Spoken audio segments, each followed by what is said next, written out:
Yeah, so things start to turn a little bit. This gives Hanabi a moment to just sort of breathe and farm it out. Let's take a look at how this all started again. The back did stop. Unified gets rooted, and the flash, the hook, Arashi going in. He should be dead to rights, but you talk about how good he is alone. Well, when he's got Kaiwing at his back, he can get out of a 2v3.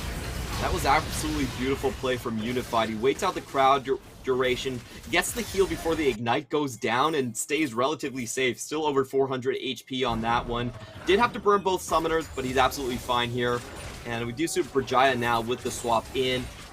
You know, it's been a while since we actually got to take a look at these CS scores. So just going down the line here, we do have Ozzy really getting into that point where he's going to be an absolute menace. There's no chance for Hanabi to take him down 1v1. On the flip side, we do have a little bit of a lead coming in from Unified, despite him being left alone in lane all that long. So it just goes to show you Unified things. His mechanics is just holding up PSG in their own game. Yeah, you can see that's kind of netted him just a little bit of an edge to pick up his Divine Sunderer. Mythic got matched, of course, by Hanabi to Ozzy, but, you know, the Frostfire versus the Riftmaker. As the snipe comes in a little bit early, not going to be too much trouble there. But yeah, Hanabi's job isn't to go for the 1v run, right? He's to be that big stat stick. And so he's not big at all as he gets taken down. And then PSG just come in and try to take out Brajaya Dragons in the midst of all the crazy action. Call the Forge God stops Ozzy and Minji from getting in on anything. And Ozzy, well, he goes big, but River's just baiting him away from this one, and the rest of PSG are there. River's just playing run around and keep Ozzy down 3-0. I can't believe Ozzy actually flashed for that one. There was no chance he was going to get someone as mobile as a Lee Sin, and that's one thing you have to do in the Death Realm is you don't want to catch people around terrain. But watch how they got this fight to go. Again, I feel like the teleport position for Hanabi was just absolutely terrific here. He cuts out the entire back line. K2 honestly just was not in this fight whatsoever, could not contribute at all. Minji was caught over a ramp, and Ozzy knows he's dead here, so he just tries to go for a cheeky kill onto River. Honestly, River doesn't even have that great of a flash, but because he's Lee Sin, he's so mobile, he's able to just get away, and that's a massive win coming in for PSG, getting 3 kills on the board in trade for that Herald. And 2 of them go to Hanabi, so despite the fact he's been kept behind in farm, he's like, all right, we're totally fine here. And that Orin is going to be having a pretty good game from here on out, and PSG extending their gold lead. Brajaya do take a moment to take down the Ocean Dragon, so Sultime are going to get a little pushback if PSG are aiming for it this time around, but all the same, an Infernal Rift is coming up. Oh, this is the one Drake that everyone goes for. On average, Infernal Drakes have like 6 seconds less life expectancy compared to every other Drake. Everyone just wants him dead, and they want his buffs for himself, so it's going to be a very hot contest here coming into the bottom side of the river. I do think Brajaya need to rethink how they are approaching objectives. Their team composition should not be able to win out of 5v5. That's not what their comp is built to do. They're much more of a tempo composition, so I think when they are approaching objectives, they should be thinking in terms of how to set up picks rather than placing themselves in plain view of PSG. PSG just roll in, they get to use Hanabi as a tank. There's nothing they can do. Yeah, this is getting a little bit rough. Solar Flare they're going to land on 2, and well, River, you know, they're just kind of playing with their food a little bit here as Brajaya are not going to counter-engage on this one. Maple has gone up to the top to deal with Ozzy, and you know, PSG kind of start to take control of things a little bit on this map, despite the laning advantages that Brajaya did have. Very interesting play from PSG, willing to sink ultimates just to secure a vision right there. They know Brajaya don't have damage outside of Ozzy at this point, so they're willing to actually just bully them with a lot of resources spent. They don't really even care about this. It's just like, well, we'll just clear out this vision regardless. And if you look at Minji, he's been put behind so much by the early triple ganks that came through the River and Kaiwing that he doesn't even have his mythic right now. The junglers have their mythic, and Minji doesn't.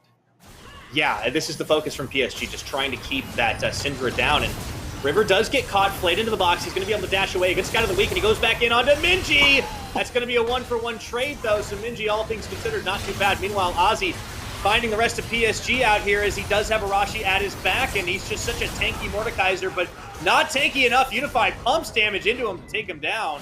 With the rest of PSG, it ends up being a 2-for-1 on the map. Yeah, it's so insane that Kaiwing's actually able to survive the Death Realm there. Pops the Locket, gets the Aftershock, and Aftershock does last for quite a long time, so is able to survive the entire ordeal. But watch this again. I believe this was actually Berjaya trying to get the fight going here. Just spots out Kaiwing, and Unified comes in. So once again, Ozzy is just forced to ult the closest member here, getting caught in a bad position. And Kaiwing, I really like what he does here. Is just able to survive for so damn long. Yeah, they don't manage to land everything on him, and by the time Hanabi and Maple come in, it's just too late for Ozzy. So, landing advantages he built up really don't mean a thing at this point. Berjaya Dragon's down about 3,500 gold. And it's just looking better and better for PSG, knocking on the door to that perfect split, Clement, 20 minutes into this game. Going forward for the 43-1 in the PCS so far. The whole year. Oh, boy. Yeah, that's such an accomplishment to get there. They're probably cursing Megabank Beyond Gaming for taking the win earlier in spring and denying them. That's okay. They got Doggo as a stand-in MSI for their troubles. True. So it's an equal trade. I think this game for Berjaya, the main problem is they just weren't able to get any of their mid-jungle going, despite having the stronger early game matchups here. PSG just continuously able to send Kaiwing in to mix up things and give Maple the lead in the end here. And at this point, Berjaya are sort of relegated to just playing a 4-1 Aussie game, but I think it's really hard for Aussie to actually split push further. I think the best case scenario for him most of the time is just going to be a 1-for-1 trade when PSG send members to pincer him. Yeah, it's hard to see what this team is going to do to try and get the wins, because as you mentioned, they don't really want to straight up fight the 5v5. Minji's been held so far behind that he only just completes his mythic item. The Ludens is now up, but he kind of just bought that with the gold he got in the 1-for-1. Good on Enzo, holding his back. It's the Sonic Wave flies right by him and he doesn't flinch. Yeah, and I feel like this is a very easy game plan for PSG right now. You have the most high-value Drake Soul coming out. You have basically map control since in the top side, Minji can't really match against Maple at this point. And they can just do this play over and over again. Send members towards Ozzy. He's got absolutely no chance. The teleport, probably not necessary at all, but, go off, Maple. That's fine. So they're going to keep going for it. Enzo, caught out, Blast Cone follow. River, man, he nearly deletes the man himself. Two-shot barrage splits the uprights, but, they don't really need it. They clear out the area for the Dragon to start off. River should be able to get this solo. Kaiwing in a little bit of trouble for us to flash the wall. He's going to be perfectly fine, though, and with River soloing this, PSG, it's just wash, rinse, repeat. Yeah, full map control this time. Better objective team composition. Berjaya, I just felt like they had a great team composition, but it's kind of crazy how much PSG got away with just Kaiwing leaving lane constantly. Like, he was leaving lane, he left lane twice before level 4, and he set up Herald Vision. He was under level, but it didn't really matter. He got 2 ganks into the mid lane, and somehow Unified also got a CS lead in the meantime. So, River does wander into a lot of Berjaya Dragons, but he's fine. You talk about how this was a disengaged composition. You can see how slippery they've been, only allowing 3 kills. And oh my word! Unified's come online. What was that? That was just craziness from Unified. Getting the Mirror Mana already online. Massive power spike for him. And, you don't expect any armor coming out from Minji's build right here, so he just goes down directly. And we're going to get a 23-minute Baron.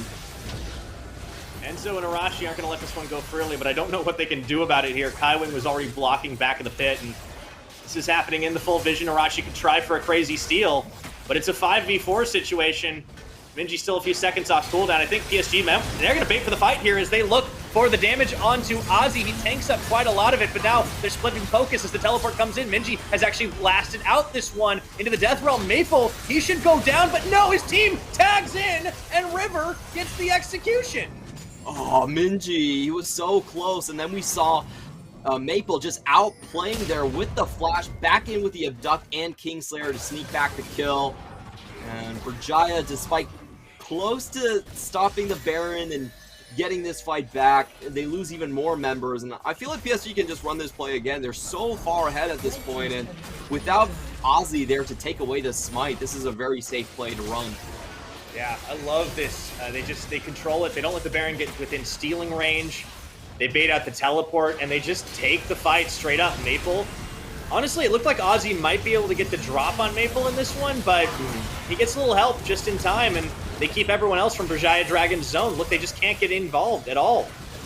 Yeah, this is unfortunate for Ozzy. I like the idea that he had. What he was going for was thinking about taking away the smite from River, and that means Arashi can then just smite away the Baron for free without any opposition. If that happened, then Berjaya would have been able to rebound, and, you know, early Baron gives you a lot of power, gives you a lot of tower pushing potential to move the gold back into your favor. Fortunately, that doesn't really happen. Ozzy doesn't have the flash in that fight, so he's not actually able to go across the wall. That would have made the fight very dangerous for PSG, and props to Maple. You know, he basically won that 1v1 by himself. He didn't really need the help from his teammates to secure that one. And Maple doing a good job in this game. Ooh, Unified, he has just become a massive damage threat.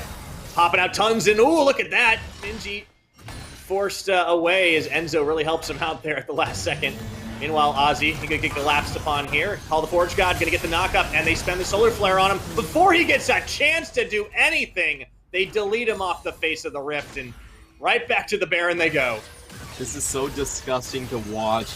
You know, you've been playing most of this game without seeing Unified. You think it's mainly an AP composition coming out from PSG because of their solo lane. So if you look at the itemizations, it's Mercury Treads in the jungle. There's no armor from the top lane. And then you run into Unified and realize the mistakes that you have made. Arashi, we have seen Berjaya do this before. They could still steal this Baron. But it's going to be a fight once again. They didn't want the Baron. They wanted Berjaya's lives. Arashi going so low will finally fall. Great abduct, or great finishing blow there, as they are able to take down 3 members of Berjaya Dragons. Minji now. It is only a matter of time, my friend. You are caught between a rock and a hard place. Double kill as Unified pew-pews him down. They even keep the Baron aggroed. PSG just get everything. Nothing is stopping PSG from getting their perfect split. Ozzy might get a kill here, but PSG are going to pick up the scrap. He's really trying, and he doesn't get the kill. Unified even picking it up, and oh my goodness, PSG are cruising to the perfect split finish. This feels like Sauron when he never got any of the rings. Like, the Fellowship is just beating him around. It's a bit of a bully situation at this point. We're going to watch that fight again. As you mentioned, PSG, they know the risks of giving over an early Baron, and they're just using this continuously to engage over the wall. And the crazy thing to me is that even the Chains of Corruption from K2 was so well placed. PSG still have the chase potential. They still have the raw power to just brute force themselves. Basically a 4v2. That's Maple, how strong they are fighting at this point, while the rest of the members turn back and do Baron. Now that's just the emote wars. Yeah, honestly, it's beautiful when you watch PSG team fighting. I swear Maple gets like at least a couple pixels more of his Silas chain there. That was something else. 27.5 minutes. They are looking to close this one down. And yeah, Ozzy definitely looking a little less like Sauron and a little more, well, like a tin can. He is just dropping so fast here. Does get saved and bailed out by Enzo, but unfortunately, it means that Arachi is going to get taken down in similar fashion, and PSG are just wrecking balling their way down this bot lane with the Baron buff on. All 5 members, excuse me, make that 4 because Maple's splitting in the top, and I don't think there is anything stopping this team from getting the perfect split now. They have that in their eyes. They're going to go for it. But we have seen in their game versus Boom Esports that when they get excited, when they go for that killing blow, sometimes you can get something back from them. And Ozzy's going to try again. He certainly will. Looking to hunt down River at this point. He's just trying to two-step him. The team tags their way in, and it was all a bait after all. Maple, he's in deep, but this team is able to get there. He goes gold. Doesn't even really need to at this point, and it just looks so clinical. Can K2 pull off the Wako play? That's the one I was talking about, where Wako got a triple piercing arrow into a double kill to save the team. For Jaya, though, they definitely are on the ropes. Here we go. I don't know if they're going to get the chance to pull off that hero play. Nexus turret's already falling. Not much Arashi and K2 can do because PSG go 18-0 for the perfect split. Congratulations to PSG. They have achieved what has never been done before in the PCS. A split without a single loss in springtime. They did have Beyond giving them a hiccup, but this time around, they are going to secure it for sure. This is, you can tell across their faces, they're very pleased about what they've accomplished. Hanabi feeling great about that game. Kaiwing feeling relieved, and Maple just with all smiles across the board. Even Unified smiling. This is something I haven't seen before. Yeah, no, that's a new one for me. Really just impressive performance from this team across the split. They had a couple of close calls, but you know, they get everything. They lock up playoffs so early on. They get that first place. No one can touch them. And here, they just put the icing on the cake. What a beautiful split it's been for PSG. I cannot wait to see what this team does in playoffs. Yeah, and with that, that also secures them very close to getting into Worlds as well. Just a reminder, we are sending our #1 seed into it, and just the summer finals into it, and then a second seed as well into the play-in. So, you know, they're still going to be keeping their eyes on just getting there as well, but they're not going to get it right away. They do get a bye secured here, and of course a perfect split in the book so far. You know, talking a little bit about the game itself, though, I felt like this was a game where we really see the strengths of PSG and how just kind of unscientific their game plan is. This is a game where you saw Unified basically be by himself the entire game, and somehow he gets a CS lead. He gets to 2 items first. And, they get away with it. I don't know if they should, but they do. I think that may change internationally, but PSG, they just seem to operate on a different level, on a different playing field than a lot of their competition. Very few teams are really able to take them to task for it. True. And I feel like we will see them have to shift this up. This is like a hidden worry for me in PSG. I don't think the way they play in the PCS is indicative of the way they can play in internationals. Like, if you do this against an LPL team, I think Doinby and Tien are going to be right on your door, and they're going to be underneath your tower 24/7. Like, there's no way Unified gets away with that. But in the PCS, they're gonna have to. This goes. Hey, if it works here, it works here. But, you know, yeah, they're looking ahead to playoffs. They have that bye. They'd already long secured it, but you know, this team definitely able to get away with some things. We'll see if they tighten it up, maybe using the playoffs to really try and stretch themselves a little bit more to the limit. I am curious because, you know, this is a team that has so many weapons, so many players on the squad can really step up and pull off incredible games. I mean, a lot of teams we talk about having like maybe 3-4 really big weapons, but it is honestly, I think PSG, 5 members. Even Kaiwing has these crazy standout games. This time Unified pumped in a lot of damage. Honestly, he's my contender for MVP because, yeah, he stayed alone. He barely ever died, and he was able to just fire down so many members of Berjaya after that laning phase concluded. PSG, they take a late game composition and they make it look like an early game one. I think that's the main thing we got away from this game. Kai being able accelerated to gameplay. Yeah, it's just so crazy. And I love the fact that you talk about 5 people being able to carry in the early Herald fight as well. I feel like Hanabi did such a good job just zoning away the enemy composition. K2 didn't get to contribute whatsoever, and that's just the strength about PSG. The level of international experience they have, I think, is enough to just crush any of the opposition that they have domestically. And of course, no surprises, we do have Unified with the 6-0-6, getting a perfect KDA, making the Galaxy explode because you can't divide by 0, and winning the MVP for himself.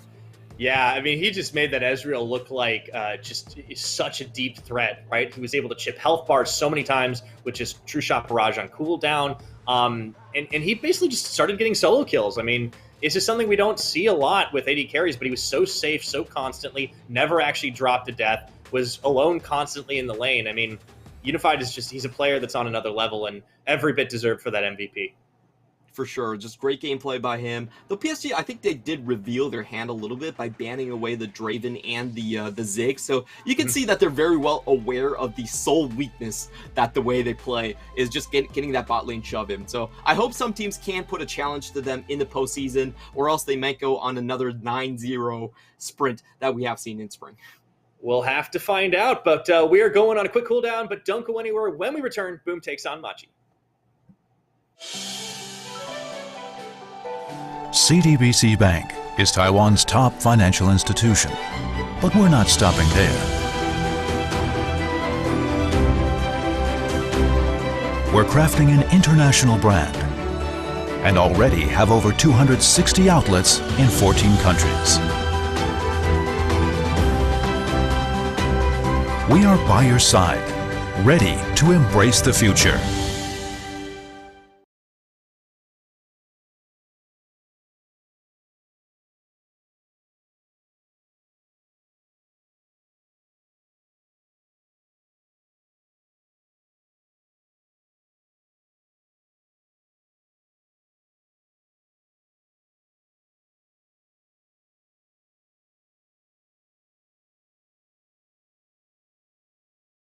We are family.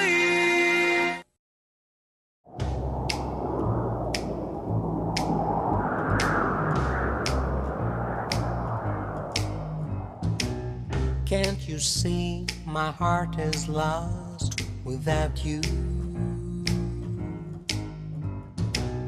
And your kisses make me love you more. And your kisses make me love you more. Can't you hear the sound of love and desire? Kiss me, baby, touch me. Kiss me, baby, love me.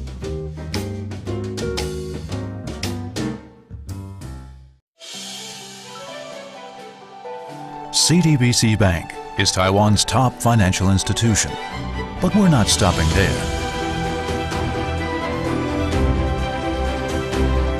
We're crafting an international brand and already have over 260 outlets in 14 countries.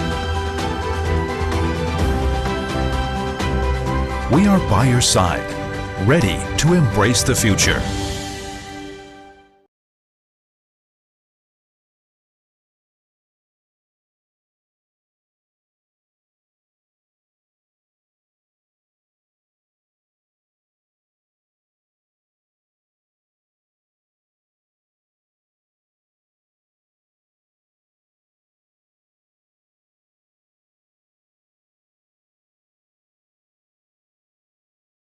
We are family.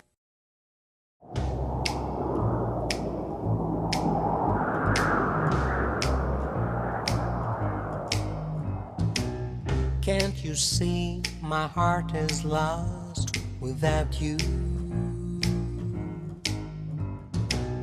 And your kisses make me love you more. And your kisses make me love you more.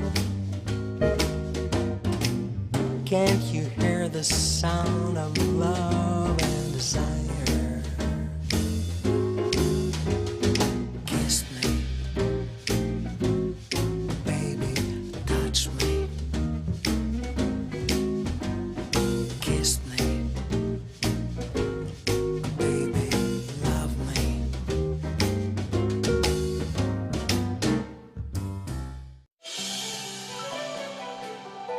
CTBC Bank is Taiwan's top financial institution, but we're not stopping there. We're crafting an international brand and already have over 260 outlets in 14 countries. We are by your side, ready to embrace the future.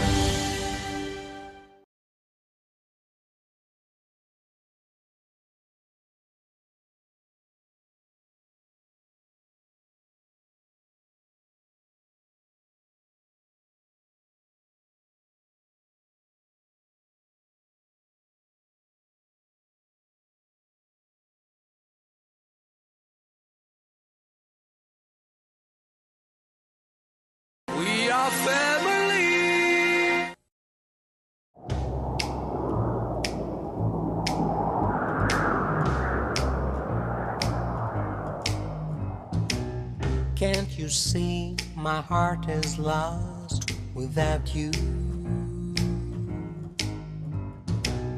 And your kisses make me love you more. And your kisses make me love you more. Can't you hear the sound of love and desire? Kiss me, baby, touch me. Kiss me,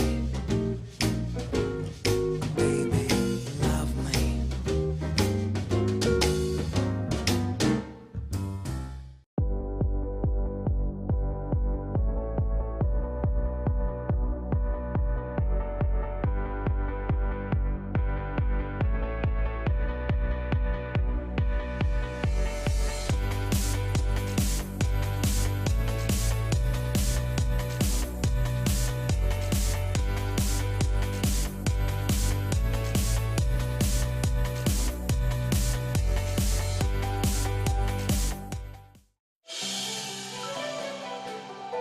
CTBC Bank is Taiwan's top financial institution, but we're not stopping there. We're crafting an international brand and already have over 260 outlets in 14 countries. We are by your side, ready to embrace the future.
And welcome back once again to the PCS, everybody. We are one game down and, of course, one postponed game already down as well. And we have got ourselves 5 more to go. So let's get right on into it. But before we do that, I do want to take a wonderful moment. I always say wonderful moment because it is a wonderful moment for our wonderful sponsors to thank them. CTBC Bank, China Airlines, Chunghwa Telecom, and Caliber. Thank you for making the PCS possible.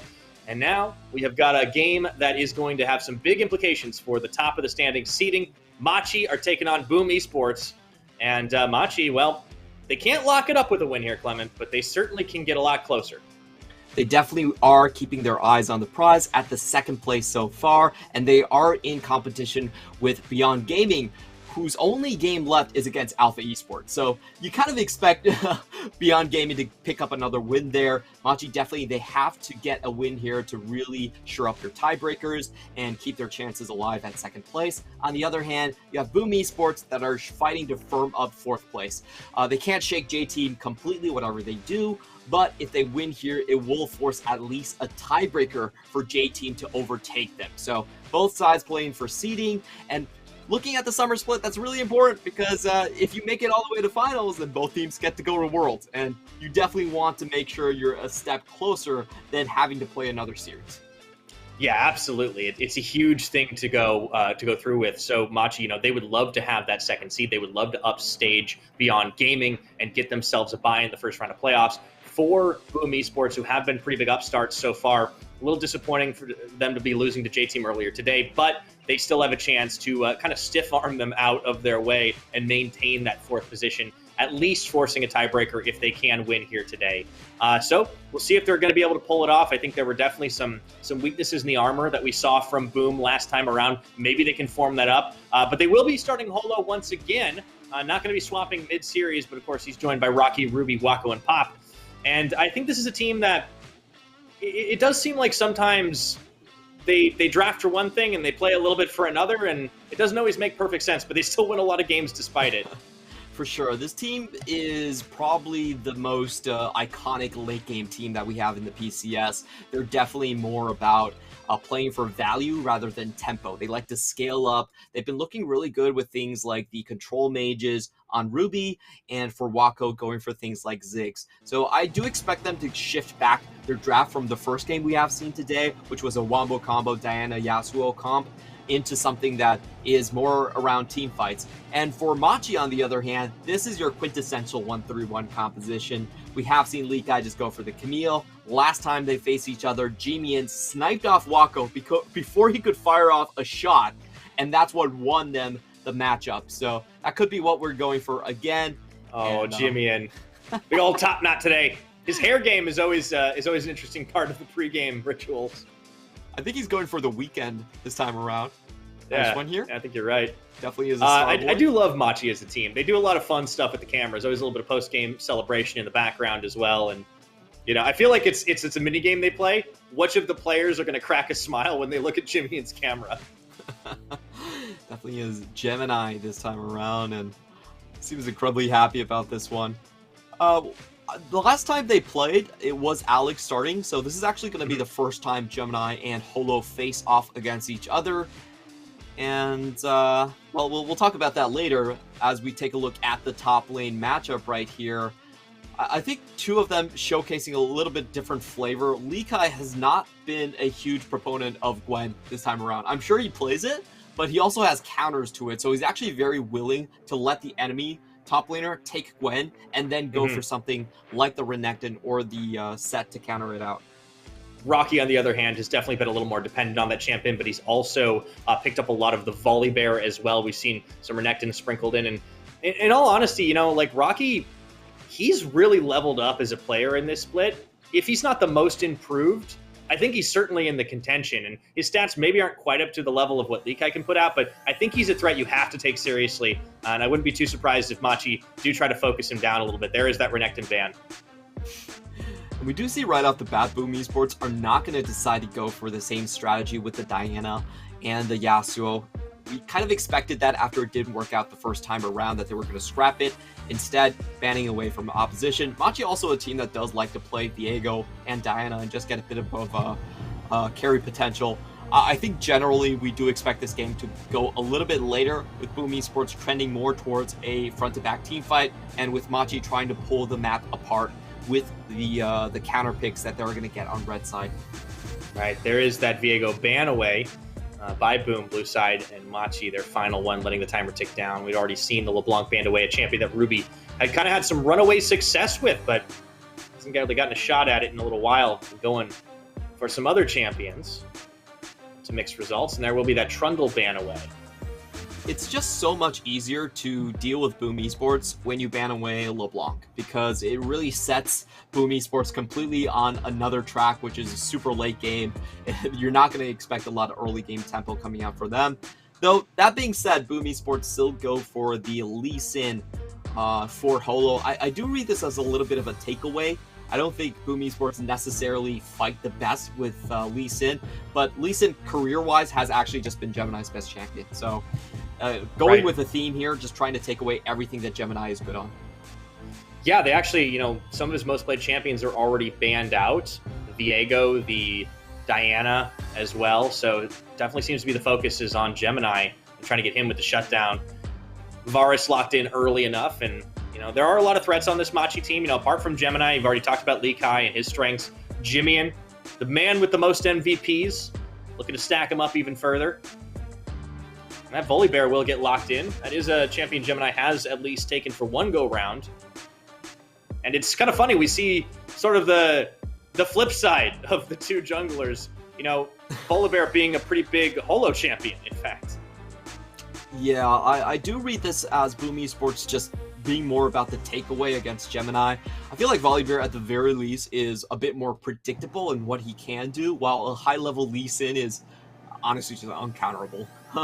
On the other end, we do have Boom Esports just going with the straight-up kill combination in the bot side. This is what we saw last time as well. They were able to get a small lead in the bottom lane just with the exact same combo, actually. And for Machi, they do have to show some of their solo lane coming into this one. Nautilus is still on the table, but there's a lot of different picks you could go for here. And I'm not a huge fan of showcasing Jace this early on, especially when you have Aurelia in the mix as well, as Rest did not have a good time in this matchup against Rocky either. So it feels like Machi just trying to round out with an earlier poke comp rather than going for the best 1-3-1 that they can get. They're also going to start focusing on Rocky, despite the fact that they flashed that early matchup, banning away the Wukong and the Aurelia. This does open the floodgates to Gwen, if they wanted to opt into that one. That has been a big Rocky choice. Yeah, and we do have the Thresh away as well. I like this ban. It's probably Koala's best, and you definitely want to take away the Dark passive if you're just going for a full kill combination. What we expect out of Boom Esports is probably to draft pretty safe mid laner here, and I would expect something like a Dr. Mundo to come out. I feel like the Mundo versus Jace matchup has actually been one that's very steady. Like, we haven't actually seen any Mundos just straight up lose in that setup. Hey, you're right. There's a good point here. See if Boom end up settling on something like that. Just going to have a little bit of fun with it. Wako flashing through just about every champion. We have seen the Malphite as well, and it's quite nice against the poke composition, but I actually feel like Malphite in lane itself has a lot harder of time. Boom Esports just going to pick up a control mage, something we expected right here, and this is also a great takeaway from Jimian. Okay, this was unexpected. Yeah, interesting choice that they will lock that one in. It's something that Rocky has played only once, and we kind of continue this swapping of champion priority. Yeah, Boom Esports do put themselves much more on a 1-3-1 trend, and this isn't actually something they play very much. They are much more of actually just a straight up team fight team. So it's interesting to see how they pilot this one. And I'm a little bit surprised because they don't actually have a very good three-man defensive core in the mid lane. If you want to play 1-3-1, typically you want a defensive support like Alistar or Braum. Instead, they're going with Leona. So in this type of a scenario, it's actually very easy for Machi to just brute force and kill Pop over and over again. We'll see if that becomes the case. On the other hand, for Machi's composition, this is pretty much a straight-up tempo comp. You have lots of hard crowd control CC coming out from Jimian and Gemini, and you also have a lot of pick potential coming in from the quickness on Koala. So the two teams I feel like have reached in very deep into their pockets to pull out something different, but Machi is still within the realm of what they've played this split, while Boom Esports are definitely revving up for a composition that they have not tried before this season.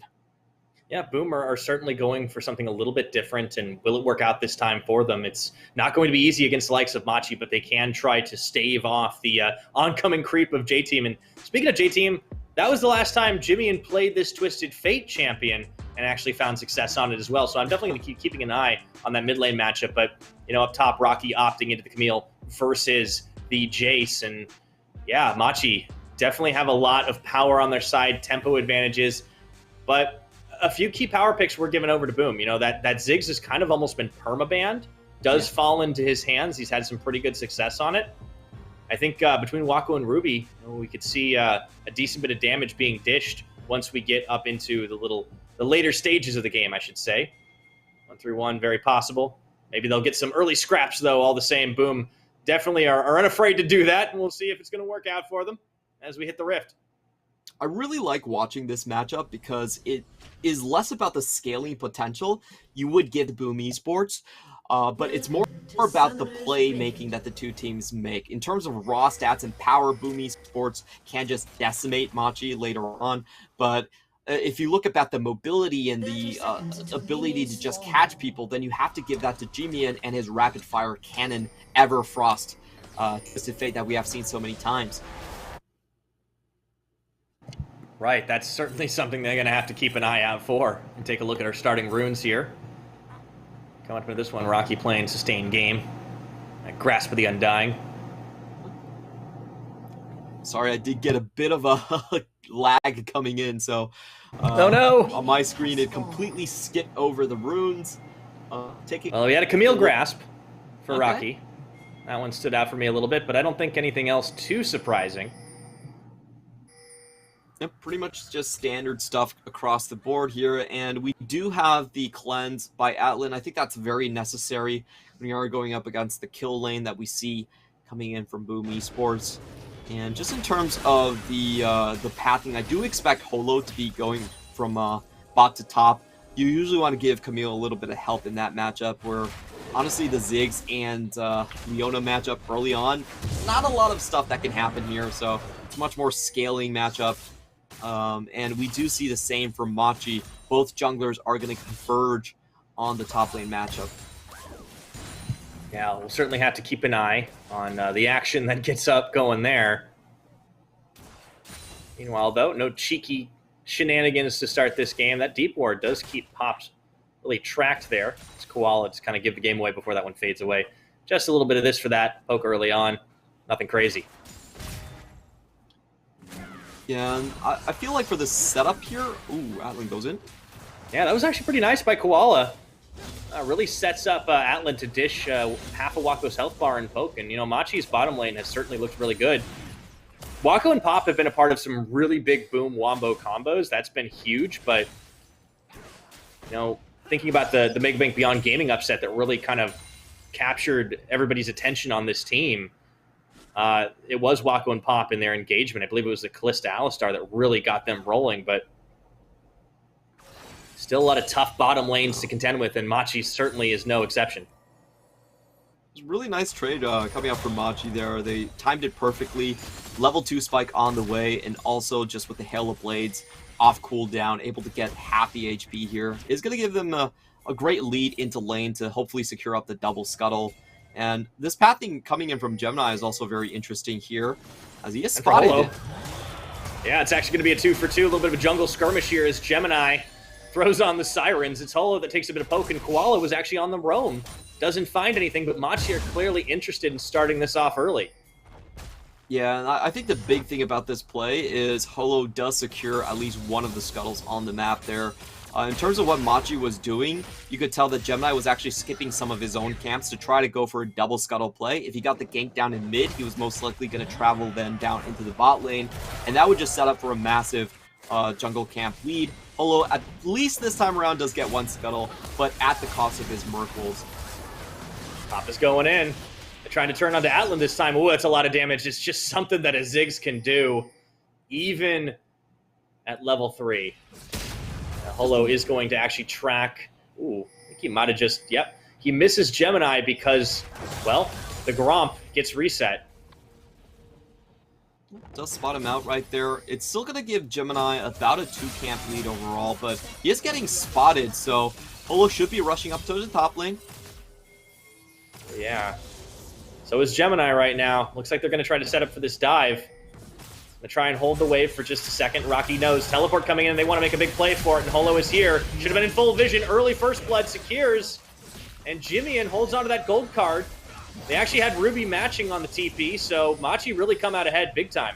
Yeah, that was great usage of the burst damage coming out from Machi. They get a very clean 3v3 and get out completely unscathed. The members of Boom Esports, like, there was a ward there, so they knew that Gemini was going to execute on that dive. They just didn't expect the damage to be coming through so high, and unfortunately for Rocky right there, not able to get out of the way quick enough. Like, we saw the hook shot, but he just kind of landed there, was body blocked, and wasn't able to use the flash to dodge away from the stun coming in from Gemini. And it does also force them into a bit of an awkward situation where, if you look at the lane setups right here, Rocky has fallen very far behind because he doesn't get that big wave top lane. They actually sent Rocky into the mid where the wave was a lot thinner. Yeah, and Ruby kind of cleans up as a result, so he gets an edge, but at the expense of his top laner. For Boom, you know, it does seem to be a little bit of a head scratcher there. 1,000 gold the lead right now for Machi. And it's certainly looking good for this squad as they are trying to keep themselves in the conversation for that second seed. It'd be kind of a nice turn of fortune after kind of getting upstaged and upseated by Megabank Beyond Gaming the previous split. Yeah, that was very unfortunate for Machi, and I felt like they had such a surprising core of Jimian coming in here, as we have the gank coming down from Gemini. Wako still has his flash, so he should be okay. It's just low mana. Satchel charge. At this point. Yep. What we are setting up for is the big level 6 sort of pick composition coming out from Jimian. He does have the Destiny Gate. I don't expect much to happen here. They're going all in on Gemini right now, and the teleport even coming through, but I don't think it's going to be needed before he falls. Does dodge a little bit, but the extra damage comes through finally as Ruby gets the final hit, and you know, great use of the Rune Prison, flash forward, and Pop really got involved early. So that means that they can claim the kill and uncontested the Cloud Dragon. Yeah, I definitely underestimated how much Phase Rush was going to allow the Rise to catch up here. Machi was getting a little bit caught unawares. I felt like they should have been able to get out of harm's way pretty easily there. But Pincer came in afterwards, and now Jimian is on the hunt. And he's going in. That dragon actually didn't even go down before it all finally gets secured by Ruby. And my goodness, Boom, they really wanted to open up. Do find one kill in exchange for it as Jimian falls. Very aggressive team, this Boom Esports squad. Oh, that was overforce on overforce coming in for Machi here. They do get a bit of an alone time on the top side, but let's watch that again. The key thing here to remember is Gemini is nowhere close onto this fight, so it's not really an evens members fight here. And unfortunately, even after forcing out Holo, we still have Ruby taking over the objective. Nowhere for Jimian to go, and this is a ramp that Wako has total control of, so they're not even going to try to force themselves underneath the river. Just a bit of a weird play coming in. I felt like Jimian, that was a very risky and low percentage play, but he just kind of forced it anyway. Yeah, they tried for it. Very unfortunate that they weren't able to secure the dragon. Holo just immediately dips out when he sees the damage come flying, but Ruby holds his nerve and picks it up as a result. As the map resets just a little bit, it's a slim advantage in the gold game for Machi. Meanwhile, Lee Kai coming back into the top lane to deal with Rocky, who has had a little bit of a rougher start on this one after being dove. And remember, he opted into this matchup on that Camille. We do have Boom Esports sinking 2 TPs into the previous play, so Machi with the Twisted Fate right now should be able to orchestrate something very easy on either Camille or on the bottom side. Papa going in. Once again, they found Jimmy and actually denying him really any way to escape as the Hextech Ultimatum comes through. He's trying to walk it out, but the attack sweep is going to be able to do it. Meanwhile, the answer from Machi, Likai, Koala, and Gemini on top of Rocky, who is going, and gone. Nice use of the Stormbringer to get the slowdown, red buff to chase down in, and Machi pick up the return kill. Really just was Koala being in the right place at the right time, and this fight actually is very risky for Boom. I'm not sure they actually want to take this one. And Gemini's beefy bear, and they are going to be able to find Pop, and even though he throws down that Solar Flare and the Mega Inferno Bomb comes in afterwards, no executions. And the Rift Herald is going to reset as Hollow can't hang on to it any longer. Yeah, They're going to go back in for round 2. This is getting a little hairy. I don't think they should be here because you still have Destiny Gate and in comes Jimmy, Genius. yeah! Right into the back line, and they're going to take down Ruby here and find even more for their trouble. Likai getting one as well. Koala, he might be in trouble, but no, he's able to battle dance away. No, he finally falls. Wako will get an execution, so at least get something back for his team. But the Rift Herald does get secured here by Machi Esports.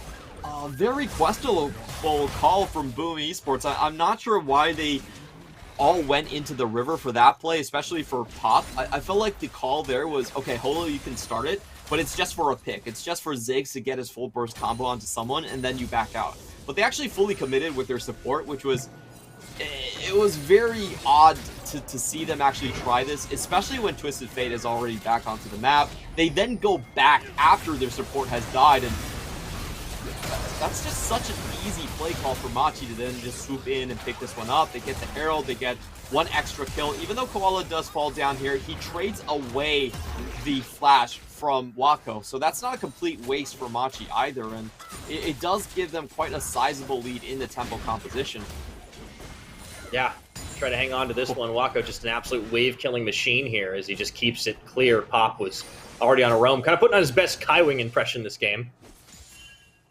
Even though Jimian has been put behind, look at the scoreline on Likai. Oh boy. Yeah.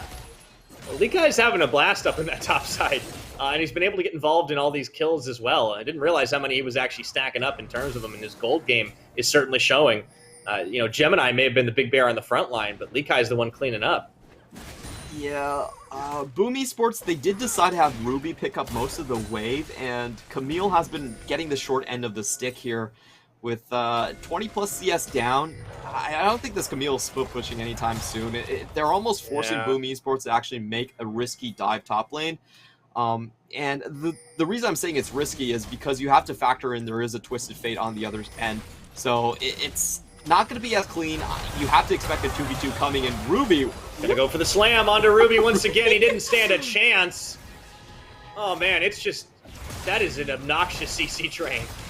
I don't even think Machi really wanted to kill him there. It was just kind of funny that Ruby then walked into the play. That was very obvious it was going to happen. Like, I'm not trying to, you know, just be down on Ruby, but like, why would you walk up to the bear like that? I do not know. Maybe he thought he was playing Vlad and he could just pull away. He had no flash either, so he was 100% dead after that one. Ooh, Likai. He's going to try to walk this one out. Ruby actually going right back in, and ooh, good knockback. Huge damage, and Hextech Ultimatum in the 1v2. They should be able to find enough damage here. No! He gets the outplay, and he stays alive way longer than he had any right to. Oh boy, Likai. Drake as well. Oh, you don't turn around in that situation. You have to make sure you just pile in all the damage and get the kill. With Likai getting eclipsed, it's so easy for him to turn that one around. I hope we get the replay on that one. Oh, we will. So the key thing here is to watch the eclipse stacks. You get 2 instances of damage. You do get your little shield. And let's see, Likai goes in, gets the shield right at the start of it. Might have even gotten the second one. He's still holding on to his shot class combo. There, finally gets it. Completely decimates Rocky, as Rocky was way too close to get out of dodge there, and they just trade 1 for 1, but at the cost of a lot of those turret plates in the mid lane and the Drake. Very much a, I'm not trapped in here with you, you're trapped in here with me. Gets the kill, and Rocky is just having a real rough start. Finally finishes his Divine Sunderer at 13.5 minutes. It's going to be hard for Boom to really get a big combo online or get the Camille split pushing. I wonder if maybe they want to try and rotate Ruby into the side lane instead. Yeah, I feel like they need to get Ruby off of tilt, because that was definitely a tilt play into the top lane. If you think about the situation, Ruby had a mid lane that was wide open, and the enemy team was already wailing on that, and he chose to teleport top. So even if they got the kill, they were likely going to lose the gold anyway. It was just about the shutdown. And Yeah. they even didn't trade that well on the top side. So Machi just, kind of running away with the objectives on that one. 2,000 gold lead at this point. And it doesn't really alleviate the situation on the top lane because Ruby was the one that got the shutdown. Good for him, he overtakes the gold lead, but, poor Rocky is still up there, and he's like, what am I supposed to do now? Yeah, he just hang tough as long as you can, I suppose. In the meantime, Machi really starting to push their way into the bot side Boom jungle. Really, we've seen a couple of sniffs around for maybe dive setups, and as safe as Wako has been this game, you have to think, should Machi decide to throw all their attention down there, it could change the calculus just a little bit as Squall and Gemini go cruising through the jungle. It's Holo. Actually have the Machi ping here onto Holo. I'm not sure how they actually spotted this one, but they know, and they're going to shift all of their members down into the bottom side. In the meantime, you can see Likai also backing away from the tower. So Machi actually get the tempo lead just based off of the Holo camp. They get Inferno Bomb to clear the wave. It's going to stop that push. Meanwhile, Rocky actually gets a little bit of free time up top side. So, this buys Boom a little bit of time. It's one of those things that's hard to do in League of Legends, pushing against the Ziggs. Ever since Season 4. Oh, yeah. I think most of us have PTSD just watching those 15-minute games. I remember watching you back in EDG. And he would just play champions like this, or he'd play Xerath or something. It's like, you can't push on this guy. Anyways, Ruby's going to be caught. Flash Rune Prison there. And in goes Koala for the knock-up and knockdown. Likai's there, and Rocky, he just tries to hold on. Hextech ultimatum, but he's trapped 1v4. Wako and Pop arrive a little bit too late to this party. And all of Machi just start to clean up. Pop forced to flash over the wall to stay alive. Holo just kind of sends a little bit of a parting shot with that Sonic Wave, but nothing doing. That was such a beautiful move from Machi. They knew instantly when Boom Esports was going to be rotating back towards the other side of the map. They've already taken the top lane tower. Herald's about to come up, so they're most likely setting vision somewhere around here. And Ruby actually just pops out here. Oh, this is what I talk about the Ruby tilt factor. I feel like a lot of times he shows himself unnecessarily. Like, there's no way you can defend that tower. There's actually no way you could do that. Machi instantly turn onto him. Rocky comes down, but he's honestly just slow to the play here. There's nothing much he can do after his mid laner is already dead. And if you look at the map, it's a 5v4 situation where Boom Esports will lose 2 members and Machi get a free tower push in the bottom side. Yeah, managed to pick themselves up another Herald off the back of it as well. And you just see the difference in how these teams are choosing their engagements. It's a lot more thought out. It's a lot more calm and collected from Machi. Maybe a handful of hard forces. You saw it to Dragon a little earlier on, but nothing majorly punishing.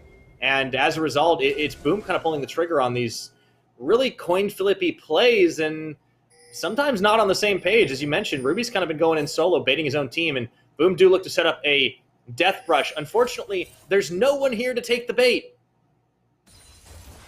Yeah, this is Machi just playing this one so damn well, and it's gonna give them a free might Drake. run face first into it. He's gonna do it. Oh dear. Right.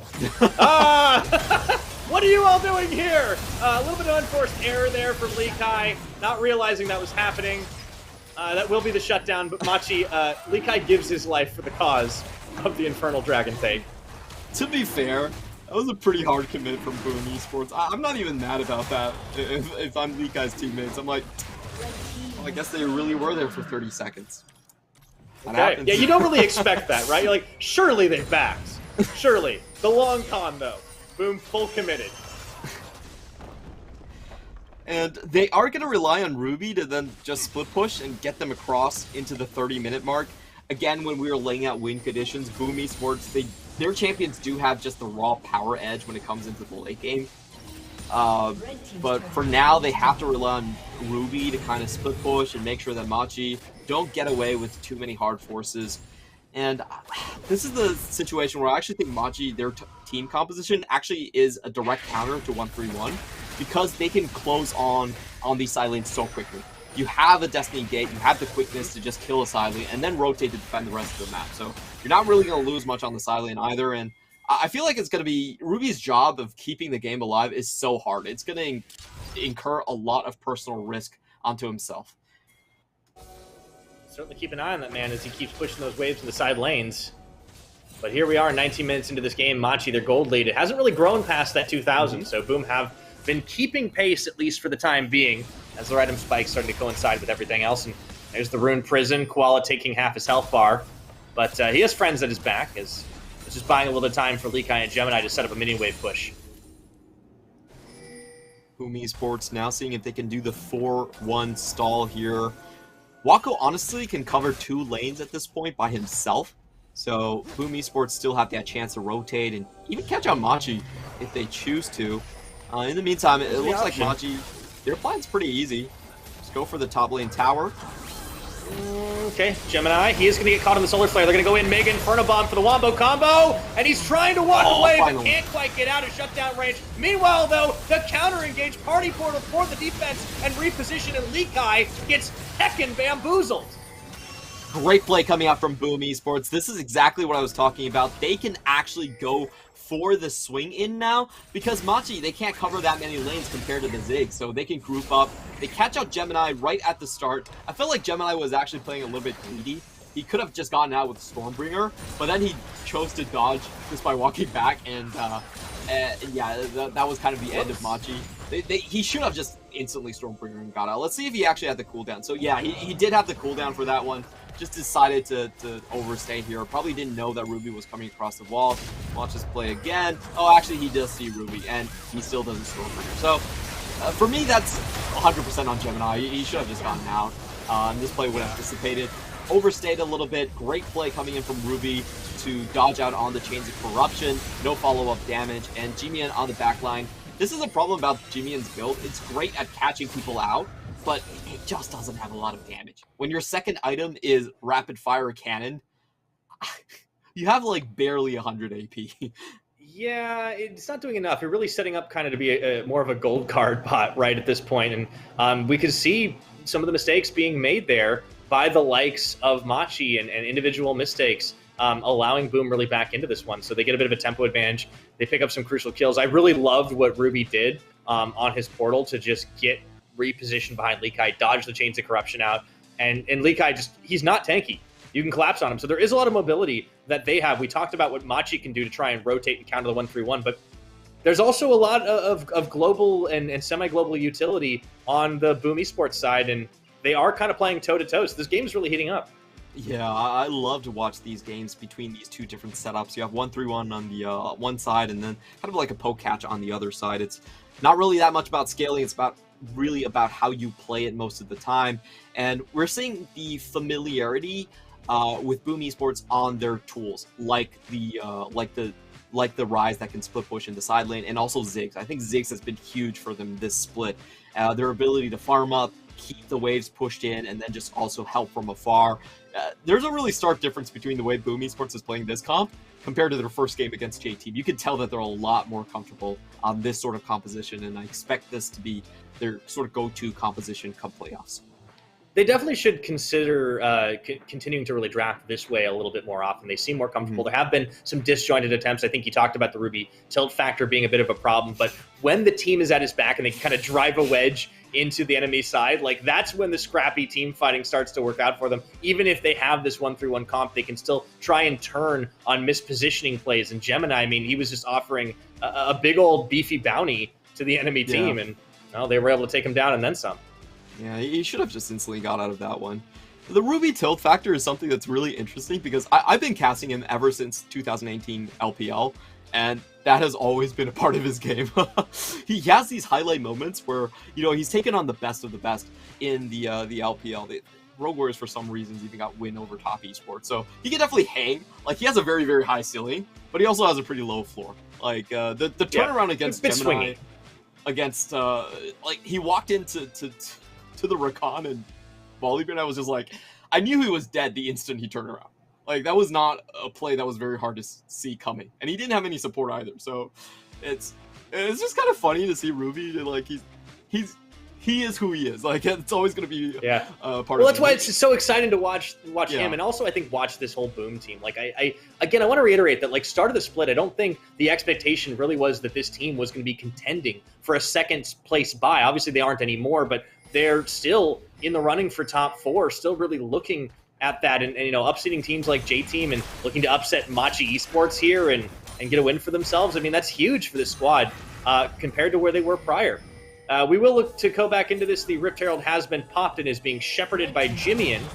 But top tower, I think, is not long for this world. It has been a little while since we've seen a lot of attention focus this side. The charge will finish it.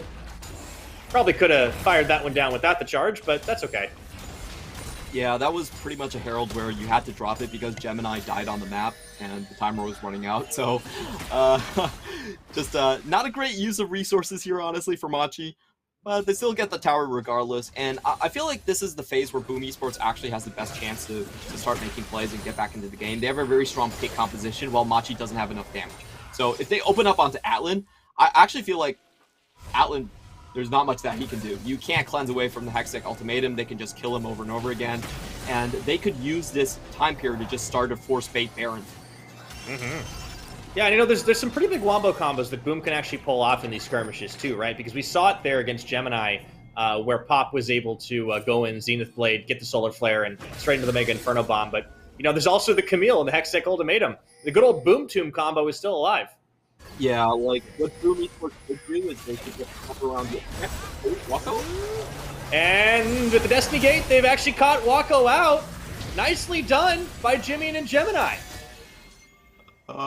Getting a bit of deja vu here. This is also how Machi won their last matchup against Boom Esports. Just catching out Wako when he's even on the same champion, by the way. You're not supposed to kill a Ziggs that easily. It was a great angle from Koala, though. I have to commend Koala's angle of engage. That was very unexpected. You don't really think that Rakan's going to be coming out from the bottom side of the map. So that was a great pick up from their part. But I did expect Boom Esports to play a little bit more grouped up here. And try to get just their wombo combo that we've been talking about with the Leona and the Camille's Heart Engage. Yeah, Machi, with the back of that, are going to be able to pick up an Infernal Dragon. That does put them on Soul Point at 23.5 minutes. Wako actually spends his teleport to get straight back into the lane, and it seemed like Boom won a tangle. That's going to be the engage. Mega Inferno Bomb. They do manage to find it on 3 members, but in comes Gemini to clear him out of the backside, and it opens up by a kill onto Pop, and not enough damage to take down any members of Machi. Ooh, those are low health bars, though.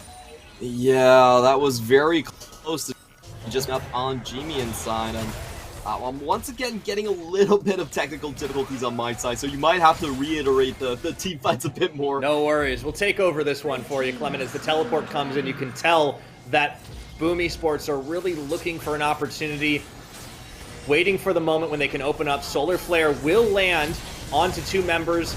Cleanse comes out. They still manage to get a 2-man Mega Inferno Bomb, just dodging out. It looked like was Koala. And then Gemini kind of just forcing them all away. You can see on the back side of that, Likai coming up around the side finds a good Shock Blast, but it's not enough to delete Rocky, so it just ends up being a 1 for none. Now, while Clement is still looking to resolve things. Oh, are you back? Back, I'm finally back. I did get to catch a glimpse of the fight. I do like the idea that Boom Esports did, but I felt like they could have dragged it out towards the Baron just a little bit more. Unfortunately, Machi was able to fight very comfortable terrain underneath their own mid lane tower, and then you had, again, the engage angle from Koala coming out very unexpectedly. So, you know, both teams dragging this out, but it does feel like Machi are getting the upper hand, and they can find another pick right before that Infernal Soul. It's going to be a big turning fight of the game. So far, Machi has had control over the bot lane. Camille still not able to split push. Machi just going in for a couple of opportunistic dives. I don't expect them to find it here, but they are just going to force vision on Baron. Yeah, Machi definitely have the impetus to really make these plays. The Dragon advantage has been big for them right now, and to top it off, Gemini is very itemizing against this double AP threat of Rise and Ziggs. You see the Spirit Visage coming in. They actually peel off immediately, trying to find the fight. Maybe they got a little over-eager there. I think they could have probably baited Boom a little harder. Definitely good. Didn't want to get stuck in the Inferno Mega Bomb, so we'll back up again. Oh, Off the wall, into the quickness, they do manage to find one target. It's Ruby, who goes golden, buys enough time for his team to get in there. Is still rooted on the spot right now, but it is Jimmy, and that gets popped. Hextech Ultimatum onto Koala. He is going absolutely nowhere as Wako takes him down, Chains of Corruption to land. And that's going to be the end of that engagement, but now it's Boom that have the inside track on the Baron. Yeah, decent catch from Machi, but it was just too hard to secure on Ruby. This time with the Zanyas, is able to dodge away from the engage, and Gemini basically wastes his ultimate here, and it didn't look like Gemini and Koala were actually on the same page. They didn't all go for the chase, and Ruby gets so much away. You can see on the right side, unfortunately, Allen not able to really join the fight, and they're able to get another pick. So this, to me, it just seems like Koala was not on the same page at all with the rest of the team. They overforced through terrain, and Machi, most of their members, they just can't walk through a minefield like that.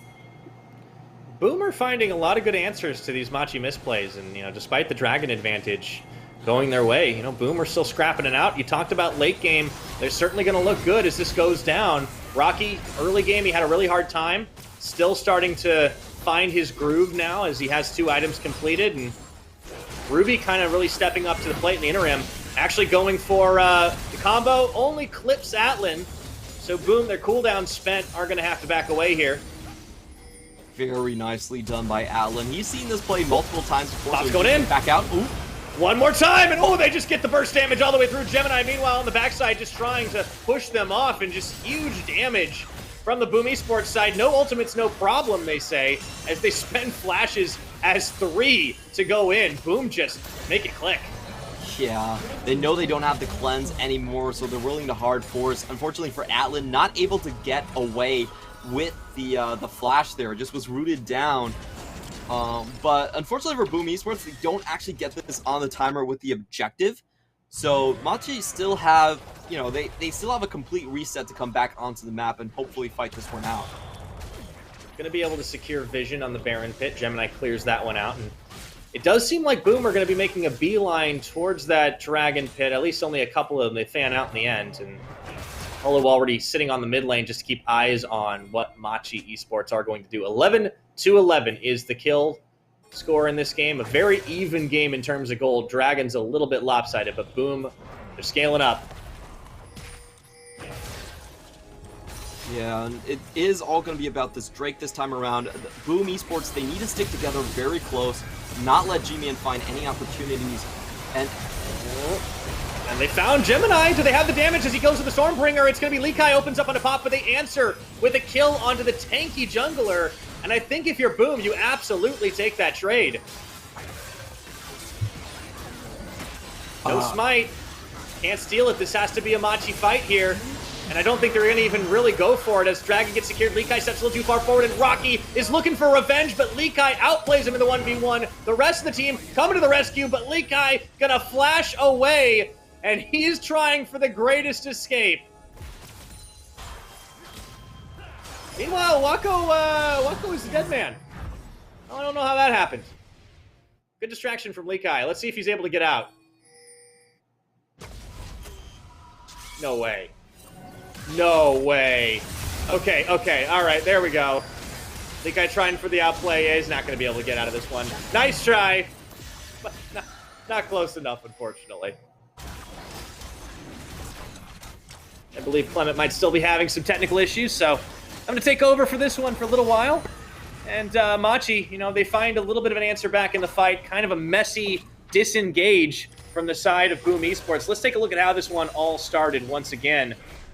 It was a catch on the Gemini of all champions, and a bit of a slowdown. Mega Inferno Bomb really only clips onto Jimmy, but they're using it as poke, not a full engage. They find Gemini here, and even though Pop falls, it's a 1-for-1 trade you're happy with. Your support's already spent the cooldowns. You're not super worried about it.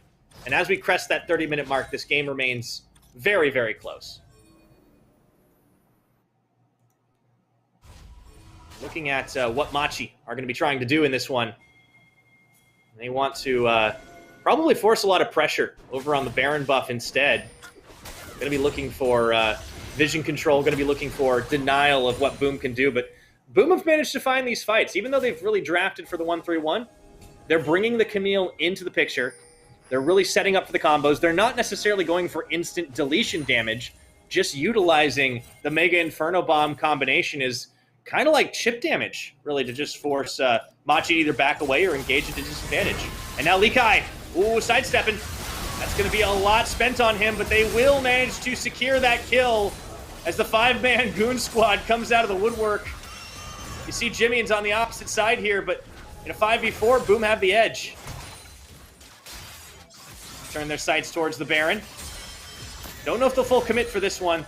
There's still a smite to contend with, but Boom, should they bait this out successfully, might be able to find just more than the big purple worm. It's just going to be the Baron dance for the time being, though. And Ruby has really stepped things up. After some of the tilt factor in the earlier stages of the game, he started to have some incredible plays for his team. They're rotating, they're playing as 5. It may not necessarily have been what the draft was aiming at, but they found a groove and it's working. And they will back away here. Pressure on multiple lanes. Top and the bottom, pushing in against Machi Esports. Taking a look at our teleports as well.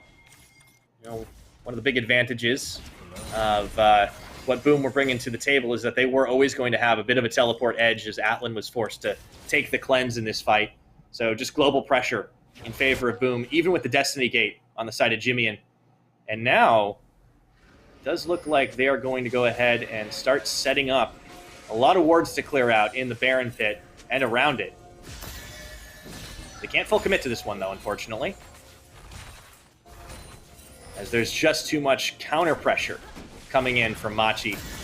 Keep Rocky on the bottom, but he has a teleport available if he needs it. Keep your eye on the threats here. The sustained damage comes out of Ruby. However, the setup is going to be all Pop and Rocky. That's, of course, if Boom want to take this one. Machi, for their part, they need to get these picks. They need to set up the damage. Likai had such a great start to this game, and with his Eclipse stacks, was able to really get a lot of serious damage on the enemy team as the teleport's now going to come in. That is going to be Rocky, but he's a little isolated.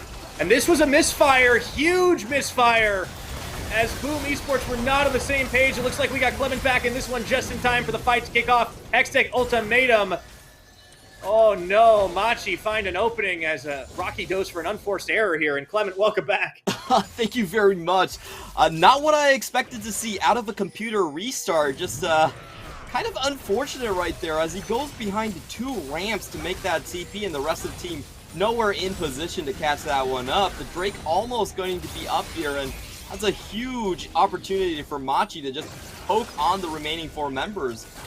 Yeah, you've heard of deep wards. That was too deep a ward, unfortunately, for Rocky to make that one work. And now with the disadvantage, it's going to be tough to try and deny Machi out on this Infernal Soul. It's a bad situation to be in. They're going to have to try and take a fight down or just completely cede the objective. Instead, they're sort of dancing around the idea, and I think it's a little bit too late to act. That dragon is shredding way too fast. Mega Inferno Bomb tried to channel his inner unified and go for the snipe, but it was not enough. And now they're going to be chased down, hunted, trying to go into the party portal. Not going to be the case as Wako is going to get away, but Pop, well, he's going to sacrifice for his AD carry. And at the end, Wako's still going to get hunted. Oh, just such unfortunate timing coming in from Boom Esports. They also expend the TP there, so there's no use in delaying until Camille comes back. And that was just beautiful play coming out on the other end. You had Machi zoning with G-Man very effectively. He has that rapid fire cannon, his extra long hands to keep people away. Now they're going to start onto this Baron with only 2 members alive for Boom Esports. Should be an easy take.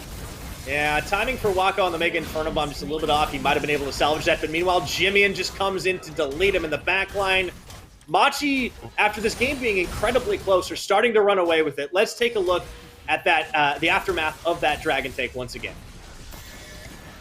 Yeah, I am getting a little bit of freezing again, but we can see how Machi do play this in the general setup. Koala in the front line with the quickness, able to zone away, and then you have the RFC and Everfrost on Jimian. So afterwards, that play, Holo goes way too close, instantly gets blown up, and now we have another situation where we're going in.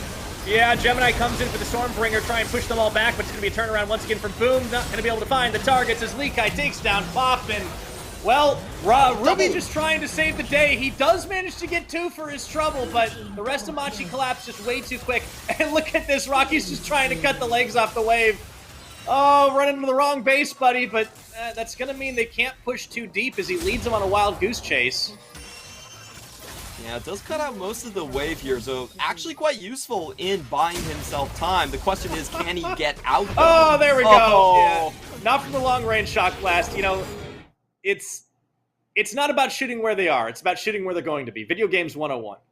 Yeah, good try coming in from Rocky. He did buy a lot of time and keep the mid lane inhibitor alive, so at least Ziggs is going to be able to wave clear. And this was actually an attempt by Boom Esports as they catch out the 3 members. Great dodge on the Chains Corruption. And unfortunately for them, just wasn't enough. And Infernal Soul coming in doing way too much damage. Also going on the Zanya target. Not really able to close that one out. Ruby gets a good spell flux spread on the other end. Unfortunately for Namachi, not really keeping their social distance. Both going down, but wasn't really enough. 6 feet. How many pixels was that on the Rift, I wonder? Ruby doing a good job salvaging that, but you're right. Machi they've had the inside track, and they're starting to pull away. Oh, for sure. And there's so many different ways for Machi to just end this. They have the poke war advantage, so I actually expect them to just group up and siege together. No real use of splitting up too much. I think it just gives Boom opportunities here. So just group up, get empowered minions. It's going to be hard for Ziggs to actually take them down because he is AoE. Just try to siege that way. Wako's going to try and hold on to this one, and you're right, just not really enough to be able to do much here as it's actually all 5 members of Machi near this bottom side, just letting the wave come crashing in. They don't actually have pushes on the top. Almost a push set up on the bottom, and that's going to be the play coming in for Boom to try and deny. Lee Kai opens up with the first kill as Rocky wasn't able to do nearly much of anything, and they might lose one. Jimmy, though, kind of irrelevant in this game as Lee Kai pops up with 3 kills. The rest of the team just looking so clean. Oh, yeah, Boom Esports really tried their best. They got Jimmy in right off the bat there, but just wasn't enough as we see the triple kill coming in from Lee Kai into the back line. Full Machi emotes across the board, and Machi looks like they have a date with Mega Bank Beyond Gaming. Not ruling Alpha Esports out, but Machi making a strong play for 2nd place. Yes, they are. It took them 38 minutes to do it. Long games tend to happen against the likes of Boom Esports, but they can be happy with the victory they secured today, giving themselves the best opportunity to contest for a 2nd seed. Jimmy just going to put up the hood after that one. Wasn't the biggest standout game for our perennial MVP, but, well, that's okay. The rest of the team was able to step up and fill the void. And this game honestly was very close coming in from Boom Esports. They were able to hold on for so long, and you could see the game plan. If Rocky comes in on a target, especially on Atlan, who doesn't have the Zanyas, and they just instantly use the Mega Infernal Bomb, they can make it a 5v4 right off the bat and just kind of snowball the game from there. But unfortunately, Rocky just goes in way too deep. I'm not really sure why he went in like to 2 wards, 2 ramps inside. I don't even think the team was ready for all that. Like they start off on the Baron, they don't immediately turn off, and he teleports in, and it's like, you are so far away from your team. It was just a really easy collapse. Unfortunately, that started to snowball the game really out of control. Up until that point, it felt incredibly close. Yeah, they had a great chance of just winning it, and this is what I love about these 2 team compositions interacting with each other. A lot of times it does just come down to one team fight and how well you can outmaneuver on the other side. So, you know, I think it once again does show you that Machi, in my eyes, has the better coordination edge over some of the other contesters going for the 2nd slot as well, and that's been a big reason of why they have been able to keep afloat against teams like J-Team and Boom Esports, who have great individual talents, but when you put it together, Machi still comes out on top. Yeah, I think they definitely have their sights set on that game between Mega Bank Beyond Gaming and Alpha Esports a little later on, because if the expected happens, you know, we do get ourselves a tiebreaker for that 2nd seed that is monumental between one of the teams that had been in the running for such a long time as number 1 or number 2, and facing off against the upstarts from last split that took it away from them. Mega Bank Beyond Gaming kind of just came in and really upset the apple cart here, and Machi, they're trying to get it back in their favor. So really like the statement game from them to put it all together, showcasing that they can really play this strong composition and take down Boom Esports at their own game, really. A lot of global pressure trying to deny that 1-3-1. Really excited to see what this team does in the postseason as they will try to earn their way to a world spot. On the Boom side, despite the loss, despite some mistakes, I think they still have a lot of strength. They can still really go toe-to-toe with the best teams in this league. And we've seen that time and again. And you really could see where the game got out of hand just about at the 33, 34-minute mark. It was really sad to see the game end in this fashion. I felt like Boom Esports had a great fighting chance. If you think about the 5v5, just Leona tags someone and the team can instantly delete them, but unfortunately didn't really have the coordination to pull it off. A lot of early game uncalled for mistakes coming in from Ruby as well, giving that massive gold lead over to Machi. And I think we are seeing like the best parts of Boom Esports and sort of the not so great parts. They are a very inconsistent team at times. And also you have a very hard communication errors coming in. This is a team that, once again, is actually somewhat trilingual. You have Thai coming in, you have Cantonese, and you also have Mandarin on the other hand, and you also have Korean. So yeah, it's not even quadrilingual. It's quadlingual. So that is a lot of comms going on. And our MVP on the Machi side, though, will be Lee Kai. He had a really great landing phase. A couple of oopsies, like a little bit of yakety sacks, but you're right. He got fooled because there was just such a hard force by Boom Esports up top that of course he was going to walk up there thinking they'd backed away. All the same, very respectable scoreline, huge kill participation. His shock blasts were deadly by the end of the game.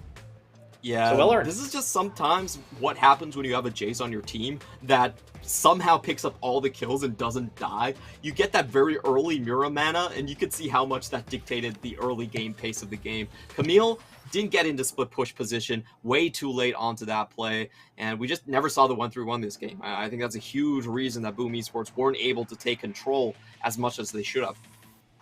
Yeah, you're right. It was a little bit tough for them to try and come back into it when they were just being set behind, and a couple of unforced errors really got them far behind. But congratulations once again to Machi Esports as they will vie for that second place spot. If all goes as expected, the tiebreaker, that is going to be a really spicy one. So I cannot wait to see it.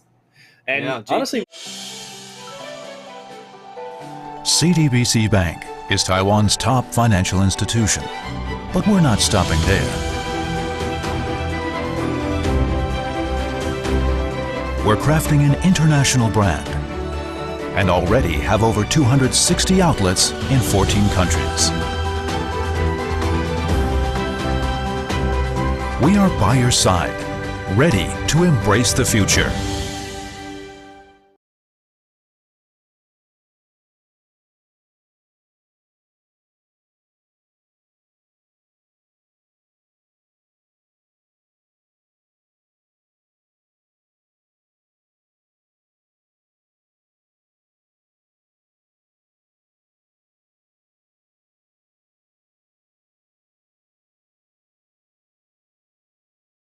We are family.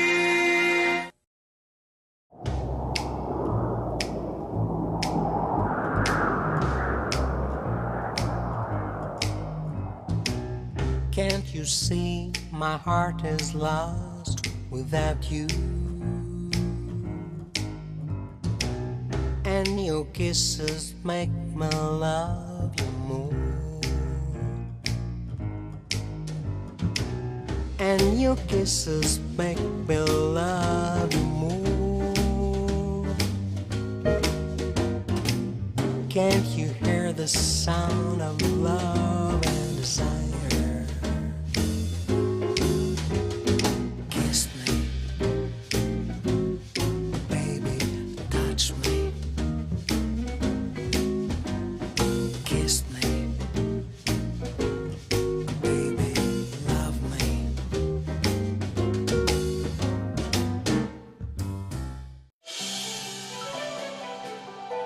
CTBC Bank is Taiwan's top financial institution, but we're not stopping there.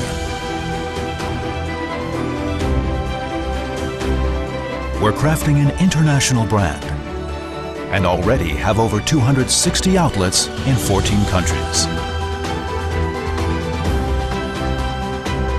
We are by your side, ready to embrace the future.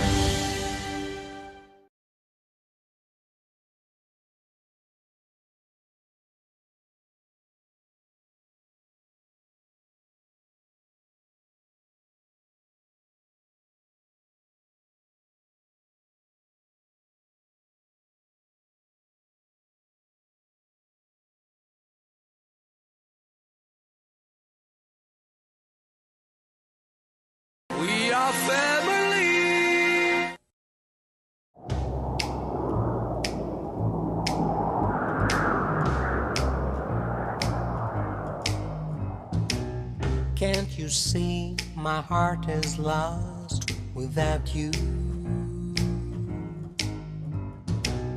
And your kisses make me love you more.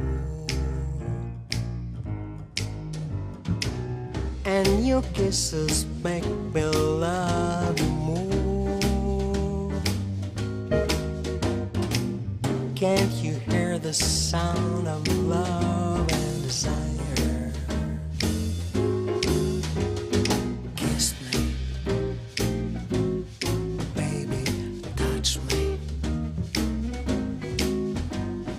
Kiss me, baby, love me.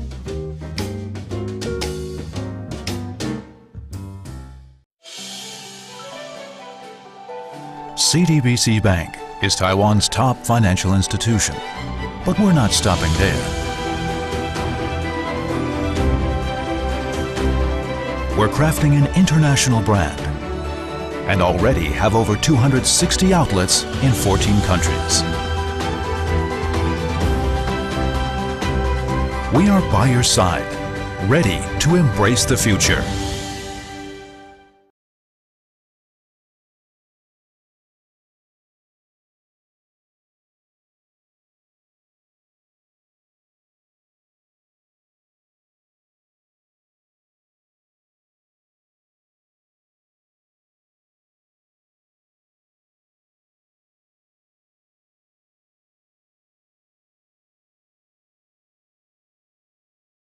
We are family.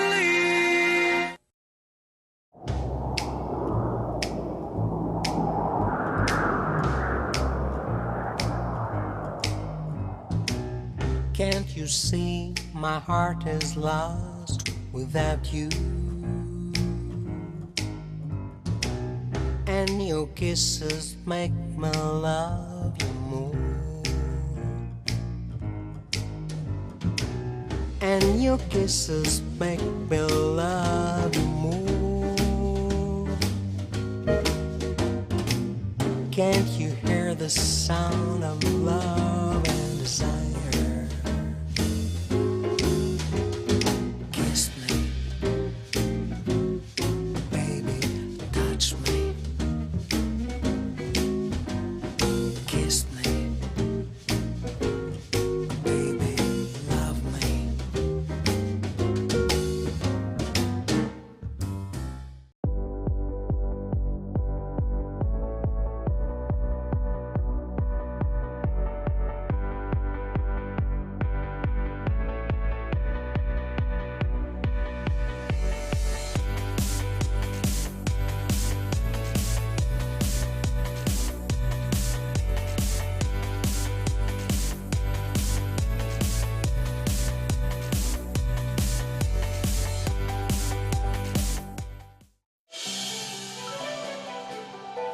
CTBC Bank is Taiwan's top financial institution, but we're not stopping there.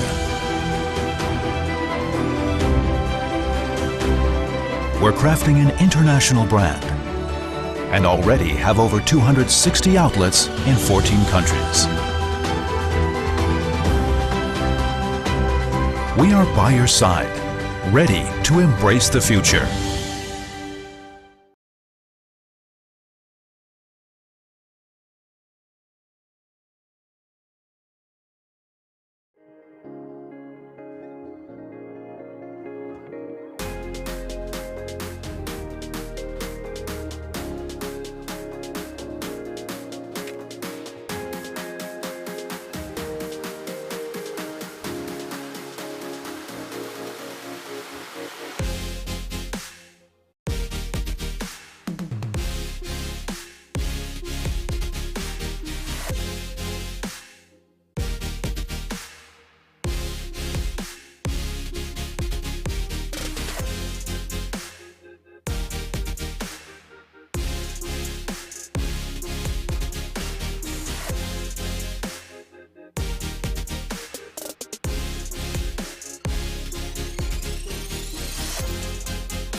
And welcome back, esports fans. Once again, we are right in the thick of things here for the PCS in the final day of the regular split for 2021 summer. I am still Pyrotechnics. He is still Clement.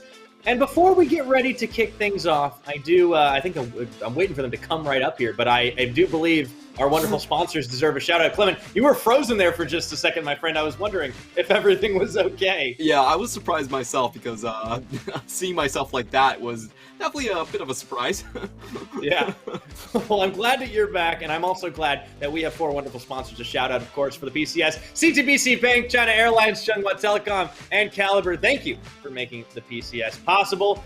Now, this next matchup has huge implications for the playoffs, as it is Alpha Esports trying to play spoiler against Liab. Liab have a chance to force a tiebreaker here with a win and a loss by impunity later today. But we have to remember, lest we forget, Alpha Esports' only win came at the hands of Liab. That's absolutely true. So this is really the match of the century. You know, we used to call this the battle for the wooden spoon because both splits, the teams, fought against each other to find that first elusive W. And now it just seems like fate has brought them once again together. Alpha Esports, they don't have any chance of making playoffs whatsoever. They are already mathematically eliminated. But Liab could finally be getting into playoffs. It's been a very long time. We didn't see it basically ever. But, you know, I feel like with their changes and with Kanji finally back into the lineup, this is a great chance for them to at least get that tiebreaker date with impunity later on. Yeah, Liab have definitely showcasing a much more strong team of late. It's been good to see them leveling up and evolving and no longer contesting for a wooden spoon. Now they're going for the golden spatula. See if they can make their way into the postseason, and that would be a big statement for the Philippine squad. And, you know, this team has, I feel like their record doesn't really indicate the level that they have played at lately. But we'll talk about them a little bit later because we do want to talk about Alpha. They are eliminated, but they are here to play spoiler. 3Z, K-Babe, Xiaotu, On, and Sheng trying to upset, well, the team that they perennially are fighting with down at the bottom of the table, but might just end up upseeding. Yeah, Alpha Esports, this really is a story about a dream not coming together. You know, they were bringing in so many interesting trends at the start of the year. It was old veterans coming back into the team. It was the LDL players trying to get a different shot at Worlds through a different region, but it just didn't come together. The connection issues that they had, and, you know, the players just kind of tapering off in their individual abilities. We never got the promise of the Alpha that we got it. On the other hand, Liab, I think this is also a very interesting team because we honestly didn't think that they would be able to punch above their weight, this far above their weight. If you look at their stat lines, they've actually improved by over 2,000 gold in their early game. And that's just insane from spring to summer to have that big of a difference. A big part of it did come from Kanji. We did see Spelts come back into the lineup for some reason. It didn't really work out, and now they are bringing Kanji to round it out and take them back home. I think he is, in my opinion, a lot stronger of a player.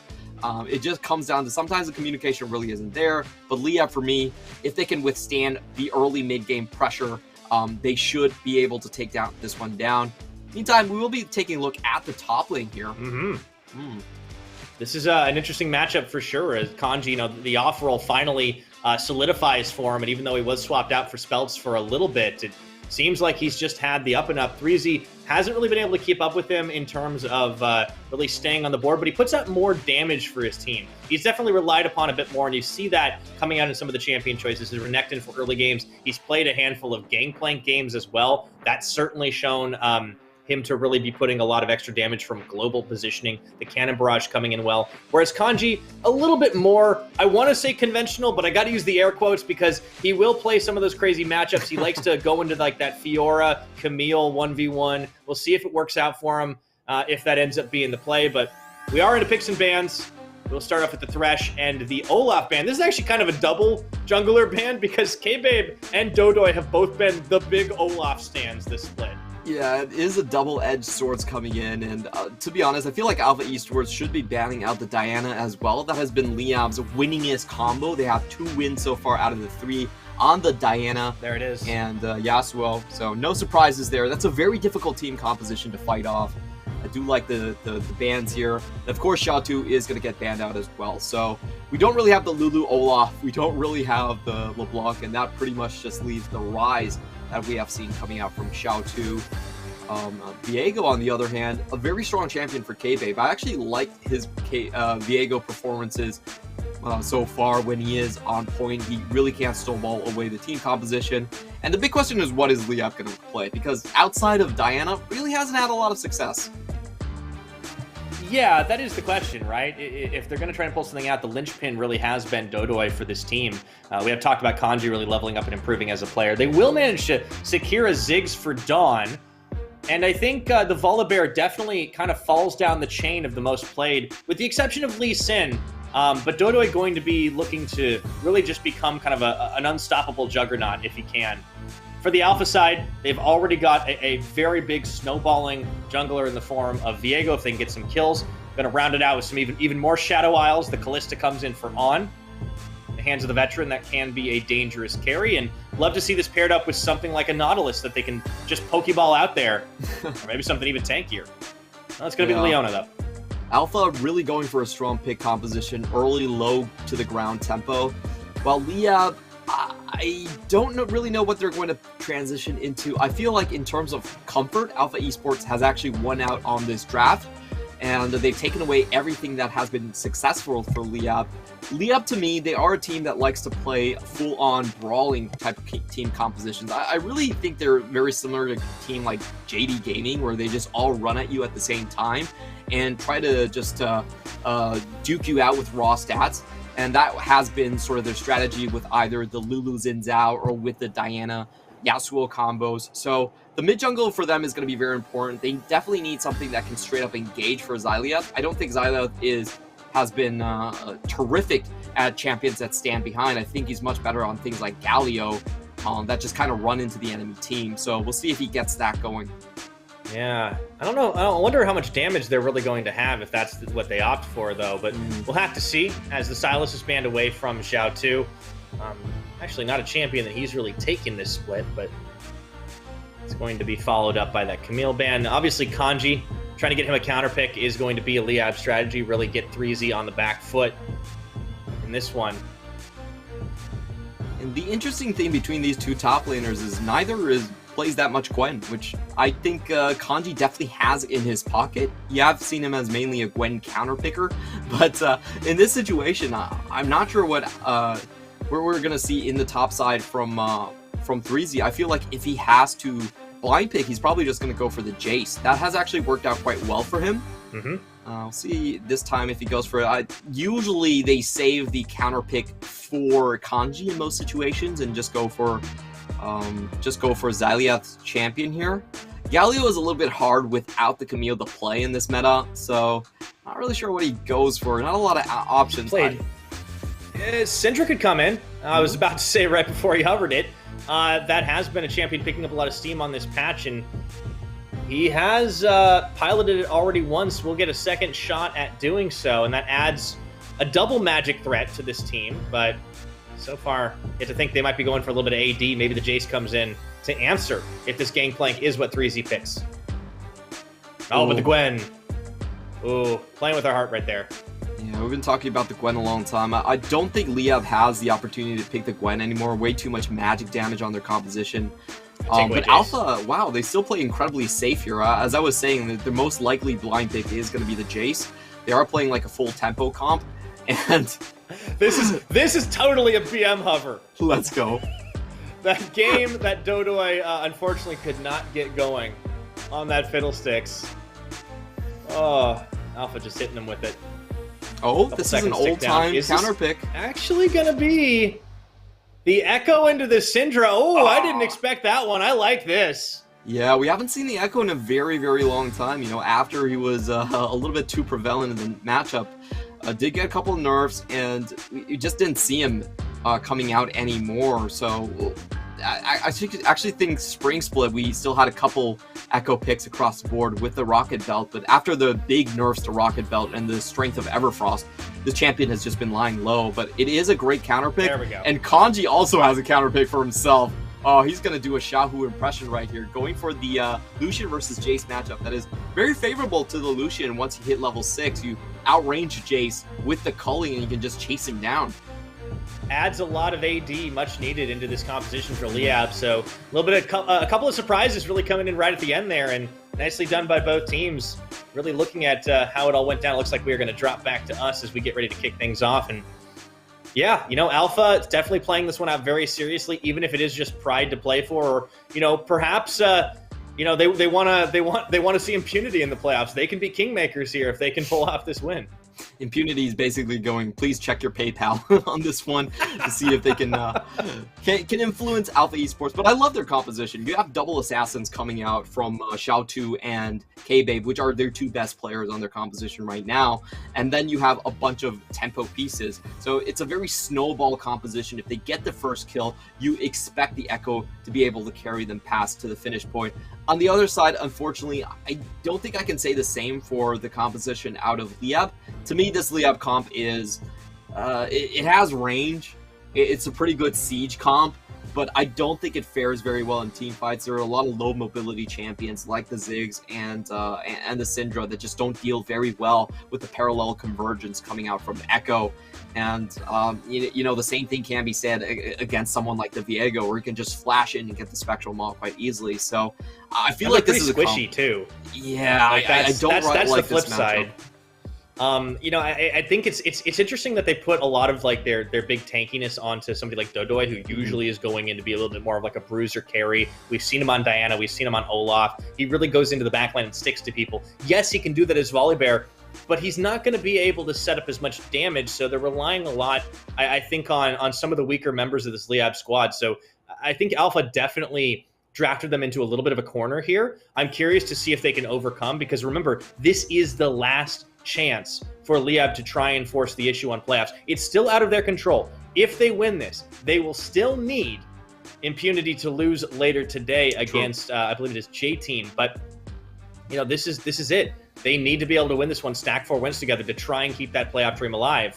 And I think this team has been playing better than the record suggests, but Alpha had a pretty strong draft to deal with them. And oh man, I can't wait for us to get started. I think we're taking a minute before we get set up in there. It's going to be interesting.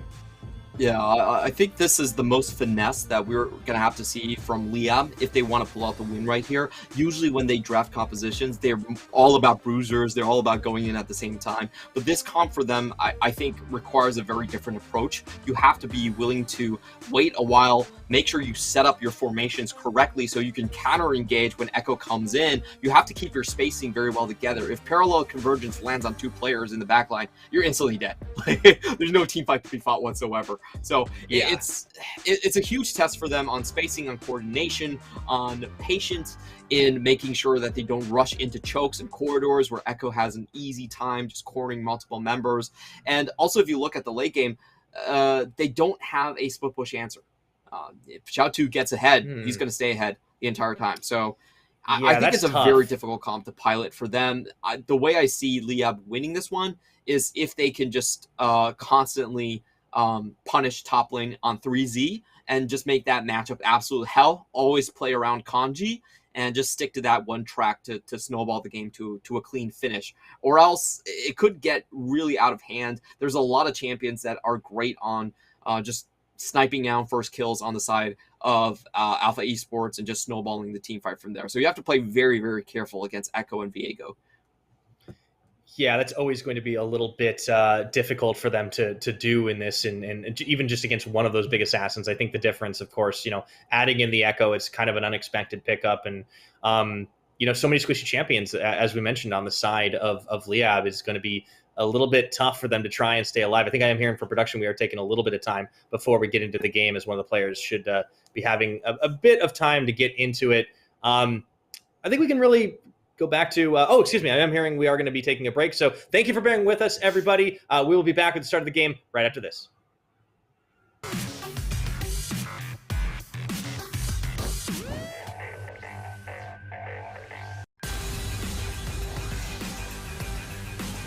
Unfortunately, a lot of attention being focused bottom. Speaking of, K-Babe is actually here. And they found Koala. There's the stun off. Do they have enough to go for the dive, though? Mega Inferno Bomb and even the teleport coming through. Looking for the Stormbringer. K-Babe on top of Atlan, looking for it. Cannot find the kill as the stun lock comes in. And now Gemini into the backline he goes. followed up by Lee Kai. Vanguard's edge, and Lee Kai just opens up as they shred through Alpha Esports. Only 3Z remaining. The triple kill coming in for the Aurelia. Lee Kai wants to make it a quadra, and he can't quite do it. It's stolen away by Scumbag.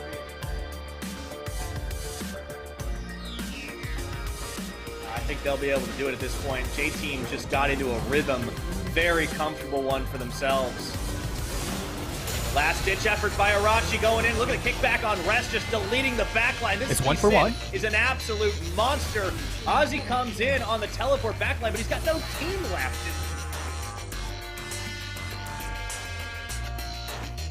They don't have the damage at this point. Machi are dealing far more. And Eminem walking Oh into no! Gemini. Oh no! That was a terrible blast cone. Very questionable on that one. G-Mian's also holding Hong Kong attitude to this tower here. I don't think they can make the retreat. Here comes the kills. Oh, big one. This time it is going to be enough as Gemini goes golden before the tower can target him. Shelly even hops before the fight even happens. Kongye can't even clean up Gemini, and it is all much. Impunity get their way. I think they're going to run away with this game, and frankly, I do favor their draft just a little bit. On Boom Esports side, we have a bit of shenanigans coming in. The Ruby mid lane Ezreal has only been played once before. Okay, he's got a shift and a flash, and that was epic! Not enough to escape as Epic gets the first blood.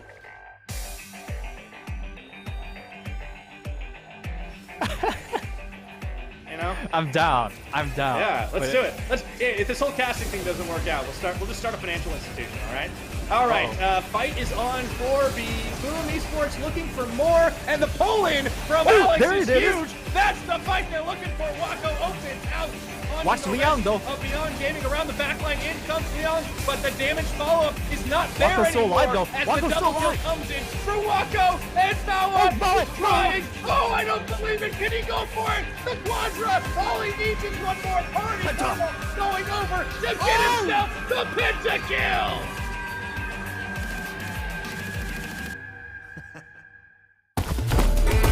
From zero to hero, Akshan swings into action from the lawless streets of Shurima. Trained by his Sentinel mentor, he's an assassin that rails down opponents from a distance with flashy precision. Once they see me, it is too late for forgiveness. It's not all fun and games roaming across Summoner's Rift. This suave rule breaker is on a mission for vengeance. You know you had that coming, right? So scoundrels beware. Welcome to the Akshan Champion Spotlight.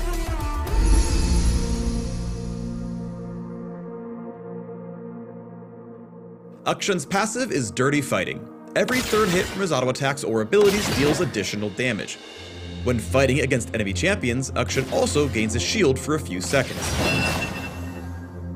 After an auto attack, Akshan will fire an additional shot. He can also cancel that shot to gain movement speed instead. Coming through! Akshan's Q throws out his Avengerang, damaging and revealing enemies from their hiding spots. If it collides with enemy champions, he gains movement speed for a brief duration. Each time an enemy is hit, the Avengerang's range is extended farther. How does it come back again? Akshan's W is Going Rogue.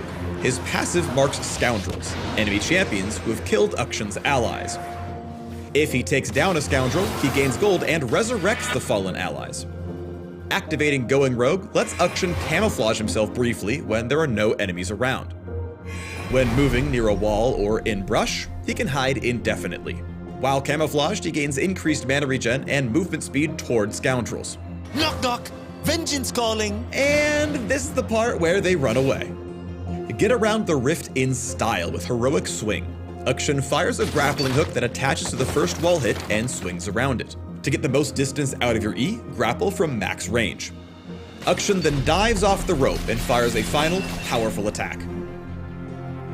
If he collides with an enemy champion or terrain before landing, he attacks automatically instead.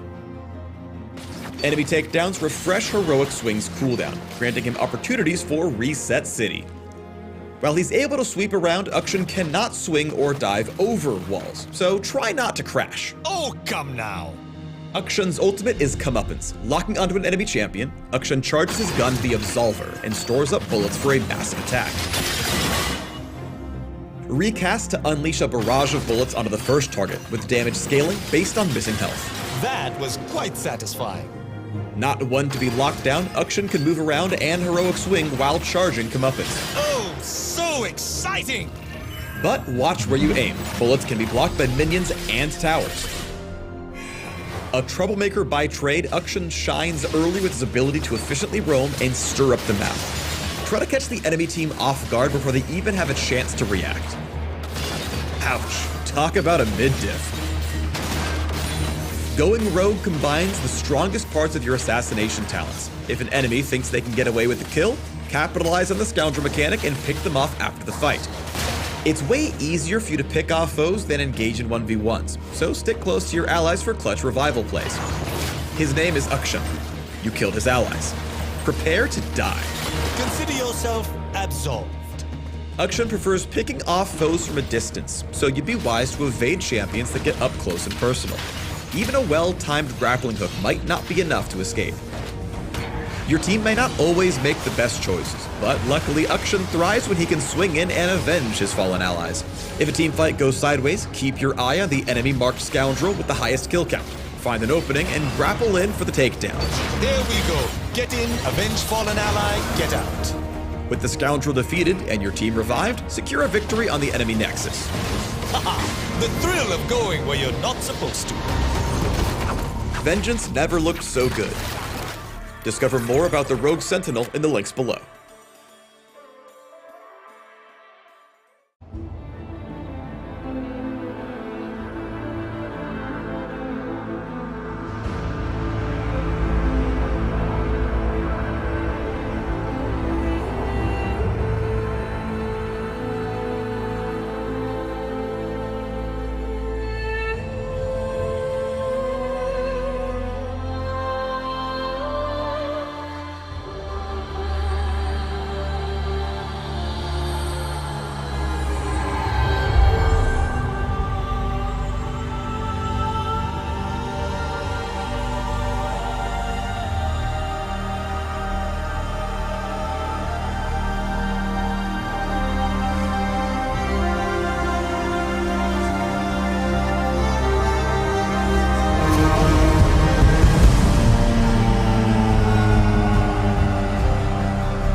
Death descends.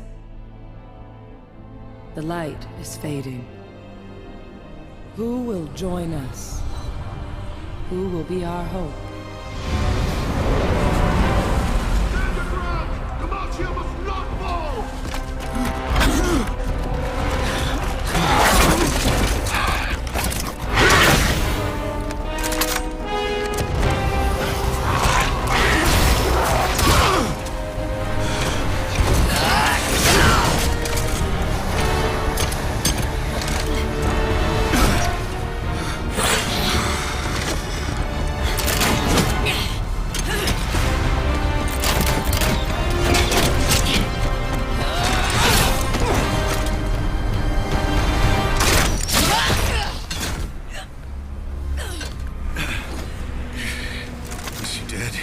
No. Worse.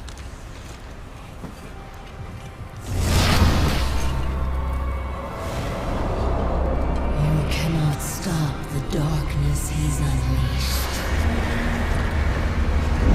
Until our queen is returned, all will be brought to ruin. What is this? What's happening? Steady.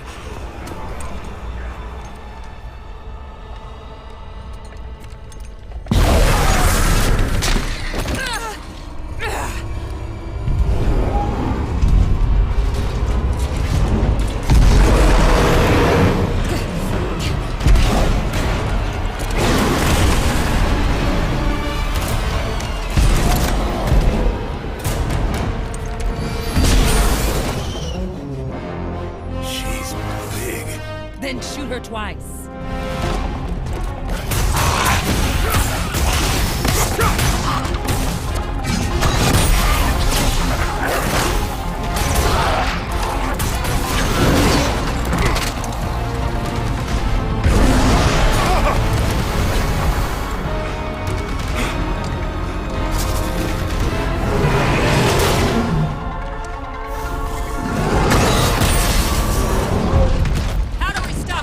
Pin her down and hit her with everything we got. On it. Wait!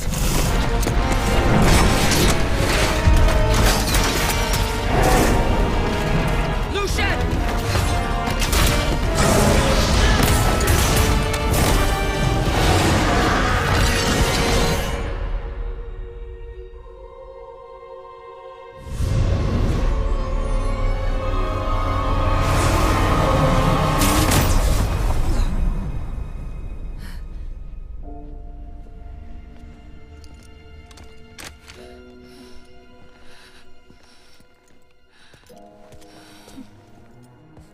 No.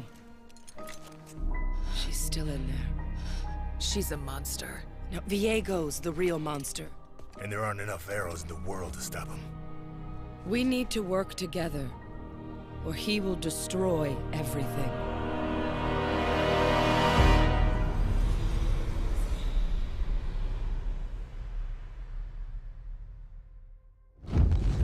What is this place? This is where you make a choice. Stand with us in the light, or fall alone to the darkness.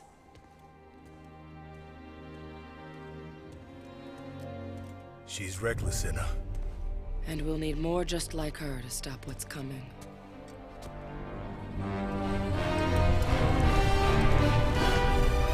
Are you two just going to stand there? Or are we going to find something to kill?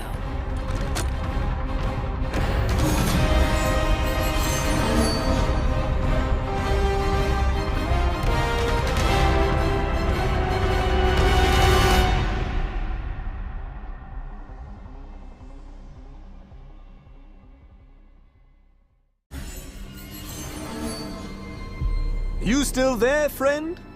So, in Ionia, the Sentinels met a spiritual leader who was struggling against the curse of ruination.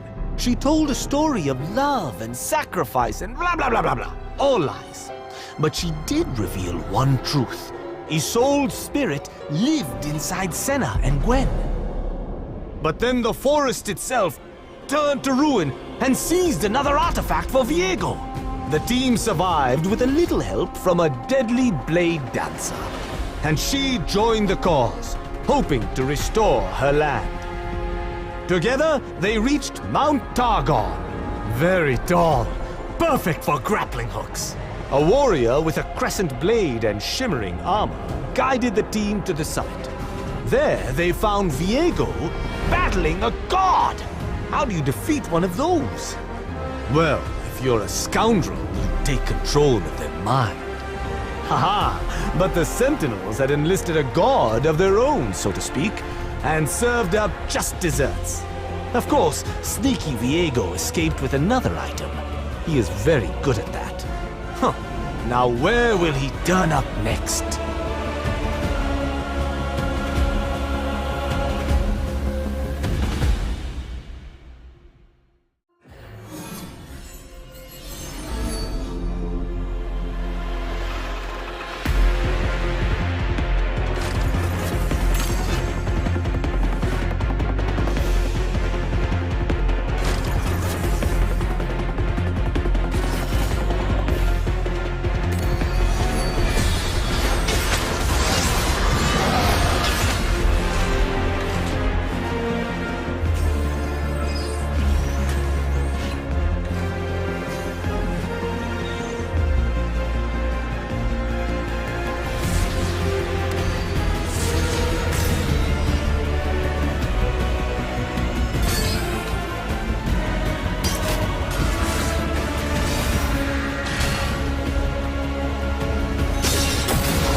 A lot of attention being focused on him. Speaking of, K-Babe is actually here.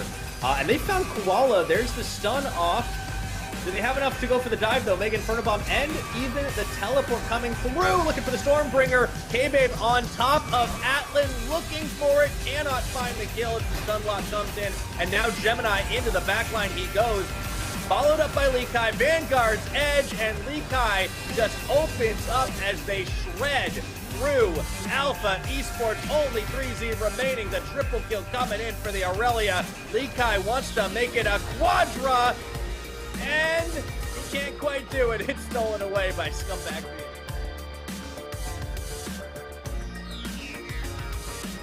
think they'll be able to do it at this point. J-Team just got into a rhythm. Very comfortable one for themselves. Last-ditch effort by Arachi going in. Look at the kickback on Rest, just deleting the backline. This it's 1 for 1. Is an absolute monster. Ozzy comes in on the teleport backline, but he's got no team left.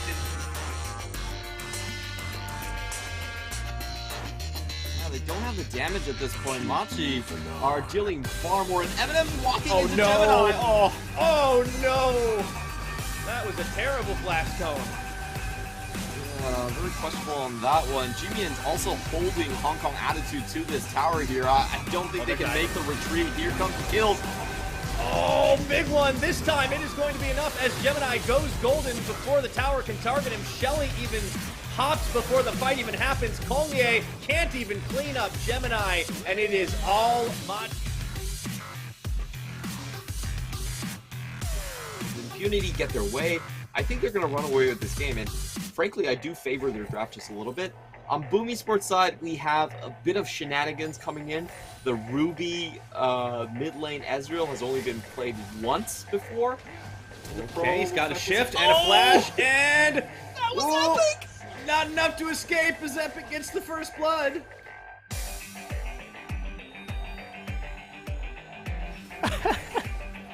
You know? I'm down. Yeah, let's do it. If this whole casting thing doesn't work out, we'll just start a financial institution, all right? All right, fight is on for the Boom Esports looking for more, and the pull-in from Alex is huge. That's the fight they're looking for. Wako opens out. Watch Leon, though. Beyond Gaming around the backline. In comes Leon, but the damage follow-up is not there Wako's anymore. so alive, though. As Wako's the so double kill alive. comes in through Wako, and Mawa trying. Oh, I don't believe it. Can he go for it? The Quadra. All he needs is one more party double going over to get himself the pentakill.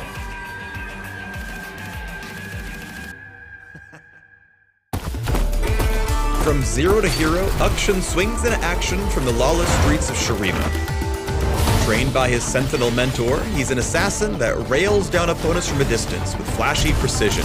Once they see me, it is too late for forgiveness. It's not all fun and games roaming across Summoner's Rift. This suave rule breaker is on a mission for vengeance. You know you had that coming, right? So scoundrels beware. Welcome to the Akshan Champion Spotlight.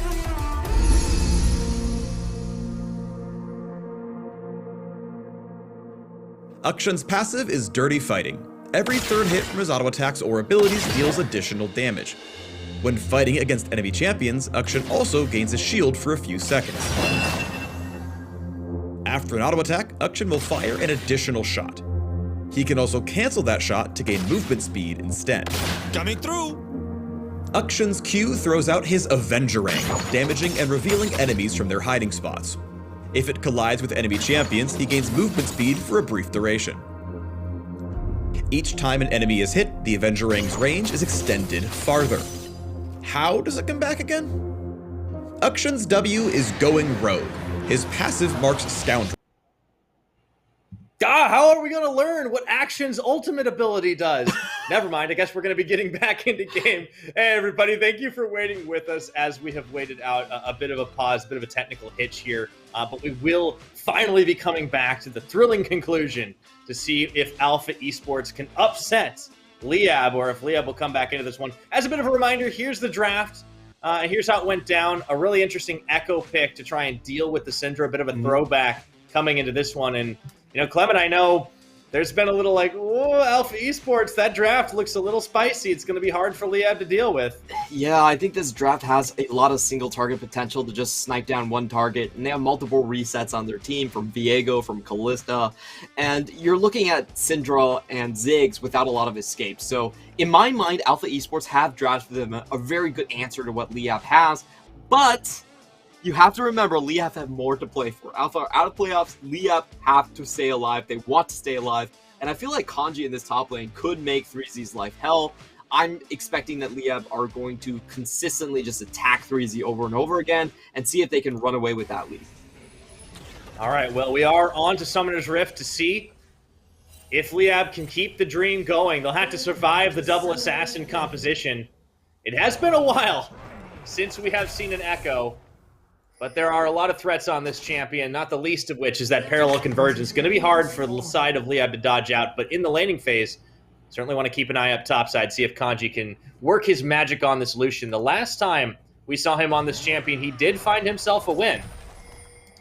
Yeah, for sure. And, just talking about some of the lane matchups here, I do actually favor Liab in the early game for mid-jungle. I think Syndra against Echo, sure, it doesn't work that well in side lanes, it doesn't work that well late game, but just in terms of the early laning phases, she's still perfectly fine. I think the buffs were enough to keep her relevant here.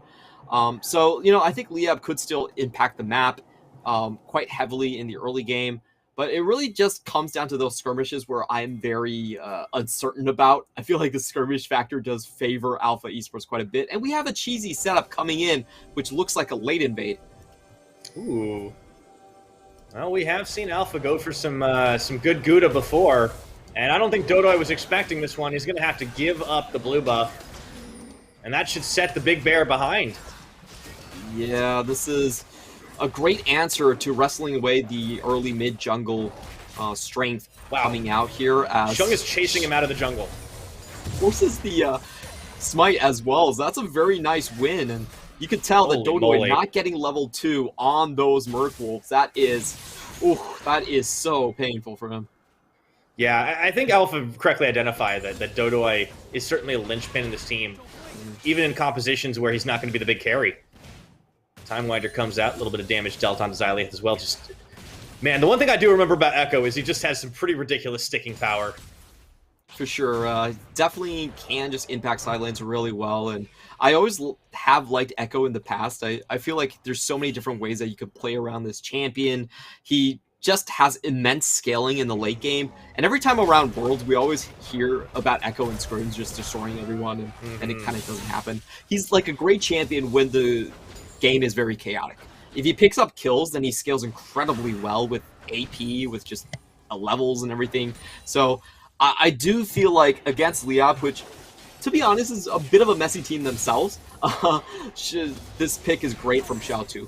We do have to see how Xiaotu does in the early to mid game, though. What we have been seeing from Xiaotu recently is that his early game has just been very suspect. We talk about that. Oh, it's so close. 6 HP. What? Oh, man. He has no pots left either. Man, that was close. Ooh, yeah, his instinct for self-preservation is very, very low. Yeah, that is a bit of a problem. I mean, yeah, you can't fault the guy for bravery, but, there's a reason he dies a lot, and I think we just saw it. Yeah, that has kind of been the case for him in the recent games, where Xiaotu will just go very, very over-aggressive, almost to the point where he's just limit testing, and throw himself at the enemy. Sometimes it works, most times it actually looks pretty bad here. We see Liab do not fall for the tricks. Meanwhile, they are going to just go for this top side. This is exactly what's expected. Big minion wave coming in. All about the patience. Dodoi, he knows it. So, doesn't go in a little early. We've seen some teams make that mistake. 3Z trying to walk away from this one. Gets the knockback and the combo. They make it look easy. Meanwhile, Aiden goes down, and Shun takes a lot of damage, forcing the heal out of On.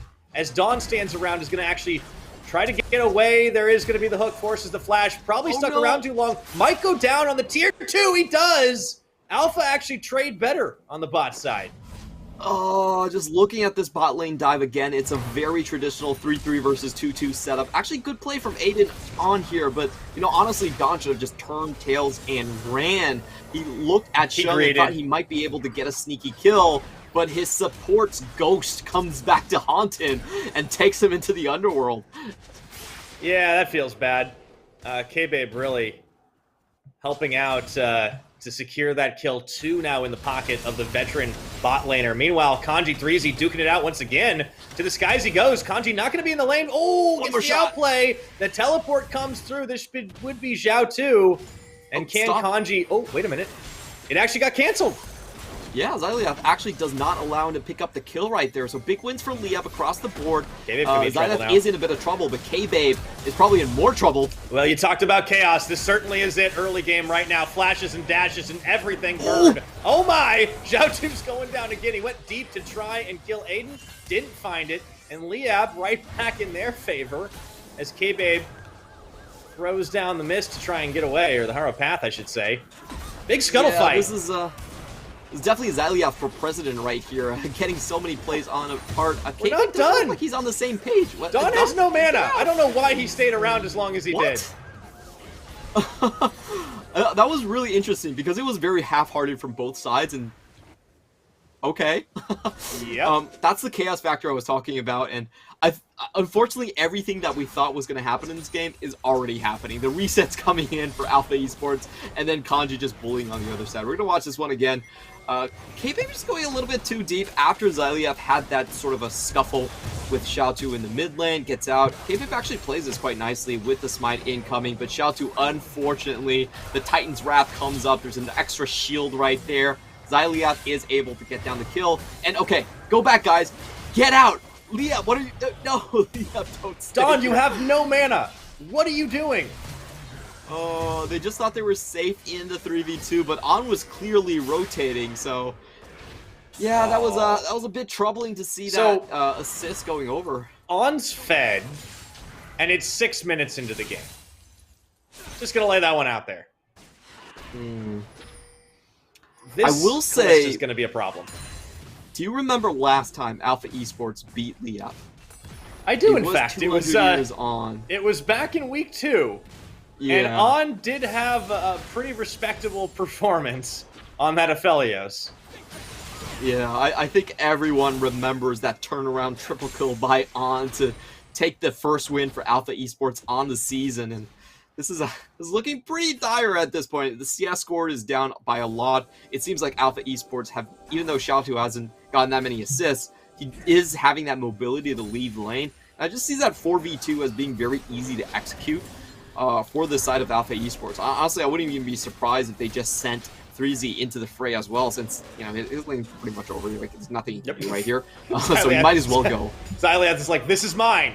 You don't take this. I can't take it, but you won't either. I wonder if he waits around for it. Oh, okay. He takes away the Krugs. Yeah. It's the same thing. Boy. Wow. Well, K-Babe's having a good time.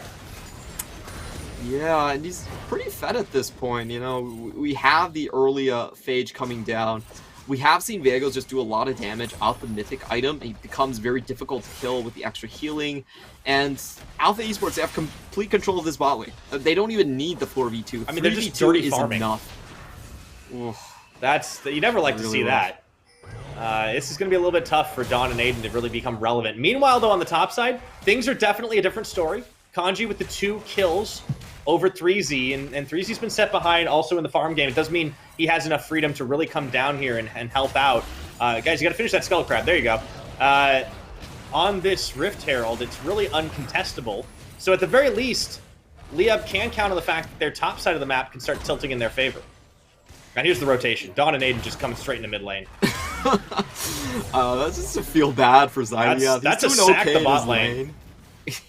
Oh boy, that's all right. a sack of Xyleath. Like, what is Xyleath going to do? But 3Z... Oh dear, 3Z. Where are you going, man? He's in trouble right now. Tries to get a little bit of an outplay here, but yeah, Dodoe's there for backup. Not even needed. Kanji getting another kill here. This is going to be the big push in. In fact, Xyleath stays mid. It looks like Liab just want to accelerate the game.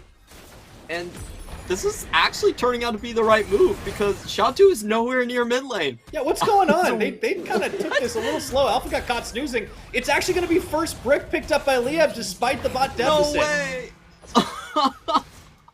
Oh, I think On must be losing his mind this game. Like, he's won out on the bot lane so hard, but the top lane is just... I love this. I love that Dawn and Aiden were just like, all right, we're not playing bot lane anymore. Move over, Xyleath. We're coming to mid. We're going to knock this one down. There was like no answer for the longest time on top side. 3Z finally comes back up, and he should be able to finish off Shelly. But Liab kind of turned that deficit right around.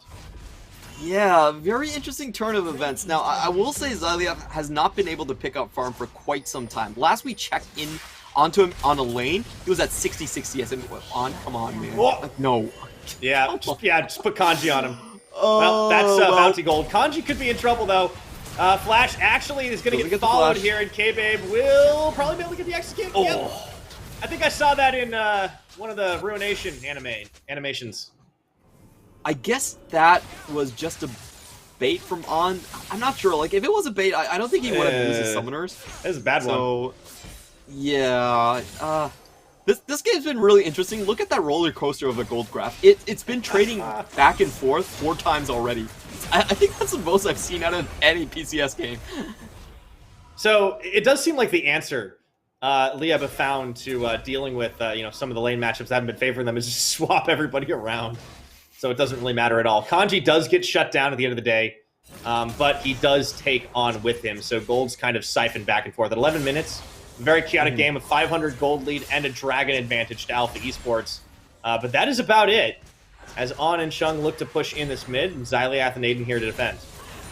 I definitely think the game now favors Alpha for sure. Xyliath just doesn't have a place to go right now. Every time he steps into lane, someone else is taking his farm. So his growth is extremely stunted, and Liab just have to all into team fights afterwards from this point onward, as we see them closing down onto the Drake. Yeah. Oh, flash forward. They actually tried to bait this one, and it looks like they will be able to find it. And everybody's going into the backline. Dodoy starts out by helping open up a kill as Kanji will claim it. Here comes the chrono break, but Xiaotu doesn't have deletion. And Alpha just end up not getting anything out of that, but they turn back in for another. K-Babe falls. At the end of the day, it's only going to be Aiden on the Liab side that does. Yeah, that was such a ill-coordinated team fight coming in from Alpha Esports. If you look at most of their ultimates, they almost miss everything and just end up getting one target at a time. Watch this again. We see the Death Charge and the Stormbringer straight onto the backline. Great synergy from Liab.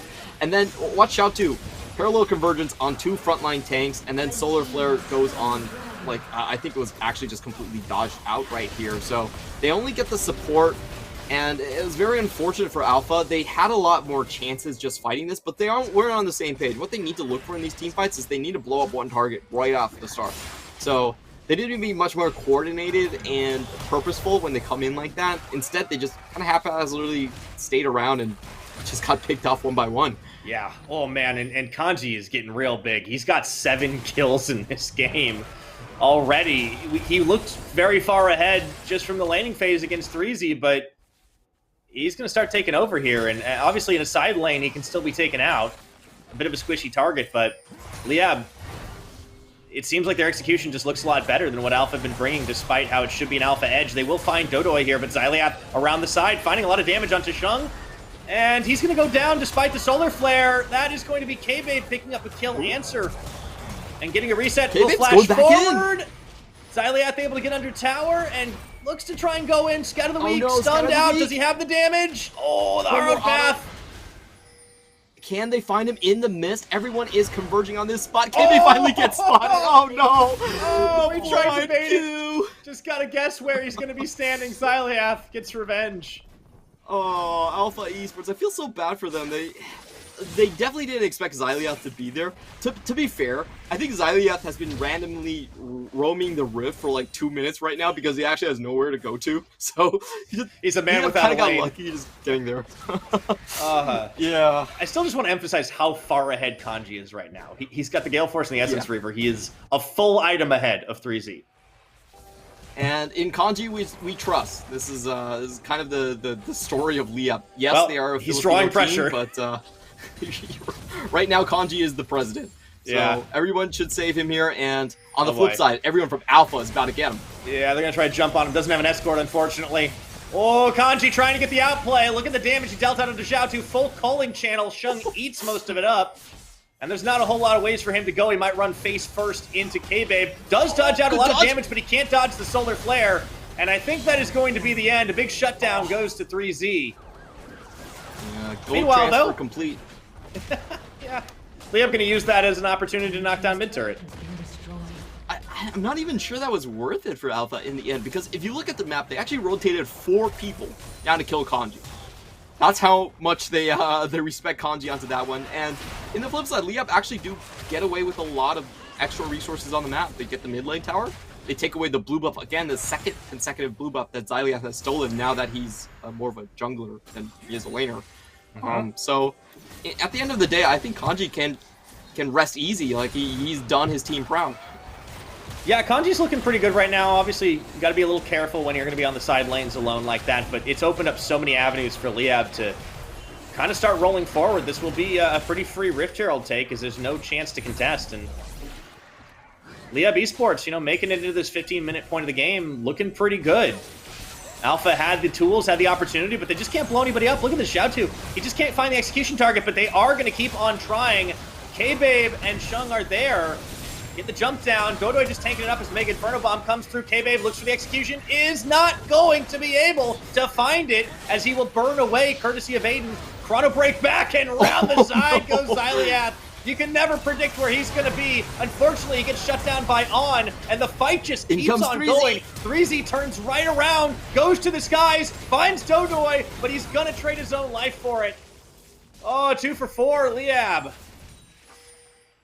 I don't really understand the trades here coming out from Alpha Esports. It just seems like they're, they're very happy to take a one-way ticket. Xiaotu's play here was fine, but he actually went in a little bit too early. He should have allowed Liab to walk further towards the parallel convergence, and then the full team just straight up engages. You see Shum burning his flash over the wall onto 2 ramps to try and get to the enemy team, and they focus Dodoy first, which is a really tanky champion at this point. I'm not really sure what Alpha is doing, and then after the fact where they've already lost out, they continue to just go in and in and in, and 3Z, it does get a trade back, but look at his HP bar. He's full HP, trading down 200 HP on Dodoy.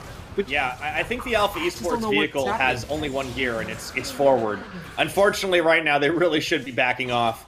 Liab will pick up a Mountain Dragon off the back of that one. On is doing his damnedest to just keep this game from tilting out of control, as he will take a tower, but unfortunately, this is going to be easily matched down bottom side. Shelly's up. 3 members of Liab going to get the push on, and there's not an answer here to stop this. This could turn into 2 turrets. Yeah, and you're trading against a Ziggs, so unless someone can actually just kill him underneath tower, it's not going to be worthwhile. They're going for it. Go in. Solar Flare spent. He's got the stun. Teleport's going to come back up. Adon actually flashes. He will burn down, unfortunately. K-Babe now is going to be isolated from the rest of the team as the power is unleashed from Xyliath, and Kanji comes up for the finishing touch. And they will be able to knock down, I think they knocked down tower number 2 down there. It looked like it, or at least it was close. Yeah, that was kind of an unfortunate flash coming in from K-Babe. I would have much preferred him to just go over the Raptor wall. Instead, he had like a very mini flash and still paid the price for it. As we have Kanji now with the TP just to pick up the kills here. We talked about scrappiness, but it doesn't really work out when you're the only one losing members. Oop! There! Oh, Xyliath's gonna walk away! Chrono Break, he couldn't quite finish the damage, and he's still going, and Xyliath hits him with the thumbs up. Oh, Dodoy on the taunt. I've never seen a bear teabag people, but there it is, ladies and gentlemen. Dodoy with the smackdown right there. We're in FPS now, Clement. I like this. This has got to be cathartic for Liab, because their big test up against Alpha last time, they lost it out. That was one of the more winnable games for him early on, but now it's got to be feeling good. They got to put this away. But Xyliath, he nearly goes down. Xiaotu just does not have the damage. The flash and the bear interrupt. Oh, and then the Ursine teabag. That's what I'm really here for. Okay, let's. We're not going to. No, they cut it out too soon. It's unfortunately we're not allowed to show that on TV anymore. Xyliath will fall. Okay, so finally, Alpha Esports. This is the trades that they should be going for, as long as they can keep on funneling kills into Echo. Actually, Echo hasn't gotten a single kill, so as long as they can keep on doing it on K-Babe, I think they should be fine. Oh, okay, that's a pretty big shutdown. Kanji's been stacking the kills up, so his bounty's good. I mean, this is the silver lining here, is that on the side lanes, K-Babe is going to be pretty terrifying. That's the scary thing about this composition, is that they can trade so poorly, but because their champions just naturally scale better with kills, they can still come out ahead. Like, there is some rhyme behind the madness. I'm not going to say all that much. They could have played a lot better. But the general idea is correct, is just to make things as chaotic as possible and pick up kills all across the board. And Alpha actually will outscale. So they finally taken back the gold lead. This gold graph is kind of interesting because I guess they skipped over most of the early game. Like, it was a lot more back and forth in the early game. But finally, Alpha Esports, even after all those weird kills, because they're able to pick up side lanes, because Xyliath doesn't have anywhere to farm, you see Xiaotu now with a 50+ CS lead. Yeah, the problem with facing off against a Viego in the side lane is if you're a squishy, it doesn't matter if you're fed because you can still get taken down, and we've seen that a couple of times from Kanji. However, Xiao2, let's see if he's going to be able to survive this one, trying to tank his way up, but he's going to be running into three members. Okay. Looks like Aiden was just kind of playing defense, but Alpha are going to take advantage of it by knocking down bot turret. Or a mid turret, rather. Yeah, a really good find coming in from them. And they do have to be pretty cautious of the potential for this Mountain Soul to come out through. Mountain Soul is probably the best soul that you could ask for against a double assassin combination. Oh, they're going to go for K-Babe. Just try to take the assassin out, and they do. Don getting the shutdown. It's going to be a turn. This could be a 21-minute Baron attempt without a smite on the Alpha side. Oh, you could see how discombobulated Alpha Esports were. Like, K-Babe was the only one pushing out the wave. No one was even near him, and I'm actually pretty surprised he didn't try to use the Heartbreaker out. Okay, so Aiden is going to be body blocking here, but there's not going to be a smite fight. I wonder if Liab full commit to this or if they're going to go for the fight instead themselves. Xiao2 already back in the mix. That's a lot of poke chunked out. Parallel Convergence going to land. Into the back goes Shung. They take him out, peel off the Baron, trying to keep this one aggro. They're going to try to have their cake and eat it too, but looking for more. That's going to be the Chrono Break as Xiao2 can't quite find the finisher. They stop the Baron, but they do lose one, and they might lose more. The culling and the bear drop comes in. That's going to be 2 so far. Oh, and they're going to catch on and as even well. more.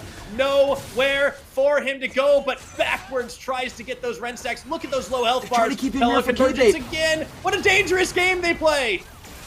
Can Pebe come in? He could wipe the entire team if he actually gets access here. The first Heartbreaker, if it lands, that could be it. Gonna get knocked back, trying for it. Unleash the power as he goes in, trying to pick one up. Finds one, but not enough to clean up. That was closer than it should have been. Yeah, I like On's attempts to just keep the team there. On the flip side, they will be able to pick away this objective. I think it's actually pretty funny that On just moved his way all the way to bot side. He's like, yeah, you guys have fun here. I'm just going to go somewhere else. On is keeping his eyes on the objective game. Absolutely trying to hold this one. Let's see this fight again. It started out really good, but I think Alpha actually went in way too deep after Sheng here. Like, after Sheng died, and the damage would stealth by Xiao2, there's no way Liev is going to continue on this turn. There's actually 0 chance for them to continue. So I think they should have been satisfied with just that play, but then you see 3Z just face-tanking Xyliat scatter the weak, and he dies instantly. So right back at it. Well, you know, it worked out for Liev the other time. Why not do it again? Yeah, this time it's a straight-up 5v5, but they do have the better positioning on it right now. Xiao2, he's going to spot this one, and they realize that they've got to go, but the Baron already dropping very low. And if they can secure this up and get out, they got the Baron turning in the fight. Solar Flare, Parallel Convergence coming down. They're going to try to get Xiao2 on the outside. He actually forced a Chrono Break back, but K-Babe starts by opening up onto Aiden. The rest of Liev look to scatter. Big Shock Flash coming in from 3Z, and it's Shen trying to lock them up. TP coming through. Liev are desperately trying to get away from this one, but Alpha go for the big shutdown, and they find everybody but Dodoy and Kanji. Dodoy body blocking for his carry. Oh, get him to the bunker, Dodoy on the Secret Service duty. Protect the president, indeed. Shakedown. Oh my goodness. Well, they're going to get a tower out of this. From Liev. They get the Baron, the most important thing. Even though they lose 3 for 1, they get the Baron and they keep Kanji with his bounty intact. 3Z teleports in, he drops the hammer, and Kanji stays alive because of the lifesteal. That was absolutely insane to watch. And Liev, now with this Baron, I feel like they finally don't have to deal with side waves anymore. Let's watch that again. Absolutely crazy start. I think Liev got the right idea that, like, Alpha just do not respond to coordinated play that well, so they just group up. They should have just gotten out here. There's, you know, full-on retreat. It was a great move coming in from 3Z. I actually really like the ideas here. Get the poke down, and then watch him go onto Kanji, but Kanji somehow survives. Dawn with the satchel charge actually stops the last auto attack from going through, and the president survives. Dodoy full-on body blocking, even hits him with the BM at the end. He's like, that's right, you're not touching my top laner. That looked like a bow, you know. I actually think Dodoy has different animations for taunts here. Like, he's making the full use of all of the Volibear animations. Next level. Salutes that. Gotta love it. Really good mechanics. High APM play. Mm-hmm. You got APM to spare in League of Legends sometimes. Xiao2 gonna be able to get some damage on this bot inhibitor turret. But looks like there's a Maybe another skirmish of brewing here in the mid lane. Liab don't seem to want that one. Ooh, Kanji. Yeah, Xiaotu, parallel convergence, excuse me, Chrono Break goes in, but he is not very tanky. And unfortunately, Xiaotu cannot survive. This is going to open up the floodgates to try and force a fight here. Aiden, this time the one engaging the fight rather than trying to disengage it. K-Babe is going to get the reset. No, he's not, because that is going to be enough for Aiden to stay alive by the skin of his teeth, and that turns the fight around. K-Babe going to be sniffing for a reset here. He looks to find one, but he gets stopped up, rooted. Liab, clean up, and don't lose a member. Kanji with 16 kills grabs the ace for Alpha Esports. The death timers are long, and Liab are going to keep their dreams at playoffs most likely alive here. They could just straight push for this. Now, we have seen Disaster strike. Liab was once very close to winning a game, and then the entire enemy team rezzed. So I want to see how fast they can take this one, and if they can't, they should be happy to just back out and give themselves another shot. I think that's what they're going to do, the smart play. Oh, all right. Okay. Nice. Good disengage. They're going to actually send Dawn back to clean the wave bottom side, making good use of that Baron buff in the aftermath of the fight, pushing it in. And Liab, they are knocking on the doors. The playoff dream still alive. Oh, boy. This one is tense, though. Alpha really giving them hell. They're making them earn it. Yeah, I think Xiaotu in the previous play, he just did not realize that Kanji was so fed to the point that he actually had Sorelvia's grudge this early on. You know, usually that is like a third item purchase, and he's like, well, I mean, it is a third item purchase. It's just he has the third item. Yeah, that was exactly the problem right there. So they just fall to it so quickly, and you remember the time where K-Babe was able to one-shot Kanji? I don't think that's happening anymore. He has the GA. The President is going to be a lot harder to hunt down here for the side of Liab, and this is where you see the team that even with the squishy target starts to take the lead because they have those stopwatches, and right now only Dawn is the one that can be one-shot.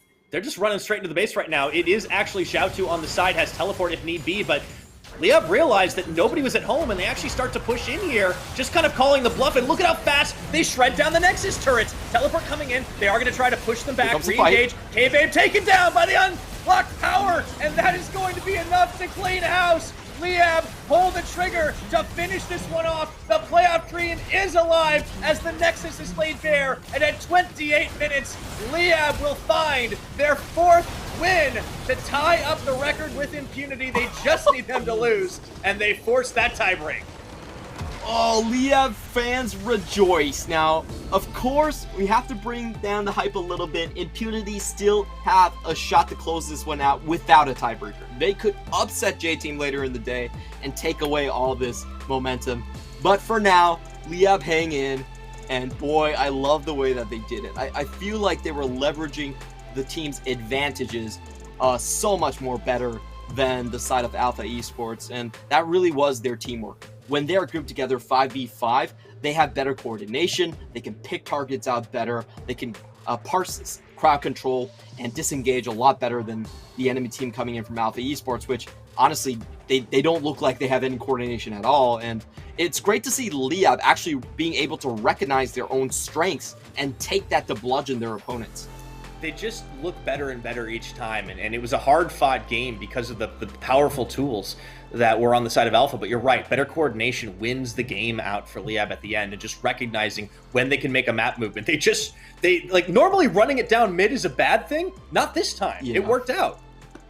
Yeah, I think they recognized that there was actually no wave clear on the side of Alpha Esports. You know, their mid laner is an assassin pushing in the side lane, and their AD carry is on Callista with no Renan's Hurricane. So there's not really a lot of stuff they can do against a big minion wave, and they just ran it down home. So great game plan coming out for them. I didn't think that they would be able to pull it out. I honestly thought that Alpha Esports, with their draft and watching K-Babe being able to one-shot Kanji, I thought that was it. Like, that was, how do you win from that point onwards? Like, you have no map control. So but it was a Baron buff. Serious protection from the Volibear certainly helped out. I think there were some fights where it was so close to just becoming a Viego Slaughterfest. K-Babe certainly was the big threat. I mean, this Echo, yes, it neutralized a bit of the lane, but it never really proved to be a big threat. Like, I felt like Xyliath was never under huge pressure, and by the time we came out of the laning phase, like, Xiaotu just never really got rolling on enough damage, and a lot of it came down to he let himself get solo killed way too many times, and unfortunately, that is the Xiaotu special. Yeah, it kind of is. Xiaotu just runs in there and tries to get as much as possible with zero regard for his own life, and that really did end up costing him. I felt like he could have gotten actually a lot more pressure in this game. Like, you have to remember, this guy started the game 0-4, and he was still able to command a side lane, which is, it was kind of crazy how, like, lopsided that matchup is. Xyliath was 50 CS behind. But unfortunately, Alpha Esports, I felt like in the teamfight phase around the Baron pit, like, their dance was not very coordinated. You could see that they actually forced out Liap the first time, but then they went in for more and just got wiped. Try to keep all the members around for K-Babe. K-Babe goes in, only gets 1 kill, and then gets traded off, and crucially, Kanji stays alive. So, Kanji for president, this is probably the highest, this is the highest kill count this season. And it goes to Kanji from Liab. 19 kills on that Lucian. What did I tell you about this game at the start? This is going to be Kanji carrier bust. I mean, and that was the game plan. They pulled it off. It was incredibly impressive, and Kanji did exactly what it needed to. It all started by setting 3Z really on the back foot. They got a little bit of help in the form of Dodoy, and speaking of Dodoy, I think he's the unsung hero of this one, above and beyond, you know, preventing Kanji from dying, of course, in that very flashy play up topside, but also just, like, making sure that he was going to be able to set up these fights and these picks that got Kanji off to that rolling start. And yeah, that was pretty much the story of the game.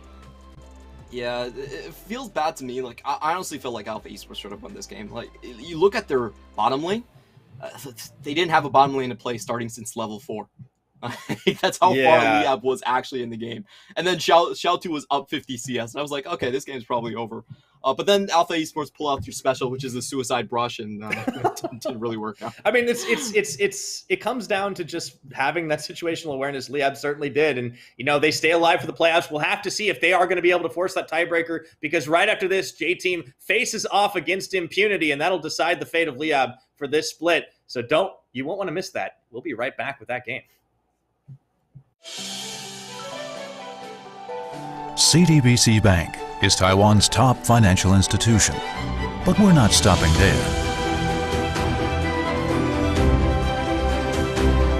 We're crafting an international brand and already have over 260 outlets in 14 countries. We are by your side, ready to embrace the future.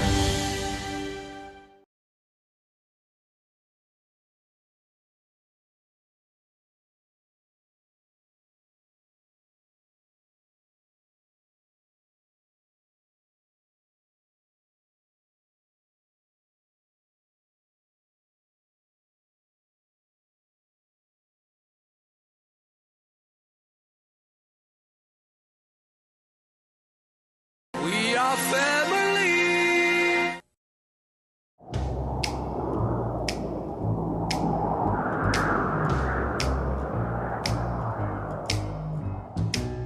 Can't you see my heart is lost without you?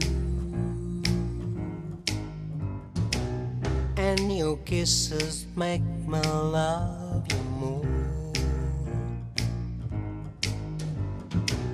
And your kisses make me love you more.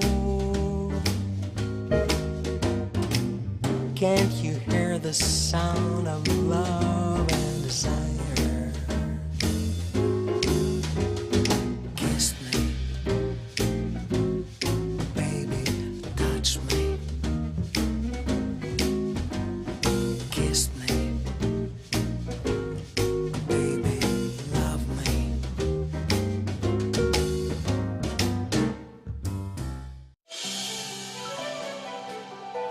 CTBC Bank is Taiwan's top financial institution, but we're not stopping there.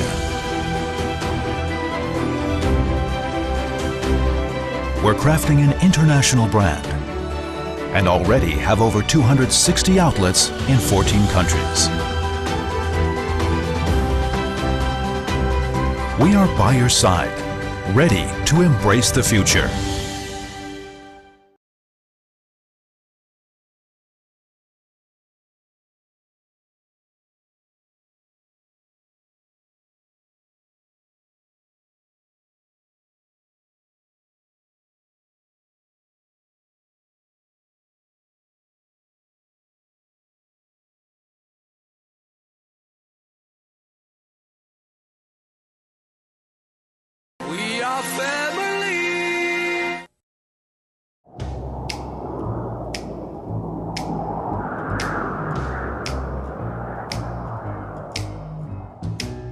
Can't you see my heart is lost without you? And your kisses make me love you more. And your kisses make me love you more. Can't you hear the sound of love and desire? Kiss me, baby, touch me. Kiss me, baby, love me.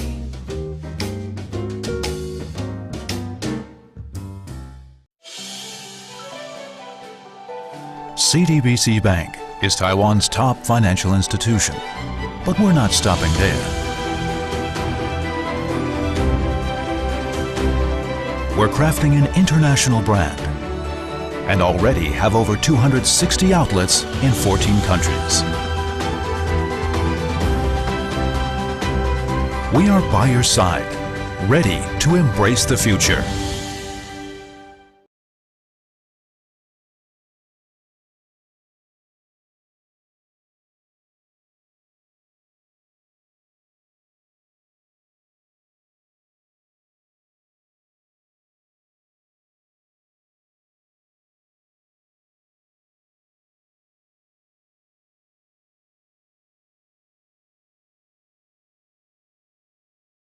We are family.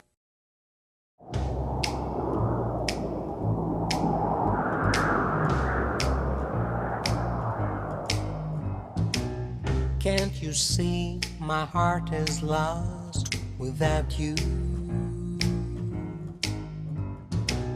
And your kisses make me love you more. And your kisses make me love you more. Can't you hear the sound of love and desire? Kiss me, baby, touch me. Kiss me, baby, love me.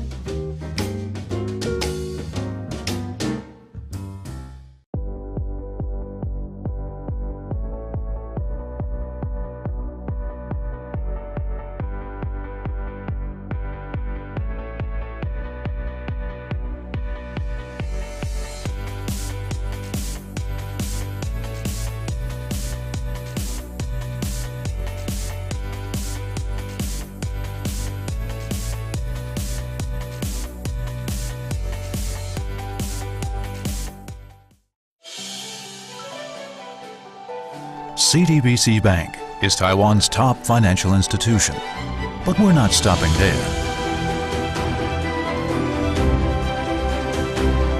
We're crafting an international brand and already have over 260 outlets in 14 countries. We are by your side, ready to embrace the future.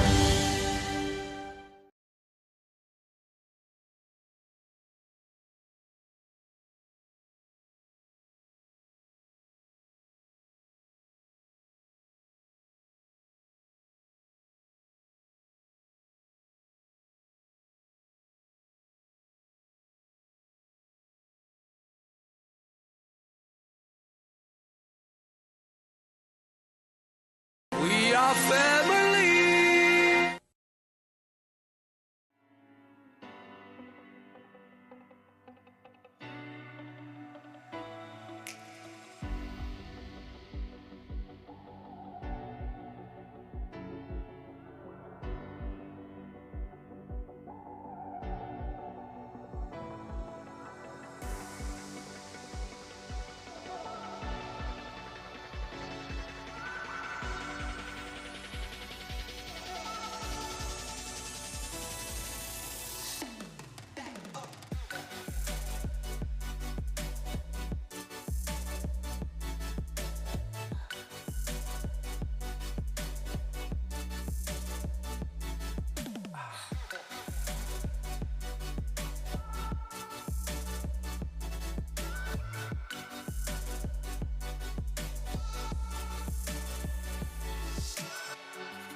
And welcome back, everybody, to the PCS. We are in the back half, the last couple of games of the regular season here for the 2021 PCS Summer. Before we get into it, I do want to take a moment to thank our wonderful sponsors. They are CTBC Bank, China Airlines, Chunghwa Telecom, and Caliber. Thank you so much for making the PCS possible. Now, Clement, we just saw step 1 of the Liab master plan.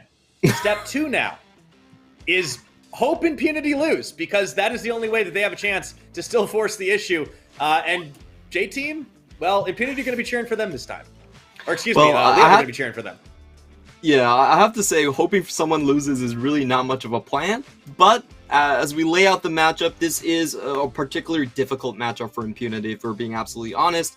3 tries this year, we have not seen Impunity be able to take down J-Team. And it is because Rest, is probably just the best top laner in the league right now. And even though Top King is the one holding the early game up for the side of Impunity, he's going up against an equal caliber player. And that matchup has really just meant that Impunity has found it very difficult to find those leads in the early game.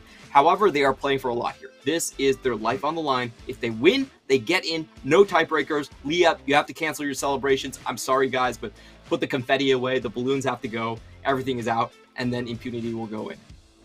But if Impunity don't win this, it's still a tiebreak scenario, or they're they're still looking for a tiebreak scenario, which would happen then tomorrow. But yeah, Impunity, they do control their own destiny here. If they can put it away against J-Team, they can win. But you mentioned it's such a stylistic difficulty for them. We will take a look at their current lineup. They are Top King, Epic, Moonblack, Bareku staying in the roster, and Kralix. A total swap of the bot lane. It took a little while for it to all come in, but they have been using both of their substitutes in that bot side. And I do think we've seen a little bit out of Bareku. I think that gives us some interesting insight. I liked the Seraphine pick yesterday. It just didn't execute what it needed to. And Kralix has been mostly a Thresh one trick, but he did have a Leona game sprinkled in as well.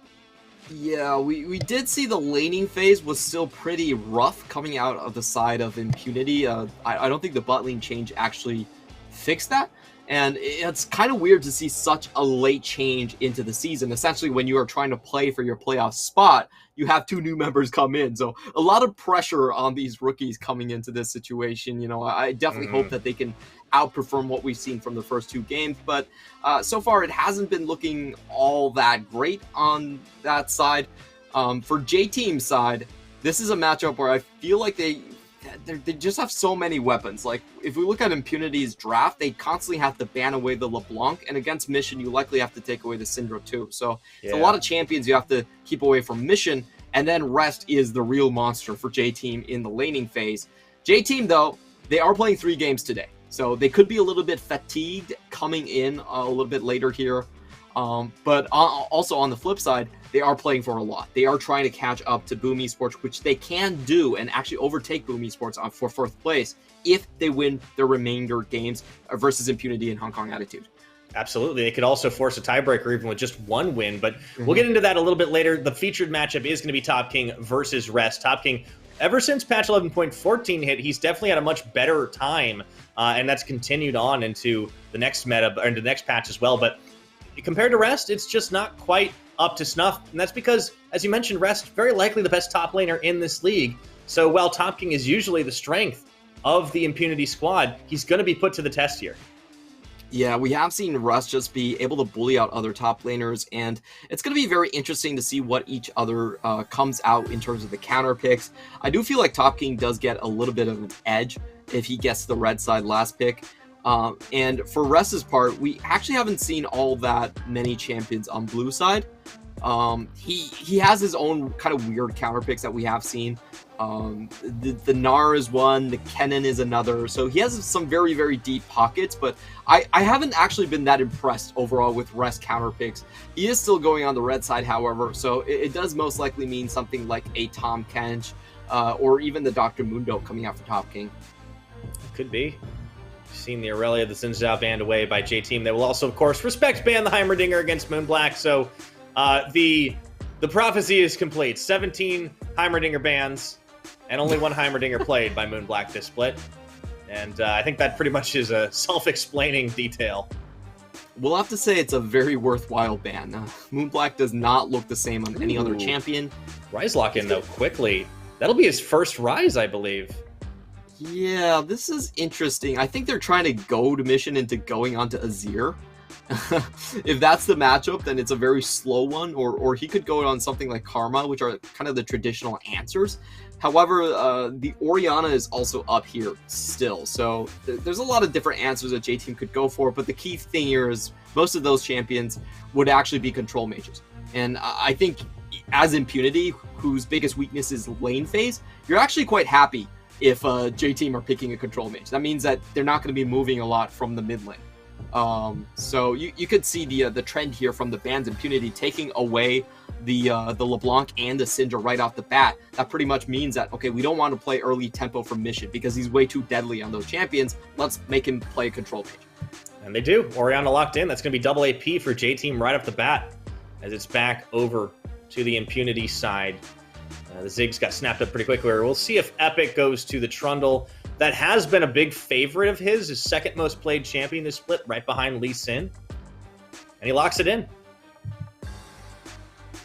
I always have pretty nebulous feelings about the Trundle. Yeah. But in this situation, I actually think it's quite decent. J-Team are setting themselves up for a front-to-back composition with double late game carries. So I think in that situation, J-Team probably have to pick a tank somewhere. The jungler probably has to be a tank. I think Volibear is probably the most likely candidate here. So getting that... oh, okay. Another Seraphine. All right. Getting that Subjugate would be nice. The Seraphine is, again, I think Impunity are actually controlling this draft quite nicely. If you think about what J-Team wants to do with those two picks, you almost, like, Jace doesn't actually fit here. I don't think they're going to go for a Jace, personally. It would also be kind of an interesting blind lock when they do have the counter pick for Rest right now. So they're going to actually do it. Okay. Okay. It's a very interesting shift from J-Team. I think they're lowering their total potential on the team composition, but also at the same time escaping the fate of being countered out by Impunity. So Impunity are drafting themselves a counter to a front-to-back comp. They have good tank, anti-tank, and they have great like counter engage that can hit multiple people. On the other side, J-Team, they're just going like, okay, you know what? We're not going to play your game. We're going to back away. We're going to go another route, and this is shaping up to be more of a tank composition. However, actually, a poke composition, excuse me. However, I don't think it's actually that easy to disengage from a Seraphine at all. Mm-hmm. So they might need a couple more pieces here to make sure they're safe when they're sieging. Last time we actually saw this paired up with the Kled, didn't quite work out, but of course now with the Rise lock in, unless they wanted to send it on Top King and do something crazy, I think we'll be seeing something a little bit different here as the bans come through. It is going to be two support bans. Lee Sin locked in for Hana. That one definitely going to be able to try and disengage a little more with that champion. Also good ball delivery system. So they sprinkle in a little bit more skirmishing potential and see what Impunity round their comp out with. We're still looking for Top King, and we're still looking for Krelix. I do think that J-Team are likely going to round out with Alistar here. I think Alistar is probably the safest one. Braum doesn't really work that well with Ziggs. Bard. Oh. There's a bot lane. Okay. Two globals and even more engaged from Impunity. I like this. This is so fun to watch from Impunity. Just shifting their draft and molding them to kind of counteract J-Team whatever they pick. J-Team, you go poke, and I'm just going to go full on engage. If I get the fight to go, then I should be able to win out on the ensuing battle. So Impunity, I love the Bard here. Bard is such a good counter to poke compositions. You stun half of their team, and then you can just chase up and kill the rest. Yeah, I don't think so. No way. No, even Woody's laughing. having himself a giggle right now. Can I play? Can we play Jarvan support? Come on. No, okay, fine. I guess I'll. All right, okay. Last second, are going to be any switch ups? No, it is going to be the Rakan locked in. Okay. Pair up with the Ziggs. So yeah, this is a really interesting draft from the Impunity side of things. I like this. They round out, of course, with the Top King Lucian pick. It'll be his second, and we've seen this already in the previous game, in fact. Although Rest, a very different caliber of player than 3Z. Yeah, I don't expect Rest to die pre-6 at least, so that should be somewhat okay. And don't jinx it, man. Okay, I'm sorry, Rest. But if you look at the matchup, neither jungler really has that much diving potential, so I don't expect a lot of things to happen in the top side. It's mainly going to be about bot side skirmish in the early game for sure here. And, you know, J-Team, this is a very interesting draft. What they have done is they drafted for counter engage on their last 2 picks. So they're going to be spread out in a team fight. They're going to have a concave, firing from all shots, all places, have good spacing. On the other side, you have a full-on engage composition coming in from the side of Impunity. They have that Seraphine ultimate that if they can catch multiple people off will be very, very deadly. So this is just a kind of a positioning test for J-Team. This is the way I see it. I like for Impunity that they've given themselves kind of a very straightforward objective in this game, is to just try and get those engages. I think some of the biggest critique I've seen from the Impunity side is the drafting is good, but they don't often execute on what they're trying to do. Maybe it's a little bit too complex, or they don't really adapt well to it. It's straight up, it's simple, and they go for counter picks wherever they can find it. I think it plays to the strengths of this squad as they look to try and pick up a win here to secure themselves a playoff spot, the long sought after playoff spot. And I really hope that Impunity can do it here. I think Impunity has been a team that in the spring split has been able to take down a lot of high profile teams that actually have better records than them. But this split, they have been hampered by the fact that I think everyone else in the league has just upgraded, and they have introduced a lot of different changes to the roster. They've gotten more gimmicky, is my feel. Impunity, well, that's undoubtedly true. Yeah, Impunity were a bit of a team that tried to overpower with creativity and just their drafting ideas. I think that has always been their strong suit. But in general, their mechanics in laning phase have been just a tier behind most of their opponents. And that's, I think, the reason why we haven't been able to see them execute as well as we might expect them to do. So a couple of early things to point out here is just, number one, we have to pay attention to the laning phase. Pretty difficult matchup for the Rise early on. It's very difficult for you to walk up against an Orianna that has a lot more range. And interesting level 1 cheeses from both teams. Oh boy. Uh-oh, Top King, no! Oh, the bait. Oh dear. Well, that's a little bit rough here, as they are going to turn around. As they actually managed to get him out alive. I don't believe it. First blood to Epic. And now Woody on the run. Moonblack going to help secure that one, and it's just assists all around. Wow, what a start for Impunity. What did we say? Creativity. That is the name of the game from Impunity here. Minions have spawned. And they do manage to pull off getting J-Team to overcommit. I'm not sure what J-Team are trying there. If you want to do that play, you always go in with 3. You don't do it with 2. Doing it with 2 is sometimes you lack firepower. The enemy can just kind of flash away, or you might just run into a 4-man stack. So I felt like that was a very half-hearted attempt for JT to find an advantage, and it gets punished right off the bat. I like that they're like, oh, we can cheese them, right? And then they realize, no, we've been cheesed way harder. So good start for Impunity. A kill picked up by Epic. A kill picked up, I believe, by Bareku as well. That should help this bottom side. So, it's not every day that we get to see a Seraphine Bard bot lane. So, Clement, talk me through this one. This is basically one of the most disgusting, just straight up lanes that you can fight against. Both of them have so what we're looking to do in this lane is actually just try to either one-shot or wait for the jungler to come. Typically, the way you play it is you have to go aggressive early to knock them down. If they start getting their levels and up, they can just sustain in lane indefinitely. It's very hard to actually push them out. So it's either early cheese. Yeah, it's early cheese or early ganks against this type of a lane. Let's see if Hana pays them a visit down bot side. Help Lilvi and Woody out a little bit. But after that early bit of excitement, things are going to settle just a little bit. We'll want to keep an eye on that top lane as well. It's Top King going to do his best to shove Rest in this matchup. Certainly looked very favorable last time around in the Liab Alpha matchup, but as I mentioned, it's different caliber of players. Yeah, it's much easier for the Lucian to actually keep his distance against the Jason, particularly around level 6. You really see a big chance for solo kills happening here. And talking about the jungle pathing, I do like that both of them are heading towards the top side this time around. I think mainly the reason is Kanji without the not Kanji, excuse me. I just have Lucian stuck as Kanji. Still got your brain on the Liab game, huh? Yeah. just with Top King without his flash, is going to be a pretty juicy target here. So I like that both teams are trying to play around that. Ooh. Oh, the double root.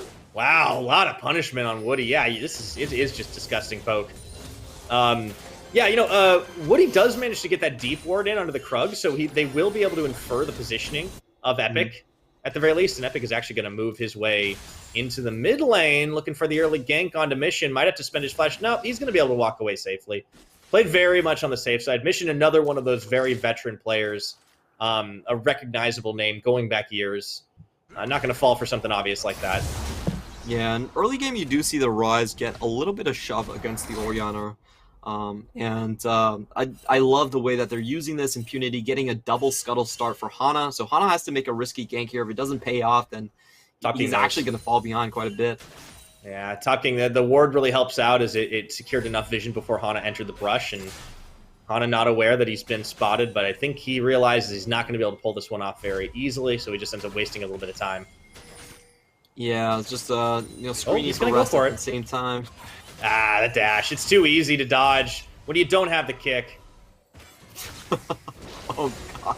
Top King's even punishing further. Well, the key thing is to just look at the bottom line and see, like, if his camp is about to come up. If it does, and, you know, you definitely can't tell he's been bamboozled and is wasting time here. Mission's going to be absolutely fine. He still has his TP. Yeah, Moonblack dished some damage, but you're right. That was going to be the end of it. Top King could be in trouble now that Woody's getting set up for a dive, and he's going to have to play very fancy, too, as Hana never left. The dash actually ends up finishing. Woody goes down! Come in! Double actually root! Finds one! And with Moonblack here, they're not going to be able to get much more than the flash, but okay. Good answer from Impunity. That really wasn't that worth it because, talking about that, Epic going in. Yeah, there's the chomp, the pillar, and the bonk. Oh, one more attack, hit, and that's going to be enough. Moonblack, he gets the kill picked up as well. Oh, yeah, and things are going from bad to worse for J-Team. They do have some alone time coming in from Lil V on the bottom side, but if you think about that dive, that was a 3v2 dive where they trade one kill, most importantly, back to the opponent top laner. So even though the top laner loses a bit on farm, he's not really that far behind, and that in my mind makes it not worth it. Lil V, he's slowed. Probably going to be fine. Yeah, he's going to be able to disengage from that one. Bareku wasn't really in a position to fully punish there, try and stack on beat drops, but you know, not going to be enough. And that and that timing makes way for Hana to start off on Cloud Drake at the very least, and so J-Team, they don't lose any more for that, but they are set behind here. Ooh, good shock blast. Top King getting chased away from the minion wave, although Rest going back in flash for flash. Ooh, very aggressive for the J-Team top laner. Yeah, I think Rest was trying to punish to see if Rest did not have his CD right there, but he did, and able to flash out. And this is going to get a little bit awkward here, because Epic coming in with the CS advantage is going to put a lot more pressure. Yeah, Moonblack was already there here. Now Rest is in some trouble without that flash. He knows he's not getting out, so he just goes to the skies. But then he goes straight to Fountain. So a much more effective dive from Impunity. They got 5 kills to 1 now. Yeah, that was a great move coming in from Moonblack, just going with the rest of the team. And I really don't like the trade from Rest. Typically in this matchup, he actually needs the flash a lot more than Top King. Top King can play aggressive from this point forward. I think he was just hoping that Top King did not actually have the flash up. Lily getting stunned, though. Yeah, he's getting stunned and rooted. It's just so much CC right now. And while Woody wasn't there, they were able to dish out a lot of punishment. Krelix is going to get knocked up, and the flash followed the dome, and that's going to be enough. Krelix with the kill secured. 2v2 outplays. Liab fans be sweating out there 6-1 right now in Impunity's favor. Ooh, I believe we are achieving Monka S level. Yeah, I feel it. And J-Team, for me, they still need to hold on. Like, they have a pretty good scaling composition, but they can't keep on taking... Oh, my God. Whoa, Rest. You know, I swear, today, like, okay, we'll talk about that in a minute, because Hana's going to make this a 1-for-1 at least, if he gets away. I've seen so many Jace's face check today. I don't get it. What's going on? I don't know either, but that was just a miscalculation from J-Team. They didn't think that Epic was going to be there, but he was. So, Rest just, you know, he thought he got the jump on the opponent. It wasn't the case. The opponent got the jump on him. And this is going to snowball into likely just the top side being taken down. I don't think they really care about wrestling back to bot side. Typically, you don't really roam with Seraphine anyway, so it most likely just will be getting Top King even further ahead with this Herald. Yeah, I mean, it was a strategy that Liab were able to make work really well with Kanji last game. Let's see if they can do it again. J-Team will take away a red buff in exchange, but, you know, don't worry about that too much. Don't actually end up popping the Herald just yet. Ooh. Bariku wanted to close out with Krelix there and didn't really have enough damage to do it. Yeah, and you can see J-Team, even though they have the roam onto the enemy jungle, without mission on something like LeBlanc and Syndra, like, he's not actually going to move from lane that much. This is, you know, probably the only weakness about Mission's game is that he doesn't leave lane. He is going to be there for a while. He takes his sweet time. So even with JT getting some camps back, I don't think they can really force a dive onto the bottom lane. And this is when Impunity's bot side now has a lot of engage, and Lil V doesn't have the flash. So it should actually be a fairly easy catch if they ever get the 3v2. But it's a 2v3, unfortunately, for them right now, as Hana is there. You'd already seen Epic leaving, but no, not going to be able to dive it. Clearing almost all the plates off, but J-Team can't quite break through. And Epic's just kind of looking for a lane to really drop that Herald. I thought he might actually be looking to do it on bottom if they could get the drop on Lil V and Woody, but nothing doing. So he's going to take his time, and that should be a drop up top after all. Yep, finally heading up towards that lane. I like that Woody is matching here as well. We have mainly just seen Lil V being left alone in his own lane. The wave position is very nice coming in from Impunity. Should be able to shove whenever. It looks like Top King is just doing a slow clear to hope the next wave can catch up onto this one. And Hana, in the meantime, is also moving up. Shockwave is looking to set up Hana. Gonna go forward, and the kickback, nicely done on the in-second. Moonblack could be in a bit of trouble here. Goodbye. Tries to get that last-second portal out, but he gets shut down. Love the patience on that coming in from Hana there, just waiting until the minion dies to get a guaranteed lockdown. And that also means the top play from Impunity is not going to work out. They also roamed Bariku. Yeah, I'm not sure why they roamed their bot lane away, but that tower was going to go down regardless, just because of how close it was to Satchel kill range. Mission even going to be able to pick up a plate. You know, honestly, J-Team, they kind of swing that really well by drawing pressure away. And yeah, they were going to lose that bot tower. I thought maybe they can preempt it by taking Shelly up top, but doesn't end up happening. And Epic still hasn't crushed that eye. Yeah, he's still looking for a chance to just drop that one. I think he spotted Woody and had to back out and wait for a while, and then his mid lane going down definitely didn't do him any favors. Mission also had the TP in that previous play, so they couldn't really go in and execute on this. And this is what we typically see out of the matchup. Once Orianna hits level 6, it becomes pretty difficult for the Ryze to actually continue to trade onto the Ori. She has a massive range advantage coming in, and Bariku is also spotted here, so if they force this, it could be another disaster for Impunity. Oh, there we go. Pillar on rest. Oh, he's going to go, and they just try to debate it out as Woody really helps him. Top King taking a lot of damage off the back of that Shock Blast, helping Shockwave going to pull in 2 into the Mega Inferno Bomb. Impunity don't go down in this one, and oh, that's just a lot of disgusting damage between the Seraphine and the Bard. Tempered Fate comes down on top of Hana. Bariku a little bit low as they do defend tower. It just seems like J-Team would turn the pressure valve on. Yeah, Still no I Rift think Herald pop. If you look at the bot lane, they're just completely leaving the bot lane, and they're just getting to the lanes and getting the first move first. Krelix, okay, there's no ignite, so he's fine. Now, rule number 1 of Bard, never follow the magical journey. Does not end well. I think that's the rule for your opponents. Yeah, absolutely. Oh, Hana gets another dragon. Okay. Well, Rift Herald will finally be popped. He kind of had to. It was just about to run out, it looked like. So they're going to try to force the issue up top here. But Woody is still around, and that 2v2 didn't go well in favor of Top King Epic last time. They will get the charge down. Going to turn their attention over to Rest, but he goes to the skies, and Top King is taken out as the teleport comes in a little bit late for Moonlight. They don't even get the tower. J-Team really doing a great job defending and counterplaying. It's a full read on the Impunity game plan.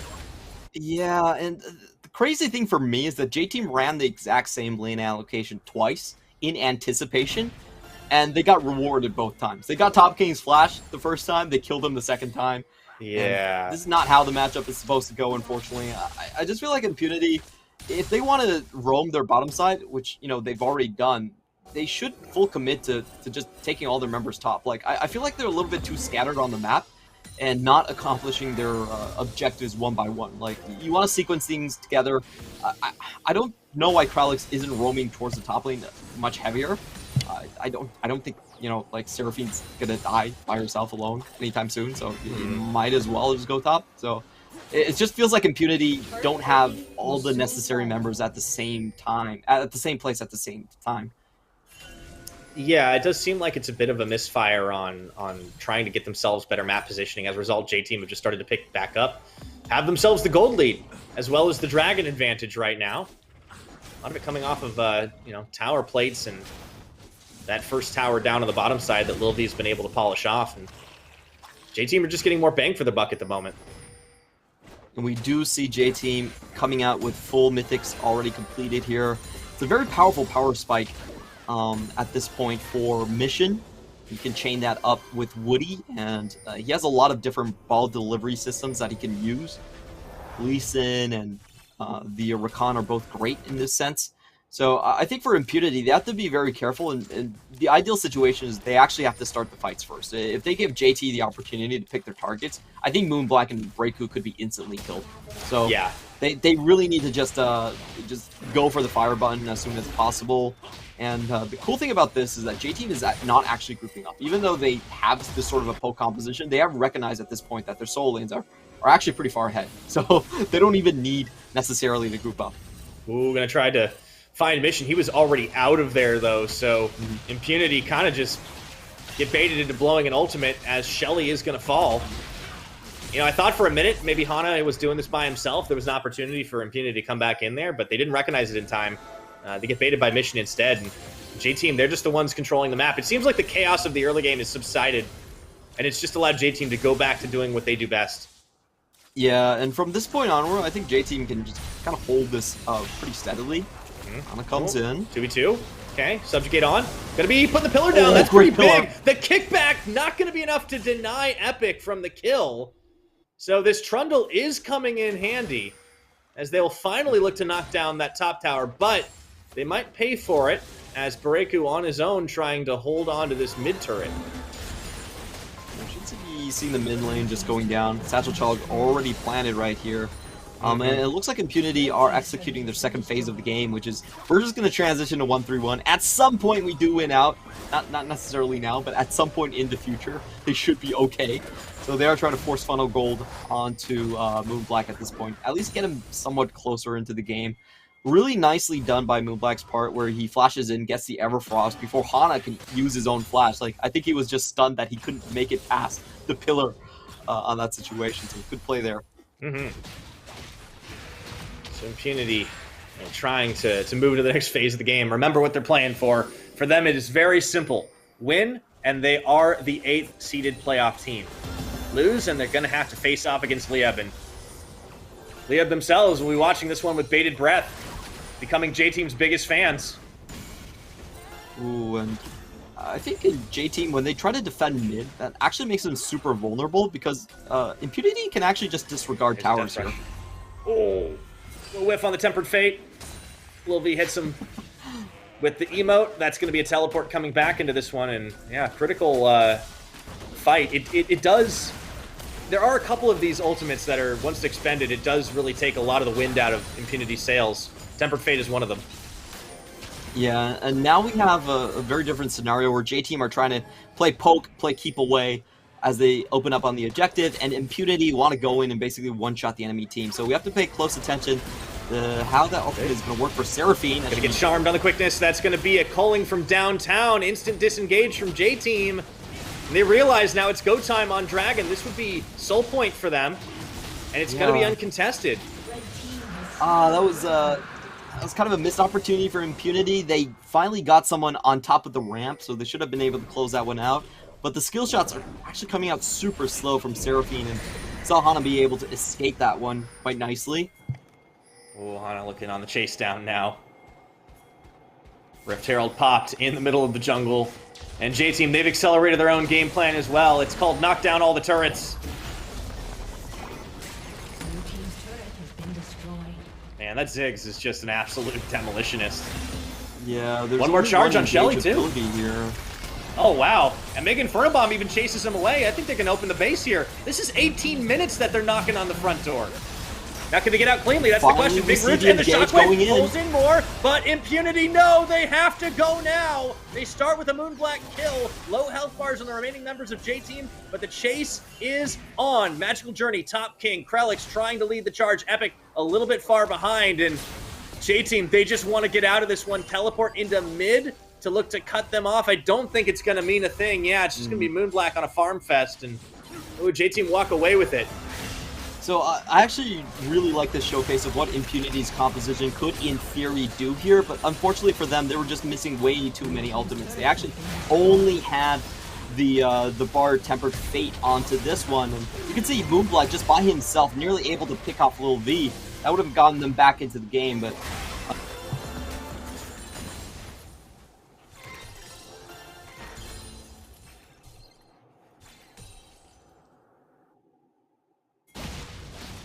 J-Team certainly know when they can go in. You know, losing one, not a huge deal. Disengaging the rest from the fight, certainly good here. As they crack open bot inhibitor. Aren't able to take inhib. That would have been really something pre-Baron, but they weren't able to do that. Still well ahead, firmly in the lead of this game. And respecting the abilities of a lot of the Impunity side, you know, really watching for the Machine Gun Rise to come out. They're really trying their best to avoid that big Wombo Encore combo. And Hana and Mission going hunting, but Epic is there. There's the flash kick.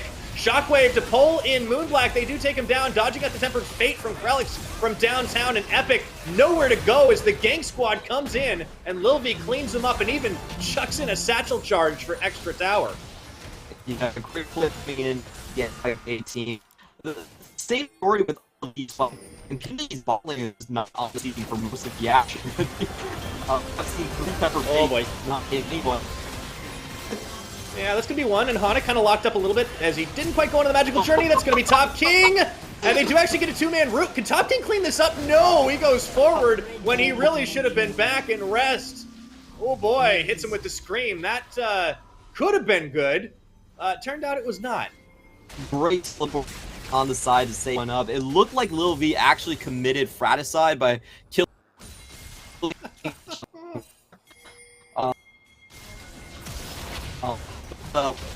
You saw Moonblack with the Everfrost onto 2 right at the start of that, but unfortunately, just look at the bot lane. They're way too far away. You don't have Lucian here as he's just falling in, and the Temper Fate doesn't land either. So, unfortunately, just the rotations from J-Team coming in a lot smoother.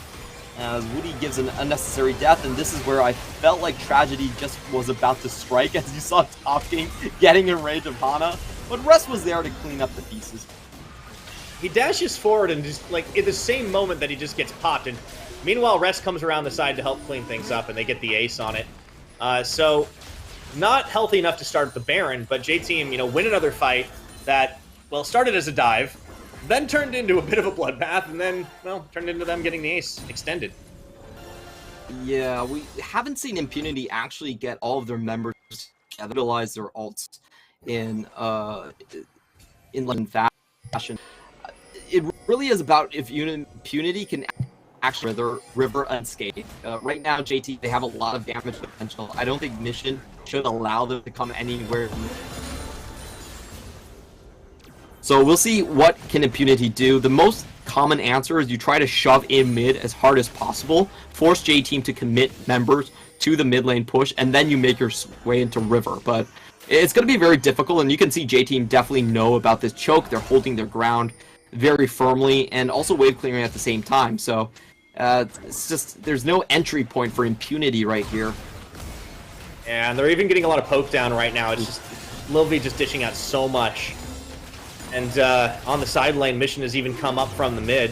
Gonna be backing away a little bit. The chase comes down. Tempered Fate not gonna land. Really, Krelix has not gotten too many. And oh, here's Hana around the backside, gets the deletion out of Top King, and the fight's on multiple fronts. But it is all J-Team as Mission helps clean up. It's only going to be Bareku and Epic remaining, dodging out. One ability only to be hit by another. Can't quite get the deletion.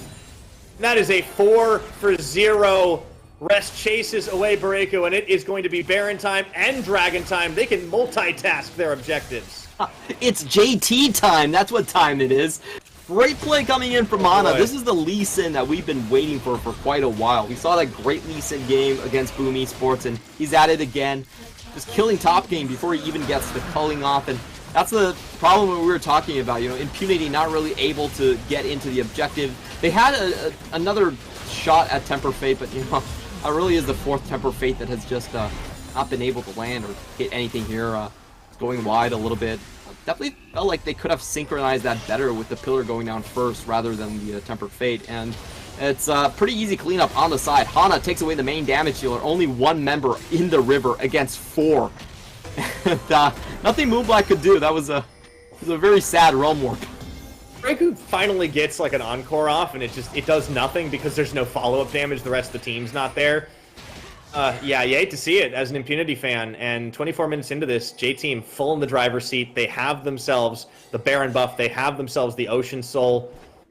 You know, I think critically, like, they haven't been grouping up as much, like clustering up, rather, as, Top King, forcing the flash to the Lil-V. Oh, and he's going to be okay. In comes Woody, looking on the quickness. Big Inferno. Oh, my word! That was dirty. What is that damage? What? I don't think he even was touched before that. It was just... like, 1 Q and Mega Inferno Bomb, and he's gone. That shocked me so much that, like, my Siri went off for a second. Like, what are you talking about? Oh, man. J-Team are starting to open up a real can of hurt and Impunity here. Yeah, that was... I did not expect that. You have the magic penetration coming out from Lil V, and he just knows his damage numbers so well. Even the teleport not able to save him, so they've got a 4v5 here to just roll in on. Shockwave. Oh! Mission starting to roll forward. Hana gets kicked backwards into all 3. He's just making this Lee Sin look so damn good as J-Team are knocking on the inhibitors. And I think there might be confetti flowing right now at the Liab house as they are still alive in this race for playoffs.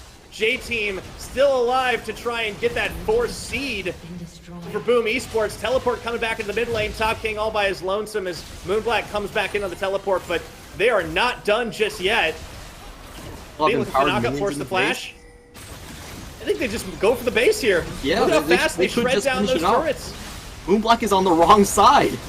And they actually are just going to send him back to the right side. Express route via the fountain. Quickness on for Woody. They're actually just focusing on winning the fight first. Mission keeping everybody locked up under pressure here as the rest of the team is leading the minion wave in, and Mission's just too tanky to actually get taken out. Satchel charge on. Impunity, they can do absolutely nothing here. And I think with the last 2, no, they pull him in, and that is going to be it. Impunity are going to have to play a tiebreaker, and J-Team 1 step closer to that 4th seed. Oh, congratulations to J-Team keeping their hopes alive as well as Liab's hopes in this game. And unfortunately for Impunity on the other side, they had such a good start to this one. You know, it was a 6-1 opening, but I think there was a couple key factors that really lost them the game.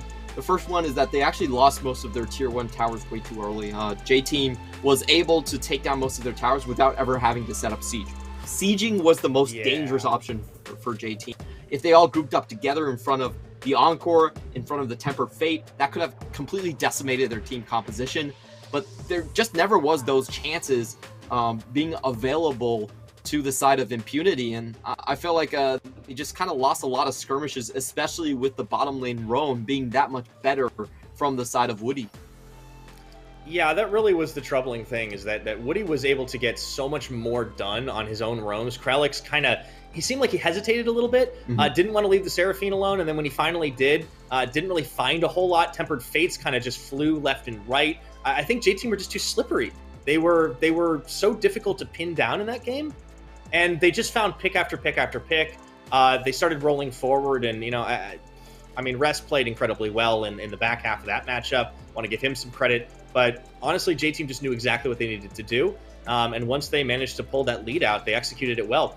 Honestly, props to Hana's Lee Sin. That was beautiful. That was honestly, we've seen so many talented Lee Sins in this league and around the world, but that was just an incredible masterstroke of performance. Highlight reel after highlight reel. I feel like he could pick up the MVP, no problem. Yeah, I definitely think Hana's going for the double MVP, maybe even the triple today, as he also got the Trundle earlier on.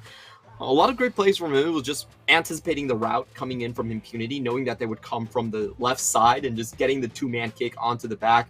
The 3-man kick in the base didn't result in anything, but it was cool.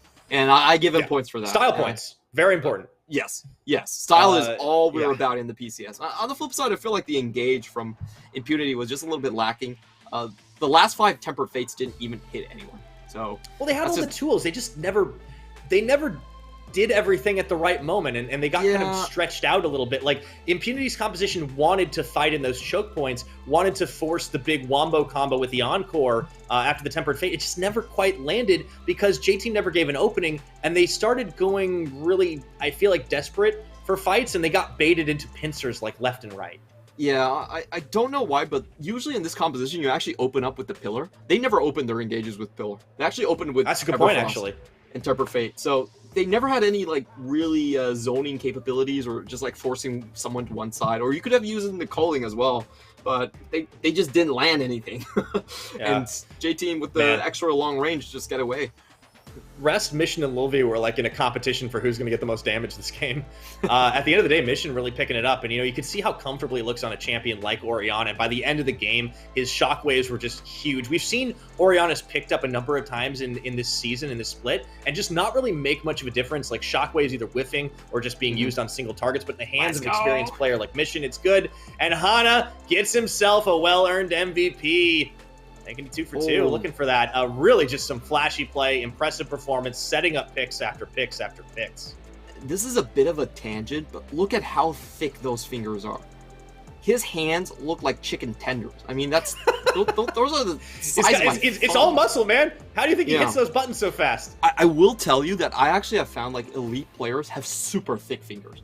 That's the same thing about Maple. Like Maple isn't even a particularly like large dude, but his fingers are thick as hell. It's like, a lot of hand exercises for sure.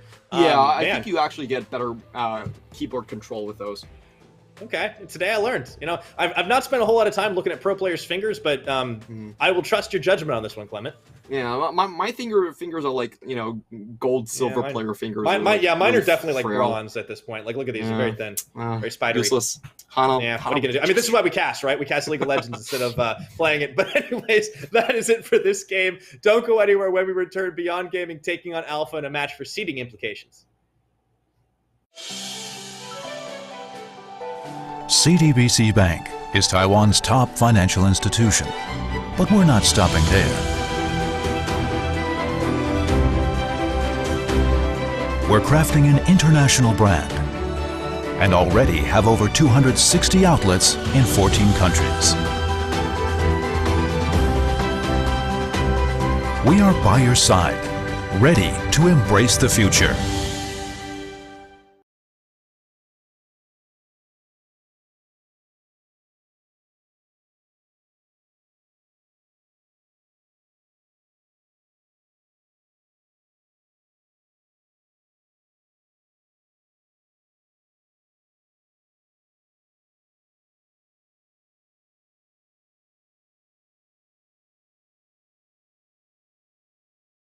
We are family.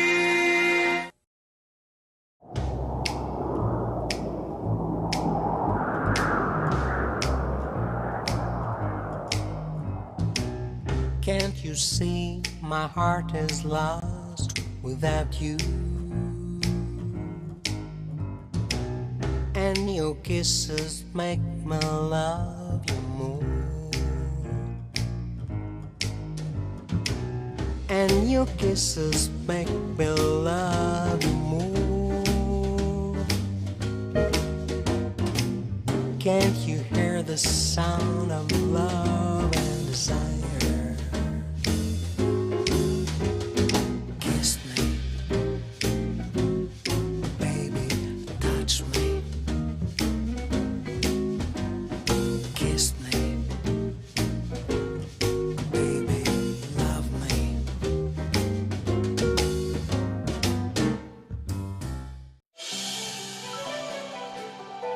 CTBC Bank is Taiwan's top financial institution, but we're not stopping there.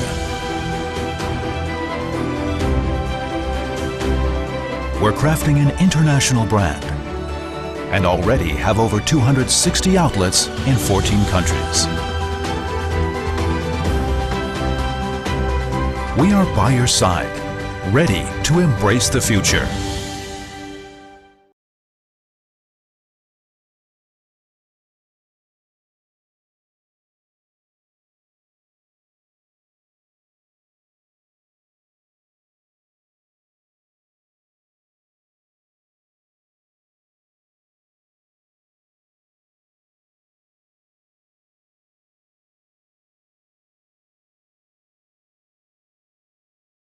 We are family.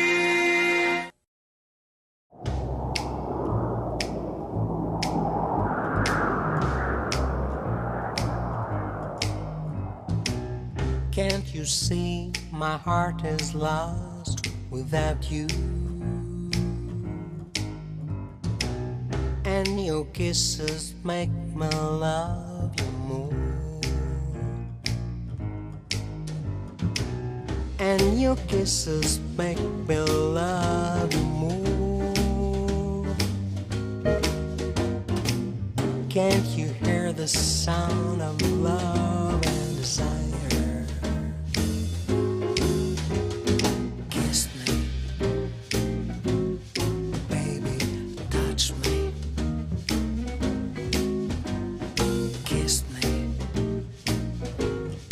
baby, love me.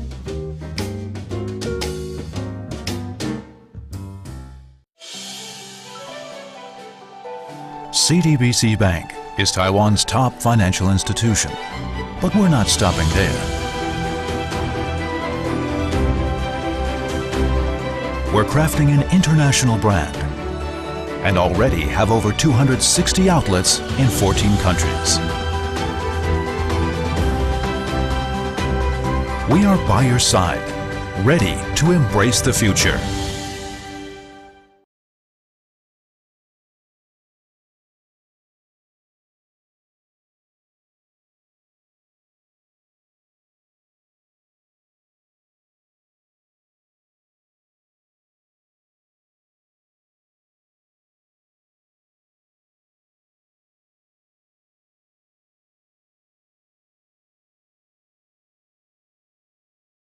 We are family.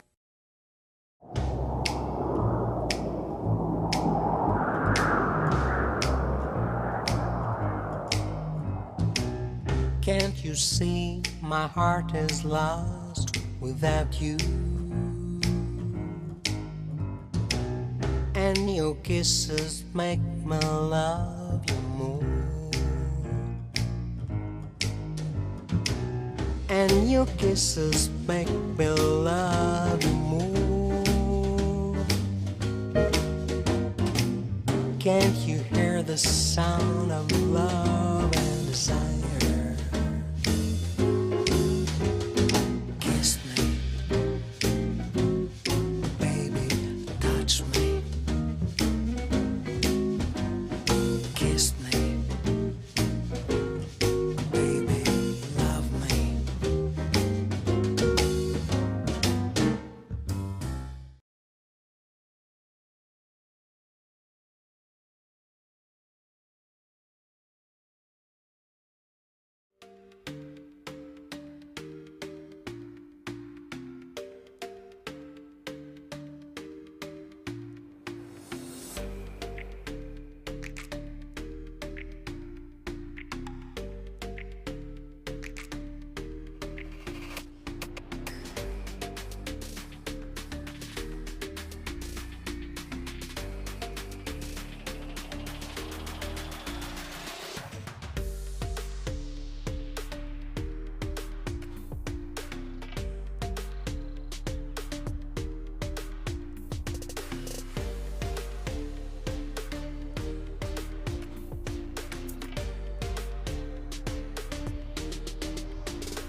And welcome back, everybody, once again to the PCS. A couple more games to close us out tonight, and we've had some absolute spicy ones. We're certainly going to be looking at tiebreakers tomorrow, Clement. Before we get into this, though, I do want to take a moment to thank our wonderful sponsors. They are CTBC Bank, China Airlines, Chunghwa Telecom, and Caliber. Thank you so much for making the PCS possible. Now, Clement, this next game, for Alpha, it may not mean a whole lot, but for Beyond Gaming, a win here puts them in contention for that second-place seed. They're going to be facing off against Machi in a tiebreaker if that happens, and that'll, of course, be tomorrow, pairing right up with the Lieb Impunity game that we already have on the docket.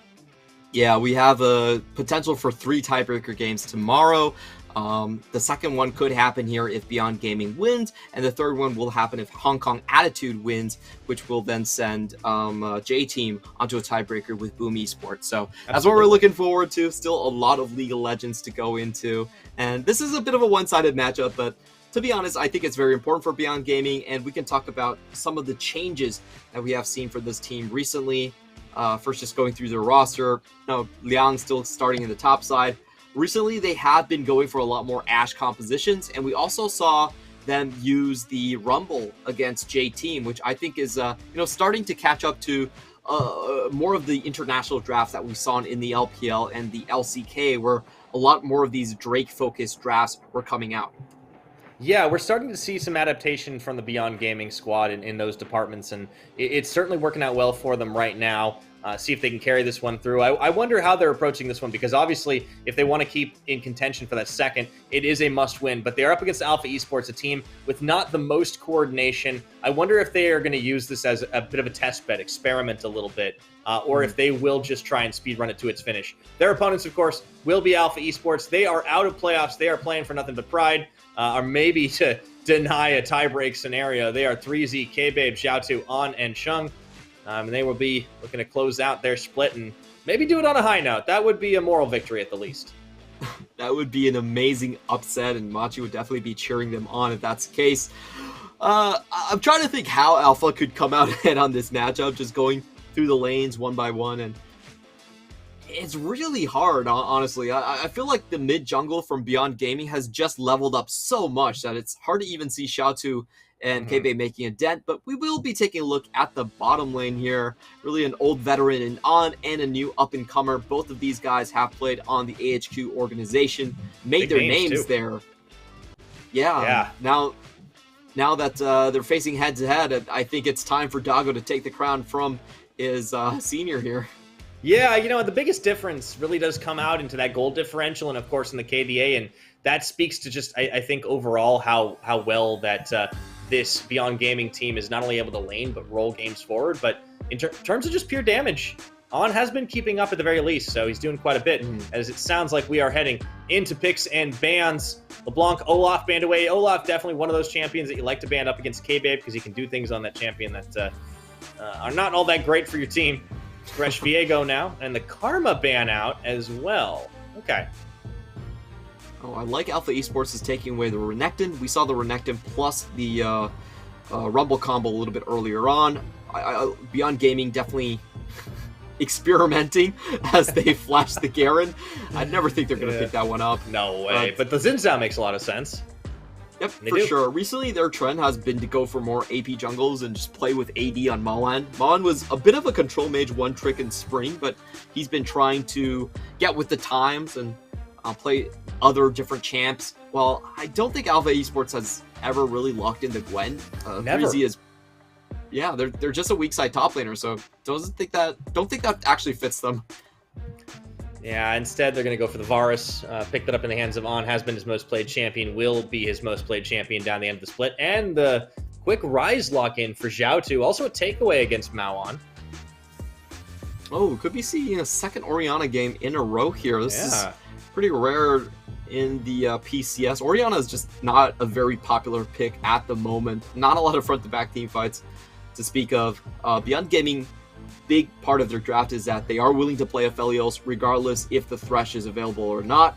We have seen them pair it up with the Braum or just with engaged supports. Like, they actually don't care sometimes. So just going to go for what looks like a front-to-back for now. Yeah, locking the Orianna pairs nicely with the Xin Zhao at the very least, and Keep it tight with Vilios. Won't have a Thresh to pair with that, but I don't know if Kino's really going to mind. He has a lot of champions in his wheelhouse. On the Alpha side, well, they don't necessarily need to try and get a counter pick top side. They just want to get a power pick. So they will lock in that Camille for 3Z. Yeah, it's very interesting to see junglers actually being selected in the second round. Because jungler picks are actually very high power these days between the Diana, the Xin Zhao. So you usually see junglers just being snatched up as soon as possible. So it's kind of baffling to see. Maybe Alpha Esports have some specific pick for K-Babe that they think that could fit the situation a little bit better than some other picks, but they're definitely waiting and biding their time to see the entire composition for Beyond Gaming come out. Just really interesting, and I think this is only something you see on Alpha Esports because K-Babe kind of is their main carry. Yeah, going to try to set him up for success, or at least set their top laner up for success by banning that Fiora out. Wouldn't be surprised if another counter matchup goes away, and Beyond should probably continue to ban those junglers, already getting rid of the Lee Sin. And yeah, the Jax, there we go. So they're just trying to say, 3Z, we're going to try to give you as softball of a lane as possible. The Trundle ban, that'll come out there. And now we get to see our answer, unless they pick the jungle last. It's not my favorite way to draft. Pick something blind and then ban 2 champions for it. This is, in my book, this is always a very risky tactic because there could just be a third counter. So, it's Sejuani.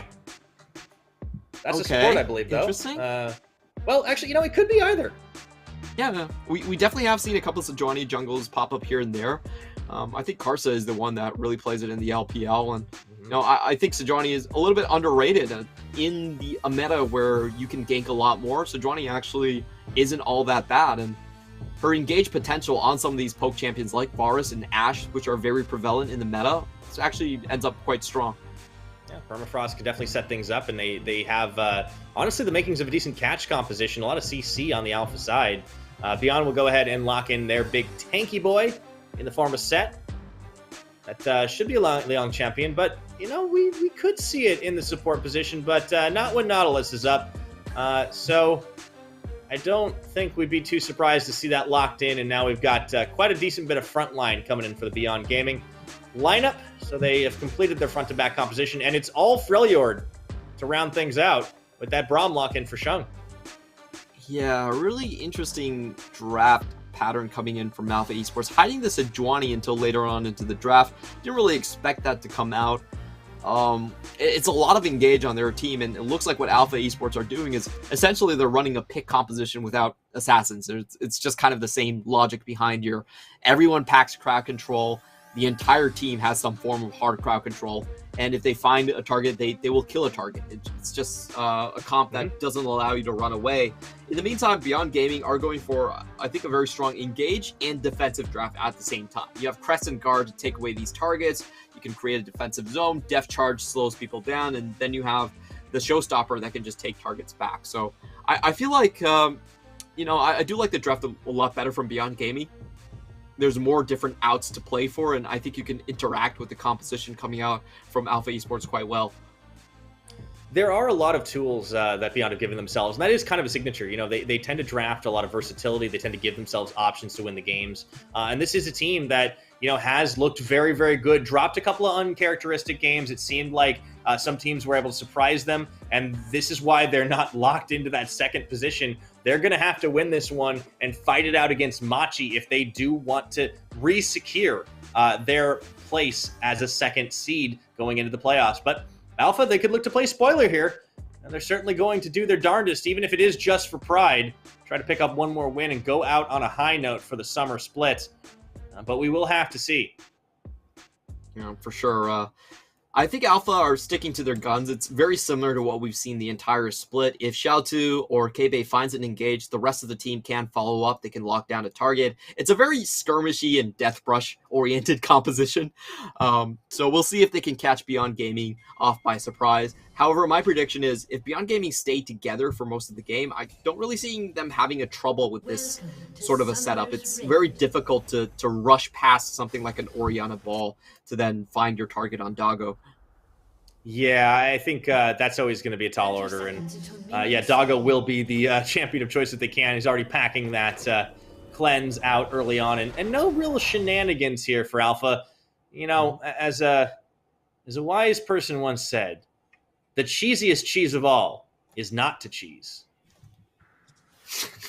I have not heard of this wise person It's whatsoever. an old StarCraft reference. You have to really go back in the days. I think it might have been Artosis.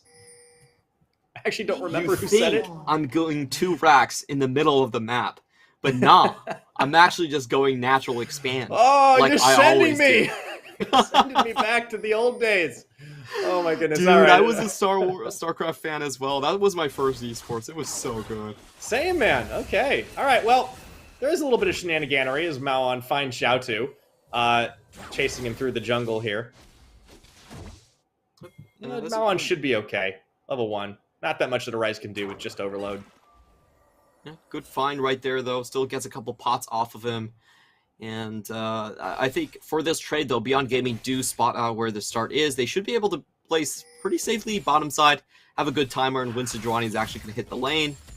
And Sejuani early on, like, she can throw some ganks, not really that proficient at it. Much more of a wait until level 6 champion. You're waiting for the Glacial Prison, right? Like, you really want to get the Ice Ball out because that just locks somebody in place to full-on take them down. Or at the very least, burn a Summoner, and then you can stack more CC on top of them. We will want to keep an eye on K-Babe once level 6 does come through, but in the meantime, for the Beyond Gaming squad, it seems like they can sort of sit back and relax for right now. We have seen really strong competitive laning on every side of this map from this team. Ward does spot K-Babe, so they will keep an eye on him. And we do also see K-Babe running with the Ingenious Hunter. So getting early kills in stacks is actually pretty impactful for him. Gets the takedowns, get extra ability haste on his abilities, and that seemed kind of redundant. But what Sejuani allows you to do better than any other champion is actually just gank through lane. Her lane ganks are very difficult to avoid, and it means that even if you have vision in her jungle, you can't always predict where K-Babe will show up. So this is a very nice champion if you want to just surprise the opponent. Like, if the opponent is doing everything wrong, sometimes they still cannot anticipate where you're going to come from. Yeah, fair dues. Keep an eye down in bottom side as well, because, you know, it may have been a little while as Tago flashes the... he wants no one to forget that he got to go to MSI with PSG talent. No one will ever get to forget that. Yeah, I'm not sure why he's taken a liking to just flashing PSG, because it definitely did not do them any favors in the matchup versus PSG themselves. Like, we saw PSG... You can't brag to the team that you were on. Yeah, they kind of just manhandled Beyond Gaming this split, so it didn't really go all that well. So I really hope that he has another flag to wave, but we have the gank incoming with Husha. Yeah, really good bait by Liang, just getting a little bit low and opting into this one as 3Z. Might have to burn that flash. Ooh, pulled back with the face breaker. Easy peasy as you like. That's first blood. I'm surprised that 3Z involved with this one, because they actually knew where the start was from the opponent jungler, and honestly, Husha just full clear top, so nothing really sneaky about his pathing. He just straight up walked there and killed him with Alpha Esports knowing about his path. Yeah, that's just Alpha Esports for you guys. It's a little bit rough, unfortunately. K-Babe will take an opportunity to get a little counter jungling going, but unfortunately, Husha is here. Says thank you for the leash. I appreciate it. Not sure about the counter so much. Husha definitely showing up on time here, and again, they are going to have knowledge on the pathing. I like what 3Z is doing, at least. You know, he's dropping a ward down, making sure that the repeat gank isn't going to come through. Still has his flash right there. And this game, I think you're seeing a huge lead come out from Husha just from jungle tracking. He has 2 wards on both camps on the top side. He knows that K-Babe actually did pretty slow recall here. And he can actually contest them if he wants to. He can go war hunting early on. Yeah, Liang doing a pretty good job of trying to freeze 3Z away right now. And, you know, the set just has a decent bit of damage, and you can see him punching through a little bit. However, 3Z is able to dish a little more. As long as he's able to stay safe this time from the gank, should be able to start turning on the heat. Yeah, really nicely played from 3Z. He actually got the adaptive defense is up early. And Xiaotu playing with fire here. What? Yeah, still stick around for damage. I mean, you know, it's easy to feel like we're exaggerating when we say he has no regard for his own safety, but that's absolutely true. As 3Z pulls Liang back, K-Babe comes in. Really gets it. Really wants that kill, and he's forced to flash away, but K-Babe will secure it. That is a pre-6 gank from Sejuani, straight up the river. Really nicely done here. Even though there was a lot of wards on the top side, no one was there to interfere, and they get a kill on a level 6 set. That was pretty dicey in all honesty. Could have gone wrong quite a couple ways, but they do find the kill in the end, and now K-Babe is able to catch up to the jungle farm. And this is something that is going to help him quite long term. To get a pre-6 stack on Ingenious Hunter just means you can run those ganks that many times afterwards, as Sejuani does have a pretty long cooldown early on. It's 120 seconds on level 1. And so smart from K-Babe. I love it. You think he's leaving? Nah, I'm coming right back for your Merkwolves. Okay, Dragon will go down. Husha takes that one, but while he was away, K-Babe taking away his jungle this time, so he has been committing to that life. Oh, is he going to leave? I thought is he going to leave one Merkwolf? Oh, that is so rude. Doesn't even clean up after himself. K-Babe, keep on doing what you're doing. Now he has the Glacial, and he can just go walk top right now. Like, there is no one that's going to gank this one. And if you look at the top lane, yeah, the wave's actually pushing out, so we could have getting a repeat on Liang. He might go for the dive, actually. He's going to wait for this one. We'll see if the push can come through. I think 3Z, this will be pretty telegraphed. No, he's actually just going to hop the wall into the X-Tech Ultimatum, and it's like shooting fish in a barrel. I don't see Liang getting out of this one anytime soon, but he does have serious damage. There we go. K-Babe claiming kill number 2. Oh, that was such a beautiful play coming in from K-Babe. Just outsmarting the top side. Beyond Gaming definitely thought that he went for his own red. Didn't expect him to come from that angle. And then he picks up a repeat kill. So at this point, we might be seeing the Camille starting to inch ahead here and get into that 1-3-1 phase. You know, we were talking about the stacks the entire time. With 2 stacks already, that cooldown should be relatively low. It should be under probably like under 110 seconds. Also, you have to consider that he just went for the Lucidity boots here. So this is a Sejuani that has very, very quick ultimate timers, and what Alpha Esports just wants to do here is make sure that the laning phase actually continues, where they can just keep on picking up these kills over and over. K-Babe does eventually go to secure his own red buff, but meanwhile, Beyond Gaming are going to be starting off on this Rift Herald. It will be done in Vision. And a lot of thumbs up this game from both these squads. All on. Doggo goes deep in onto him and actually burns his cleanse to make sure he can keep fighting. Oh, that was fast. Doggo does not enjoy your jokes. Just walks up on to on. It's just like...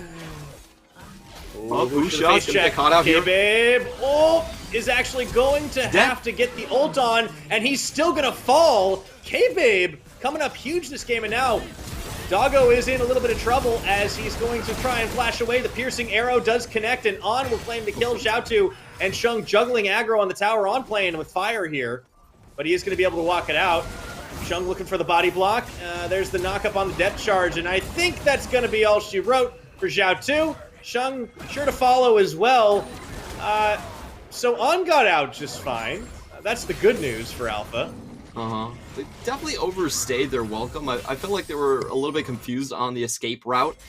Should have just went straight back onto the lane itself. Instead, they went up towards the inner try. And now Liang gets some quality time with 3Z in the top side as both junglers are incoming. Oh, that's going to be the showstopper, but into the Hextech Ultimatum. 3Z going to get dropped before, but Xiaotu looks to tag his way into this one as they want to take down Husha. K-Babe forced to flash away. Xiaotu picking up one. K-Babe managing to make his escape. Should start backing in that brush, but right now Xiaotu going to be stuck in a 1v2 situation. K-Babe tagged. Doggo gets the shutdown. He knew exactly where K-Babe was, but Xiaotu is trying to get Liang off his back and will finally do it. Great prediction from Doggo. He just fired at the most right position on the inner try. Sometimes there's a couple of mind games that go on here. Sometimes the enemy goes a little bit towards the left, but he just knew about it. Oh, Liang. Oh, the flash forward into the face breaker. Does he have the damage? Follow up. Xiaotu into the brush. He goes. Oh, that was a lot closer than comfort would have allowed. Xiaotu gets the kill, though. It's about 2 autos attacks off from just finishing that play, but of course Set has double, and we have another fight here from Kino. Yes, we do. 3Z and Shung comboing up, looking for Kino at the moment. In comes K-Babe at the backside. Well, that's just going to buy a second. In fact, it might buy a little bit more with the double root on. Kino actually walks away from this one as Maon completes his TP.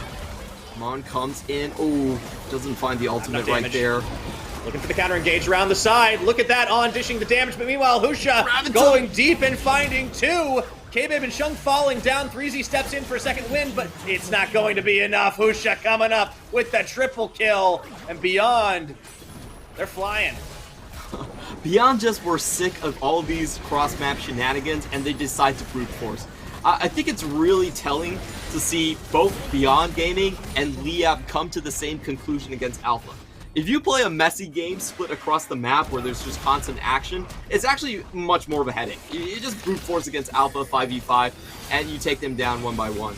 Unfortunately here for this engagement, really wasn't enough damage, and K-Babe was a couple seconds off of the Glacial Prison, so not able to get the one-shot off on Kino. They're able to walk away, and look at Doggo, how long he actually holds on to the Gravitum right here. Waits for the perfect time for the enemy members to come back. Dust Wave instantly into Shockwave Gravitum combo. That was absolutely beautiful to watch. They get everything in that play, and then you have Husha coming in for the triple cleanup, plus most likely 2 towers straight down mid. Oh, they get a second charge on Shelly at the very least. That certainly worked out. Alpha trying to set up a little bit of a death blast cone here. It's only 3 members against the 4. They actually are going to opt into taking this because On's around, but oh, instantly just a bit of a flyby. Counter engage, maybe? I don't know if they want this. Looking for Doggo. Instant cleanse. Braum knock up, not going to be nearly enough, and K-Babe, Shung will both fall. That was what you call an ill-advised engagement. As now the showstopper comes out, 3Z and Liang dueling it out, but Liang's fists are stronger than the old scissor legs, and 3Z's going to walk away with a sliver of health. That was pretty interesting engage from Alpha Esports. They were clearly spotted going over the wall. So I'm not sure how they expected that to work. There was a 4-man stack coming in from Beyond Gaming, and Doggo had Cleanse. So I just don't know about that. On, like usual, left to his own devices here, asked to burn the flash just to get away. And Shung's just going to try to keep him alive. Xiaotu actually comes in on the Realm Warp to dissuade any further aggression. But meanwhile, Doggo just has... He's got a free tower buffet down bottom.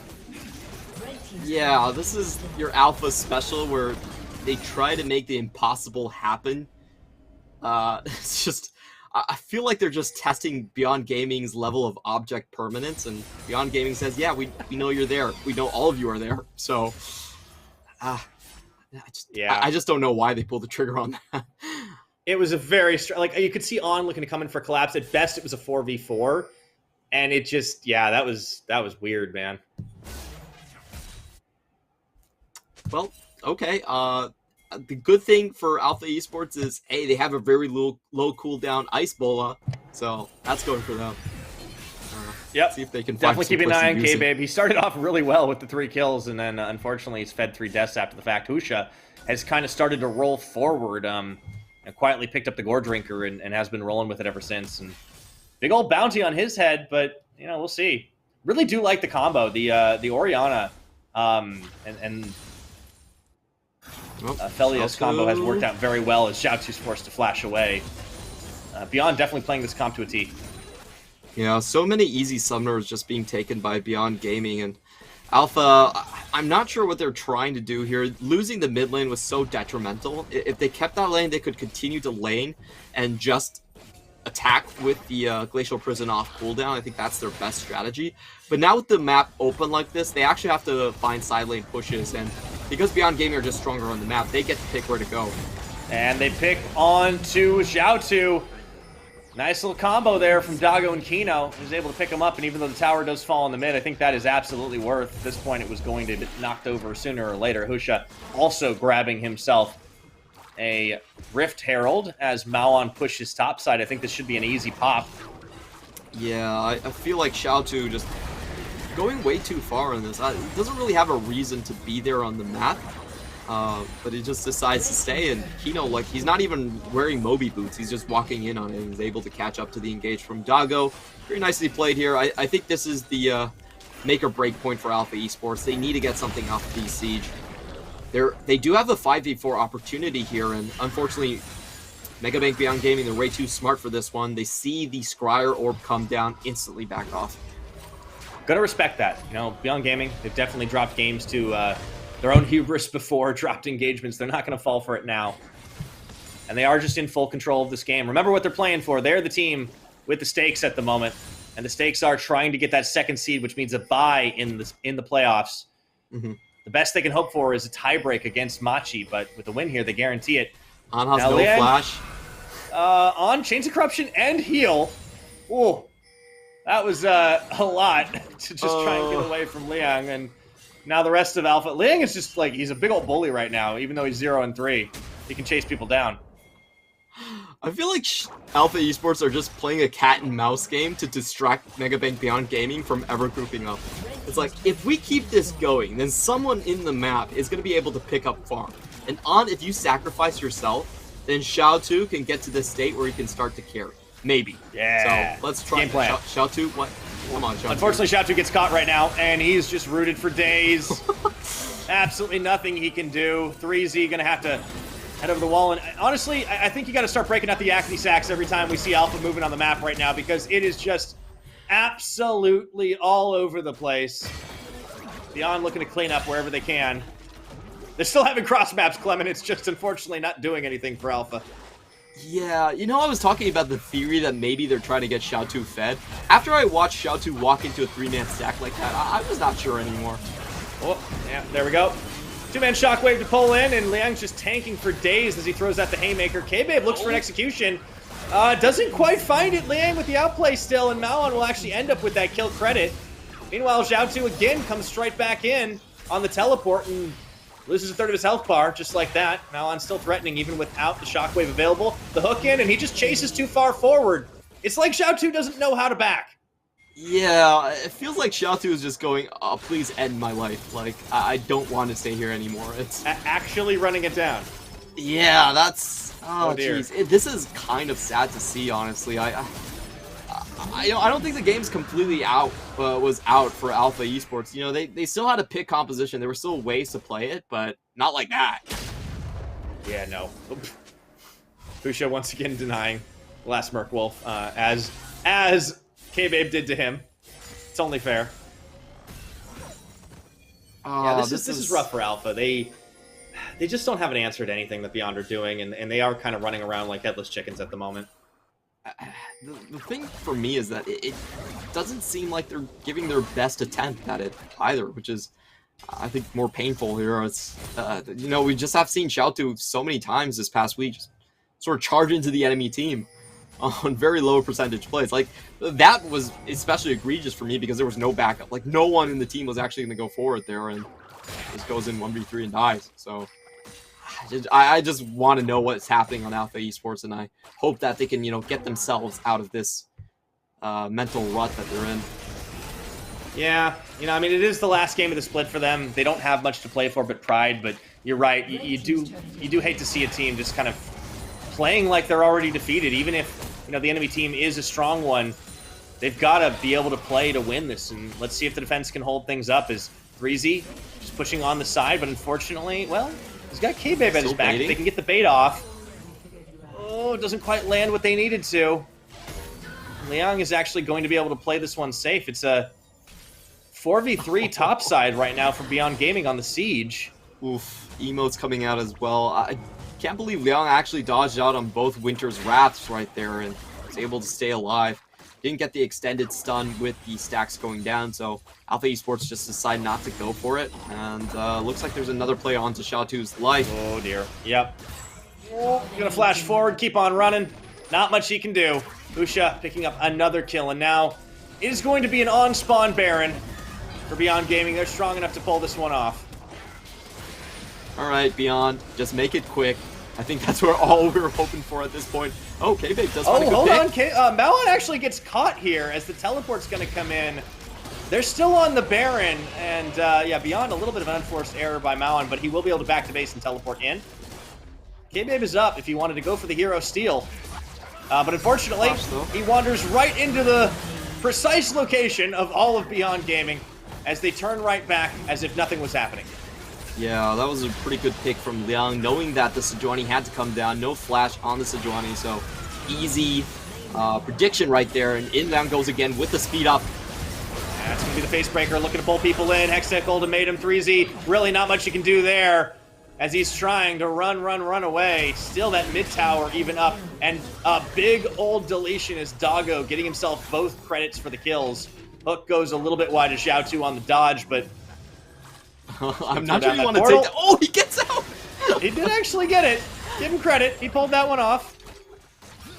Very dangerous to try that in front of the Nautilus, but no flash on Kino, so able to take the getaway truck. Xiao2 finally managed to find a way to retreat while still walking forward. But unfortunately now he's in a little bit of trouble because as that inhibitor is fallen, he's going to try to turn things around here. And in goes the Ice Bowl. They do manage to find Maon, but no follow-up damage available here. Piercing Arrow charging up does find a little bit more, but it's going to be Xiao2 deleted. Maon starting to seriously stack up in damage. And Beyond, it looks like they're tired of the shenanigans. They want to close this one out and set themselves up for a date with Destiny tomorrow against Machi. That's a big old shockwave from Maon. Still going on K-Babe here. He tries to get out. Not enough minions just yet, but if they can get another kill, that tune would change. I think for now they're going to be happy with what they got. Oh, wait a minute. 3Z pulled back in, and that's the game changer once more. Now K-Babe going to be caught out, forced to flash away. They're looking to chase him down all the way to Fountain here as they find just enough damage to take him down, and this is going to be it. It doesn't even matter that Liang goes down because the Nexus does, and Beyond Gaming have a tie break tomorrow. Well, at least Alpha Esports didn't go completely winless through the split, so they're still better than B5. That's what we can say about it. At the end there, they got it definitely felt like... They got the not worse than B5 award. We'll give them that. Yeah, so not historically bad. I think that's what was down with an Alpha Esports season right there. It felt like at the end, they were just asking Beyond Gaming to come back and finish the game. They're like, guys, don't go away. Like, you got a chance to close this down. Please try a little bit harder. Yeah, it's unfortunate to see him drop. I mean, I think Alpha never really found the coordination, the identity they were really looking for this split. So, you know, better luck next time, I suppose. But for Megabank Beyond Gaming, they have a chance to secure that second place after kind of dropping a little bit down in the standings. And I think that matchup against Machi tomorrow is going to be extremely tense.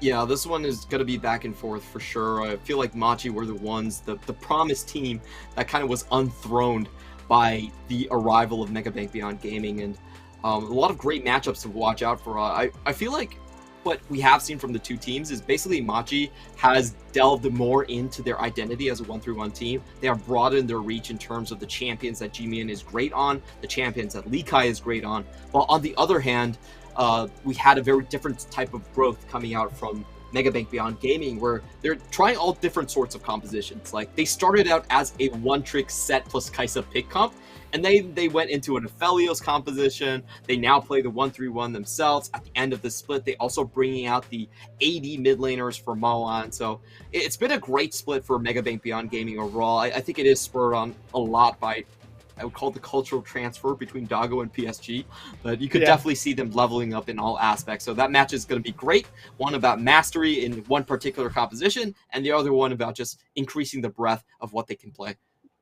Yeah, I really like that storyline. It's going to be very exciting going into tomorrow's games. Now, as a reminder to everybody, because I don't think we've really expressed it explicitly, those games will be played at the regular time tomorrow. We'll be starting at 4 p.m. Taiwan time. That is GMT +8. So, yeah, definitely keep on the lookout for that. Really exciting. We have 2 games locked in. Big implications for the playoffs now. And we'll see if we get even more here. But I'm getting a little ahead of myself. Let's take a look at this game again. Alpha, they never really quite got rolling. I think there were a couple of good plays. They did find Liang at least once on the top side. Xiao2, he might have had at least one outplay there, but it just never seemed like enough. And Maoan will claim himself an MVP. We have seen this man do absolutely disgusting things on some of these control mages, and shockwave after shockwave, he proved it again today. Yeah, he was so patient with those as well. A lot of times these shockwaves weren't like the, you just send command attack out instantly shockwave. It was on the retreat path of the opponent, waiting in for the correct sequence of abilities, whether it be Dustwave Gravitum or either the slowdowns coming in from Xin Zhao. So it was really beautiful to watch them play this one. A lot of variations in the way that they know how to execute on this composition. And that's just Malan going back to his, the role that he started out with. Malan was a bit of an Azir one-trick in Spring. That's all he played. And now to see him have the meta turn around where he can once again go back onto his control mages is going to be a huge boon for them in playoffs. Oh, absolutely. Looking forward to seeing what they're going to be able to do. But we got one more game before we close out the night. So don't go anywhere. The PCS will continue right after this. CDBC Bank is Taiwan's top financial institution. But we're not stopping there. We're crafting an international brand and already have over 260 outlets in 14 countries. We are by your side, ready to embrace the future.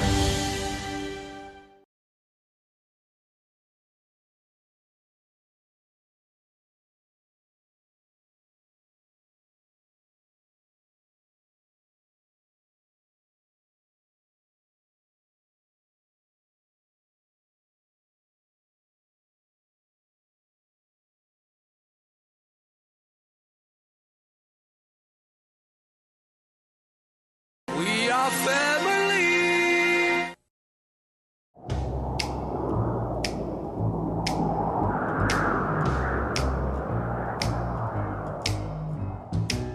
Can't you see my heart is lost without you? And your kisses make me love you more. And your kisses make me love you more. Can't you hear the sound of love and desire? Kiss me, baby, touch me. Kiss me, baby, love me.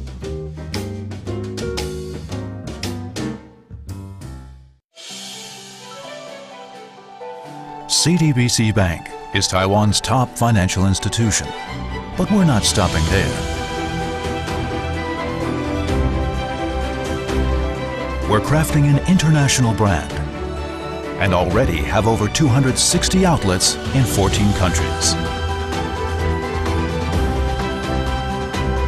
We are by your side, ready to embrace the future.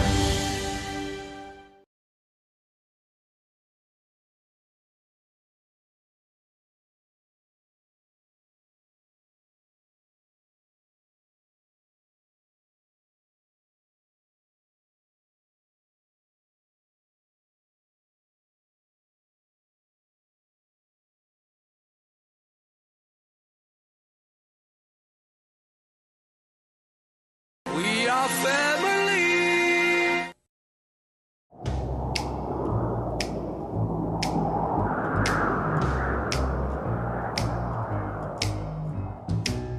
Can't you see my heart is lost without you? And your kisses make me love you more. And your kisses make me love you more. Can't you hear the sound of love and desire? Kiss me, baby, touch me. Kiss me, baby, love me.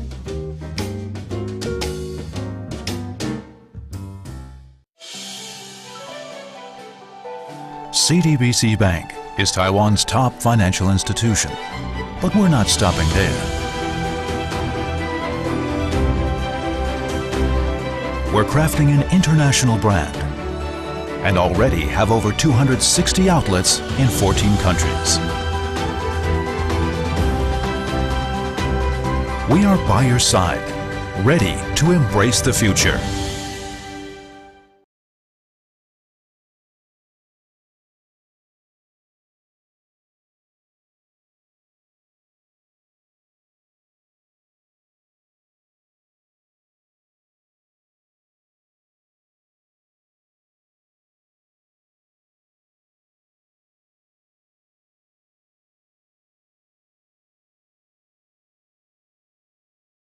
We are family.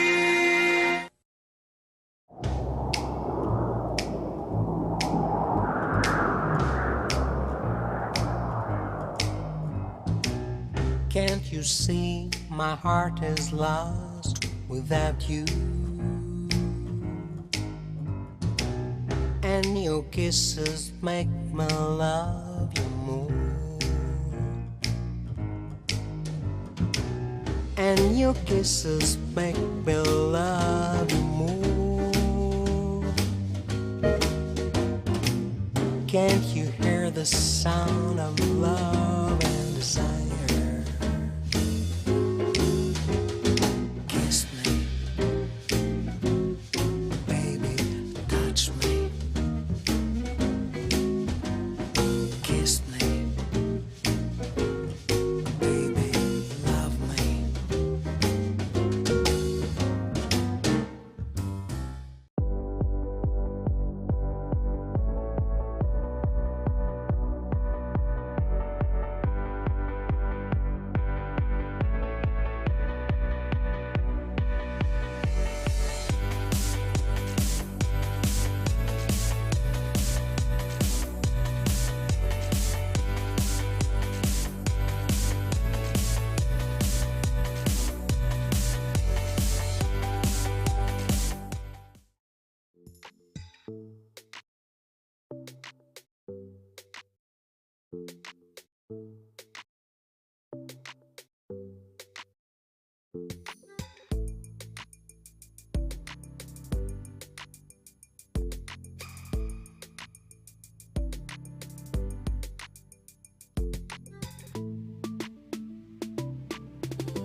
And welcome back, esports fans. It has been a long night, but we are finally ready to close it out with just one more game, which will also determine a little bit more in terms of our tiebreak games. Before we get into that, though, I would like to take one last moment to thank our wonderful sponsors on the season. It will be CTBC Bank, China Airlines, Chunghwa Telecom, and, of course, Caliber have come late, but not certainly least to the party. Now, Clement, this last one, we get a tiebreaker either way. But it's going to determine which tiebreaker it will be, because as J-Team are taking on Hong Kong Attitude here, basically, regardless of what happens, we'll see a tiebreak, a third tiebreak on the day. J-Team will be contesting with Boom Esports if they lose this one, and Hong Kong Attitude, well, if they get taken out, they'll contest with Berjaya Dragons for that 6 and 7 spot. Yeah, so it's you get extra games tomorrow either way. There's plenty of action to go around, and a lot of people might be saying that, hey, this match, it's probably very one-sided in J-Team's favor, and I would agree with you at the start of the week. However, Hong Kong Attitude has just picked up a win against Megabank Beyond Gaming. A massive upset here, and we are seeing Hong Kong Attitude just come in with a lot more strength. They have a lot stronger wills for survival, getting a 2-0 on the week so far. And I feel like this match might be a lot closer than a lot of people expect. What we have seen from them is the fact that if they go for a draft where Kogure gets a late game scaling champion, like the Gwen, like the Viego, or the Diana, then they could definitely pull out a win just off of a scrappy and even early game. And that's exactly what they did versus BYG. Yeah, if you're J-Team, I think you definitely want to start looking at trying to ban him out, or at least force him onto a champion that can't really put his carry pants on, because that has been the identity for Hong Kong Attitude. They've coalesced not only around Kongye, but around the changes they've made to their roster. We'll talk about them in a minute, because a team that hasn't really made too many changes to their roster, it's going to be J-Team coming back again for the third time today. We'll see if they can keep it going. They are Rest, Hana, Mission, Lilvi, and Woody. And yeah, due to the postponement yesterday, they played a lot of games today. This will be their third, but they have been looking stronger and stronger. I do think Hong Kong Attitude certainly presents a challenge, but it's nice to see them hitting a really good groove here, and even contesting to knock Boom off the pedestal and kind of eke their way into the top 4 for the playoff positioning, which is certainly good for their seeding chances. It definitely is, and I think the biggest surprise for us in today's J-Teams is the fact that Hana has already picked up 2 MVPs. He's currently sitting on 21 KDA for the day. And make it 3. Yeah, he could get a third one, and he's going up against Kongure, so if he can make it here, that would basically solve most of our doubts with this J-Team squad. Yeah, for Hong Kong Attitude, you know, they've made a handful of changes, but really coalesced now around this roster. Bivin came in, and honestly, I think it was a bit of a head-scratcher at first, because Hongso had been looking good. Bivin hadn't showed as much from spring, but he gets re-signed, brought back in, has had a number of games where he started to prove the doubters wrong, and our featured matchup will actually be Lil V versus Eminem here. And in terms of numbers, they're actually quite similar. The biggest gap there is in the goal differential, where Eminem finds himself a little bit more in a deficit compared to Lil V. Yeah, I feel like these two bot laners actually have relatively different identities. For the side of Lil V, he's definitely more of your just stay in lane and try to outpush. He is most of the time, I feel like, on a scaling champion. On the other side for Eminem, he flexes between both roles, and he also allows K to roam away a lot more compared to Woody. So you do expect some of the fluctuations in stats based on that. If you are a more lane-focused champion or player like Lil V, then you do expect the GD at 15 to be a little bit better. Now we go straight into the draft picks. I do want to see J-Team try to ban out most of Kongyu's successful champions. Those have been Diana. Yeah, exactly. Diana, Gwen, and Viego. They have very different priority for Kongyu. He's not about the early game himself. He's actually about scaling and becoming a carry for his team. They will also ban out the Olaf. It's a champion he's played once, but okay. Hong Kong Attitude for their side, a little bit more focus on the solo lanes. The Camille ban comes out preemptively. Also, the Syndra. You know, with these target bans, though, it does mean that we are seeing things like the Gwen, things like the Viego, well, not anymore, left up. I'm curious to see what the answer is. And I do think for J-Team, these are all very worthwhile bans, but 3 jungle bans really just shows you that they're laser focused on not letting Kongye carry.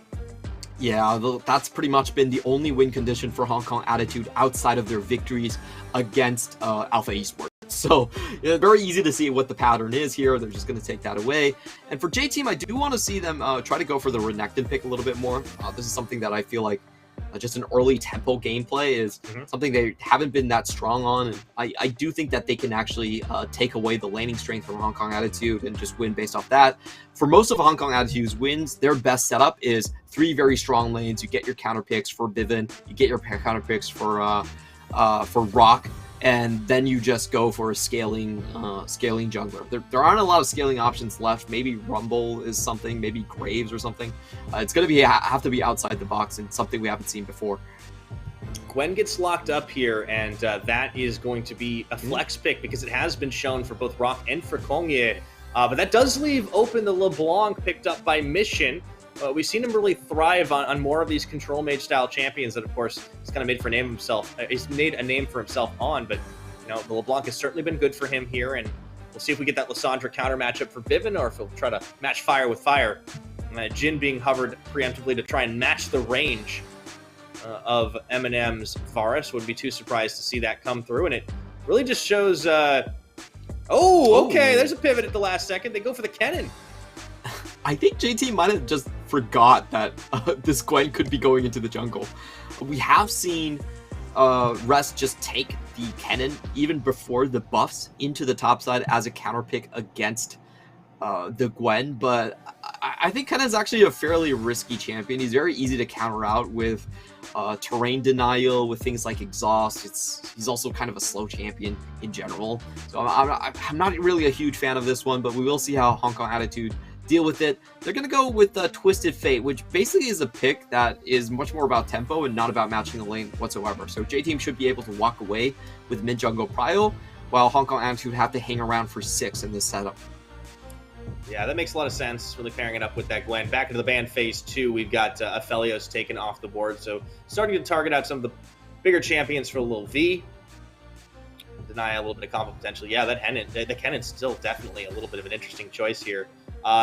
J-Team not convinced of where this Gwen is going to go, so they opt to ban out the Lee Sin away from Kongye. Do you like this as a flex pick? They should consider it going to the top lane. After the Gwen nerfs, their jungle clear isn't as strong as before. And lane trading definitely isn't as oppressive as the level 1. Hong Kong Attitude just going to go with the safe AD carries. I like these bans coming out from them. For J-Team, it's very focused that this is going to be a triple dive composition. I wouldn't even be surprised if J-Team just throw out a Kai'Sa or something like that here. It would be on par for them. Yeah. Well, we'll see what Hong Kong Attitude want to answer with here, and I don't think we'll get our answer just yet to where the Gwen is going, unless we just get Rock on the Croc. The Crocodile versus Renekton, Kennen can deal with any matchup right now. It's not that difficult overall for him, but I do think early levels, Renekton, just with the wave clear, is able to shove out against the Kennen. It's a pretty good lock-in, and something that Hong Kong Attitude are very strong on. I like their setup once again. Their best bet is 3 strong lanes plus a scaling jungler to carry them through the late game, exactly what they're going for. JT might be going back towards the Jhin. I think Jhin and Kai'Sa are both better. Probably Jhin is still the best here. We also have seen some other oddball counter picks to the Varus, including something like a Sivir. But this time around, I feel like range is probably better, so they do lock in the Jhin. Yep. And now they should have an engaged support. Yeah, I think the Alistar they flashed made a lot of sense. Still thinking about if they want to go for the Rel instead. I think the Alistar would be good. Really give themselves an opportunity to try and set up some big plays. Not this Darwin hover once again. Is that just I want to see Cold Ice just slap him. Yep. We have seen that combo. Like, people have tried to make Cataclysm plus Slicing Maelstrom work. Yeah, I mean, it's a thing. It's just not... It's never as good as people think it's going to be, right? Yeah. A lot of times you actually close your Kennen outside of the trap. Like, hard to pull off. We've seen so many times where Kennen actually has to flash into the Cataclysm to get it going. It's just like, no, so the hard force. Please don't. Yeah. Yeah, not going to happen that time. So it will be the Leona instead. And for Hong Kong Attitude, well, I'm going to try to counteract a little bit, and they'll pull up the Braum. So Hong Kong Attitude definitely going to give themselves a little bit of breathing room, but you're right. The mid-jungle prio is certainly going to get away from them, and they're going to have to be a little bit careful. Bivin is the newest member in this lineup. In a weird way, he's also one of the older members in the lineup, but I think you know what I mean. Yeah, for sure. Bivin he's been a very interesting player. I think his picks have been okay, but his team fights have been very lacking. We have seen him just come in at weird angles or just sort of hesitate, not have the right cards in team fights, and not really have the impact desired. And that's been a big part of Hong Kong Attitude's, I feel like, downfall compared to their trajectory in late spring was they just did not have very good team fighting coming into this split. A lot of times the enemy would just turn around and they would just get caught off guard and just decimated. So I feel like Hong Kong Attitude is a team that always needs to be on the front foot. They need to have strong lanes. They need to start winning right from the get-go, and then they have to hand it off to Konger to carry them through the late game. So they have the draft that does work that way. It's just the mid-jungle priority might get out of control aside for JT. Yeah, I wonder if things start going wrong, if they just decide maybe like to accelerate the game a little bit and like sack on the mid lane. It's not usually a good strategy, but we did start to see it working out for some of the teams who've embraced the more chaotic style. That's definitely not a Hong Kong Attitude signature. As you said, they really like to follow the game plan of simple set of steps to get victory in League of Legends. We'll see if they can pull it off. And as a reminder, no matter what happens here, we will have a third tiebreaker. But if J-Team win, they lock themselves a 4th place spot for the playoffs. And if Hong Kong Attitude win, they lock themselves a better position as well. I believe that will be the 6th. I want to double check. Yep, 6th place. So it is all about the seeding, and the loser will be put into a tiebreak situation for the optimal points for them. For sure. Just taking a look at the compositions once more. I do feel like Hong Kong Attitude has set up Bivin very well. Both of the side lanes have hard crowd control. If he drops down on the Renekton, there's no way that Rest should be able to survive. This is one of those comps where if your top lane dies, you just throw your hands up and go, well, it was TF Renekton. Nah, there's nothing he could do there. It's all good. So I do want to see them, just play steady in the first few levels, get level 6, early pushing into the top side, get a dive going, you stay out of the Slicing Maelstrom, go card into Ruthless Predator. Should be an easy kill like that one. So for Hong Kong Attitude, it's just about managing their tempo and making sure that there aren't too many invades coming in from Hana. Yeah, Hana certainly, as a jungler, has been a very impressive, very aggressive today. This is J-Team's 3rd game. One thing that we don't often talk about is if fatigue can set in a little bit, having to play so many at the start of the day and now at the end. And, not normally the case with scheduling, but just due to the postponement, that's how things fall a little bit. Yeah, for sure. Of course, we remember Impunity and their sort of disastrous 3 games on a day. It really put a lot of tilt into them. You could tell the players were not having a great time by the end of it. But for JT, they found 2 wins on the day and are now tied with Boom Esports. So I think they should be feeling okay. In terms of the jungle pathing, the best start for Hong Kong Attitude is probably to get opposite starts. For Kongyue versus Hana, they don't really want to end up on the same place. But it's not always up to them. They are going to be leashing for Kongyue onto the bottom side, get him farmed up a little bit faster. We have seen this Gwen jungle work and also fail pretty hard at the same time. It's very difficult to get ganks on early, and she's pretty much just a farm into level 6, and even then you only have a slow. So she's very reliant on crowd control from her lanes to set her up. Yeah, you're really coming in to do the damage, not going in to find the CC to follow up. It's always a bit of a weird interaction for sure. And, well, Kongyue has had success and failure on it, in fact, in both cases. And I do want to keep an eye on this Kennen matchup because this has been a bit of an interesting pivot here for Rest. And, if there's anybody I would trust with an interesting matchup in the top side, it would be Rest. He is certainly one of, if not the best top laners that this league has to offer. Great trading for Mission early on. A little bit to be expected right here, but still going to put a lot of pressure on Bivin. And we can see right now that Hong Kong Attitude getting double wards across the mid lane. So they're very cognizant of the fact that, Bivin is getting the shove in and Hana will be looking for him. They do spot out Hana. Bivin retreats a bit slow, though. Yeah. Ooh, his gold card comes a little late, and he's actually forced to flash. That is a big win for J-Team.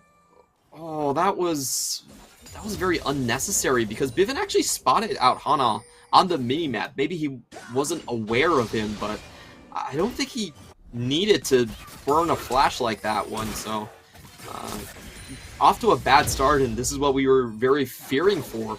This mission and Hana being able to roam. Yeah. Of course, Kongye does come in, but, you know, he's not really able to do much to mission. He actually just ends up taxing the lane a bit.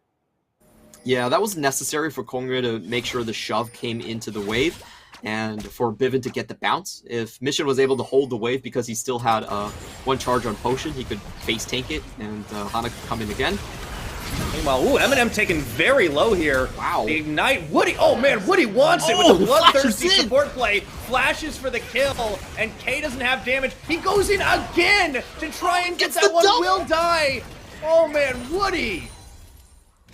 Oh my god, definitely worth for J-Team and their bottom side. Did not expect the amount of damage to be coming through. It looked like even though the shield was up, it didn't stop Woody damage from going in, and Lil V actually was able to position for a couple of shots right here. I don't think the stand behind me was actually able to block that one, and able to get damage through the Braum and then finish off with the fourth shot here. That was so well timed by J-Team. And even burning all of the Summoners bottom side. I mean, that was... I have seen a lot of aggressive Leonas in my day. That one might be right at the top of them, and Woody manages to get a kill for himself and his AD carry. That was beautiful to watch. Yeah, I didn't expect that one to be coming out. That was very unexpected in the matchup.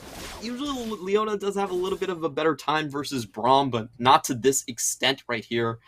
And this means that Hong Kong Attitude, their early game plan, I feel like their laning phase is pretty much in the bin at this point. It really is about just waiting for Bivin to get to level 6 and finding him good opportunities at this point. We still have the flash on Lil V, so I still expect Rock to be the most likely point where Bivin will head towards. Yeah, I think that makes a lot of sense at the moment. Definitely want to keep an eye on the bottom lane when we can. Because clearly the Summoners aren't back up yet, but very clearly this is an aggressive bottom lane, and Hana is actually going to be coming in just for a little bit of a wraparound. Pryo should certainly be focused on the mid side. Kongye, not quite on that level 6 just yet. Yep, Hana going to use this time to actually just take the trig. It's really funny to see the bot lane freezing the wave, but the jungle still being able to just take the objective. That's how far ahead they are in mission. Oh! Yeah, got 2 chains on. Didn't quite finish the channel on the second, but man, he got a lot of damage down. Hana freely taking the dragon. This is one of those things you can do when you have the map priority and also you're on a champion like Xin Zhao. So that's going to be number 1 on the Drake. Cloud gone down. And if you're J-Team, you know, you're very happy with how things are going right now. You're getting objectives on the map. You're keeping it in control. You're ahead of the curve, and your bottom lane just outplayed 2v2. Yeah, and I think their lanes are actually pretty safe right here. I love the pullback coming in from J-Team. Just making sure that if Bivin does decide to come into their bot lane, it's fairly easy for them to actually retreat out. Same thing going on to the top side. We have a massive wave shoving towards. Oh, Lil V. Doing a good job of sidestepping. He was just really waiting for the Winter's Bite to come in, and there goes the Unbreakable Wall for K. Gets tagged up a little bit by the Captive Audience. Sylvie stepping a little far forward, perhaps, but man, he's doing his best Unified impression. Just not taking a whole lot of damage in this lane solo. I like that Lil V actually went up and tried to goad them to go back onto him. Kongye's down a level, though. Ooh, he is, and it doesn't matter if he throws down the mist against the likes of Xin Zhao. However, he's got the team at his back. The gold card comes through. Kongye actually flashing away as he's using himself as bait, but Hana is still able to take him down, and Rock, manages to get the slice through to finish off Hana. Goes back. Not to safety, unfortunately. He is caught on the wrong side of the map right here as he tries for the teleport. Oh, and he can't quite do it. He gets tagged up by the stun from Kennen. Well done on that part. That was an ill-advised fight coming in from Hong Kong Attitude. Like, they didn't pop Destiny Gate. They actually weren't that fast on the play. And they were going up against an extra ultimate here. So, a bit of a weird play coming in. And if you look at the positioning from Hana, I think it's really smart for him to actually walk towards his own ramp. That gave Rest a lot closer pathway to get over here. And the Crescent Guard was also used quite well. It separates Kongye out, blocks the first wild card from Bivin, so he doesn't take damage from the Twisted Fate. Able to keep himself alive. You know, Rock survives on the Triumph, but afterwards, that's 1 stack.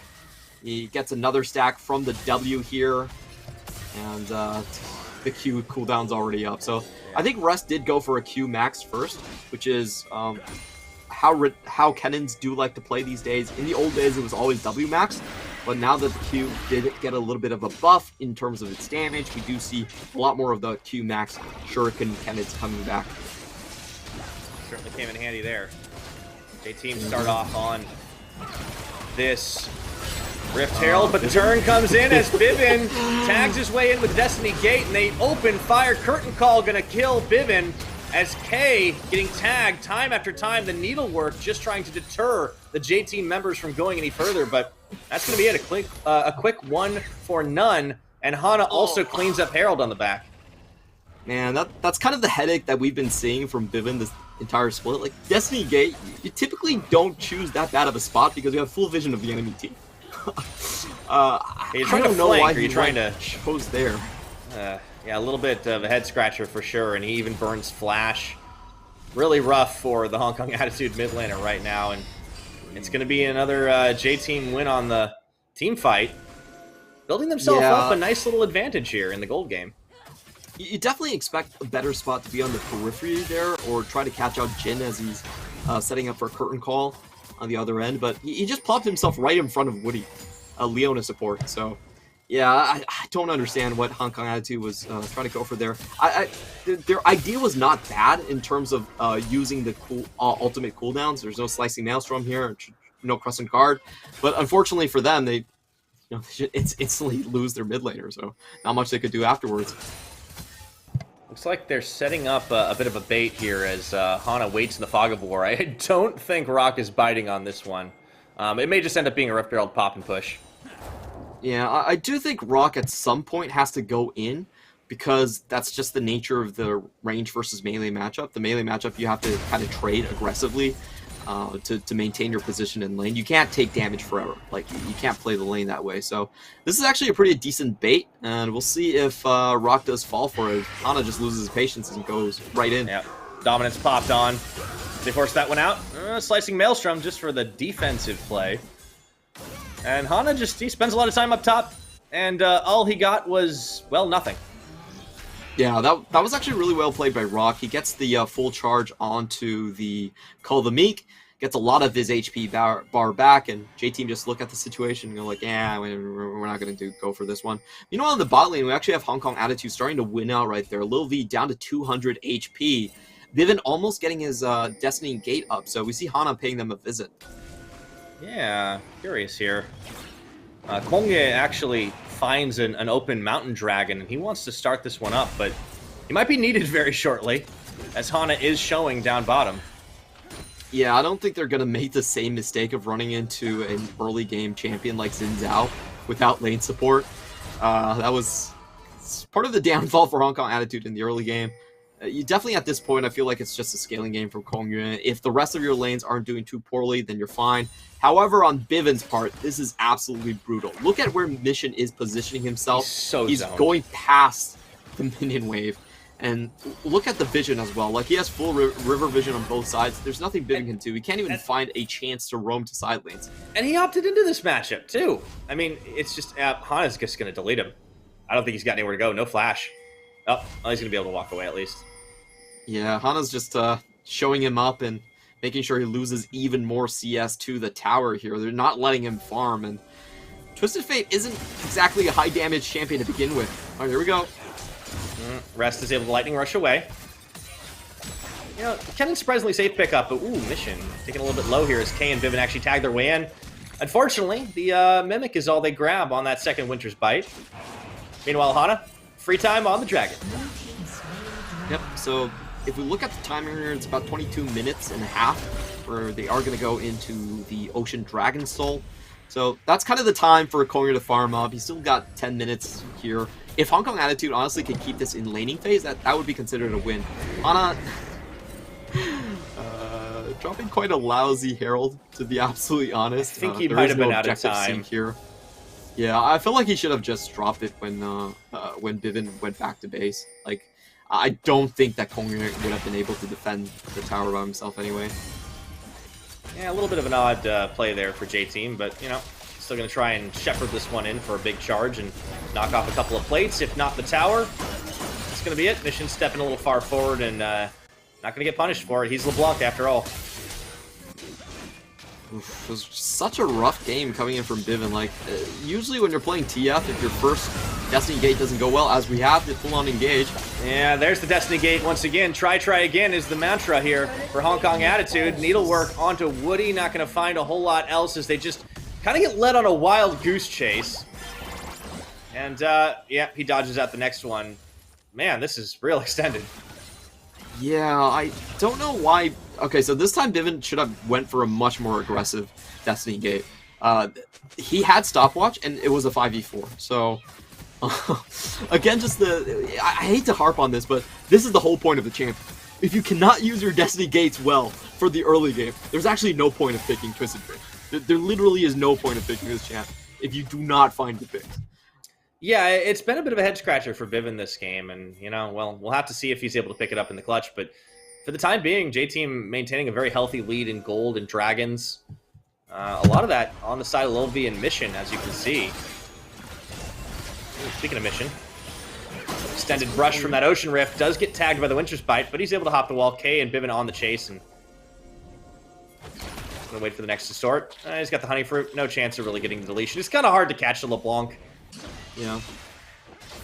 Understand why they didn't go full on that one. And now J-Team, I think their game plan is very simple, very clear. They completely disregard the bottom side. It's just a full 5-man into Herald, and in 5-man situations, they should be expected to come out ahead. Kongyu at this point is Gnash Your Tooth versus Gore Drinker. Hana still hands down has the lead here. Bivin does not have a mythic item, so his damage and cash potential are kind of laughable at this point. He's not really... He's barely got Merc Treads. Yeah. So J-Team just goes straight up onto the objective. Nothing Hong Kong Attitude can do. Yeah, Hana's been really good at just starting these up solo. Gets a little bit of help here. Woody and Mission are sitting on a ward, so Hong Kong Attitude do have full information of this one, but I don't know if there's anything they can really do about it. Trying to steal away the Herald. Bit of a risky proposition. Curtain Call actually opened up. You know, why not? Spend the cooldown just to make sure that they can't try any funny business, and, you know, very clinical move by J-Team. Yeah, good defensive try coming out from their side, and they should be looking to open up, I think, probably the mid lane. Mid lane is definitely most detrimental for a Twisted Fate. And, you know, if it's hard to get a good Destiny Gate off with your mid lane, imagine if you're pushed into Tier 2 tower. So I do expect that to be the next target, and indeed we do have the Jin just opening up on this turret without any defenses on the other side. Hong Kong Attitude are the ones that are just beaten back completely. They're going to lose one tower in their entire red side jungle after this one. Yeah, it's just a sweet guitar solo, but just a very, very good set of movements here by J-Team, and they just control the tempo of this game. They're not going to let Hong Kong Attitude really do much, and, you know, unfortunately, Hong Kong Attitude are their own worst enemies when it comes to setting up these engagements. And, you know, we can harp on Bivin, but they just really haven't been able to find the fight in general, and they're all chasing very far, getting led by the noses really to nothing. Yeah, we'll see if they can find a better opportunity. I really am looking at the silence. In my opinion, it should have been Twisted Fate towards the top lane, Ruthless Predator. You kill the cannon before he even has any stasis abilities up, but they weren't able to find that, and big part of that was just Bivin just constantly being forced out of lane early on. Did stem from just losing his flash as well, so their Herald, you know, not really much they can do. All of Hong Kong Attitude are here to try and stop this one, but there will be the charge. Oh, maybe not. Maybe not. Oh, cool. They actually deny it. Huh. Yeah, a lot of value out of that one. I'll be honest, it was kind of a lousy attempt from the J-Team. By all accounts, I've not been impressed by their Herald use this game. But they will get the Scuttle, surprisingly. Okay. Dragon's coming up, Mission around the side. Yeah, Kong has to throw down the mist. Honestly, they get the inside track of the Dragon by just kind of bringing Mission into the back. Rock getting chased away, and, you know, it just feels like they stick around. Hong Kong Attitude have information of what's going down, but they can't do much about it. When they try to chase, they just kind of get kept at arm's length.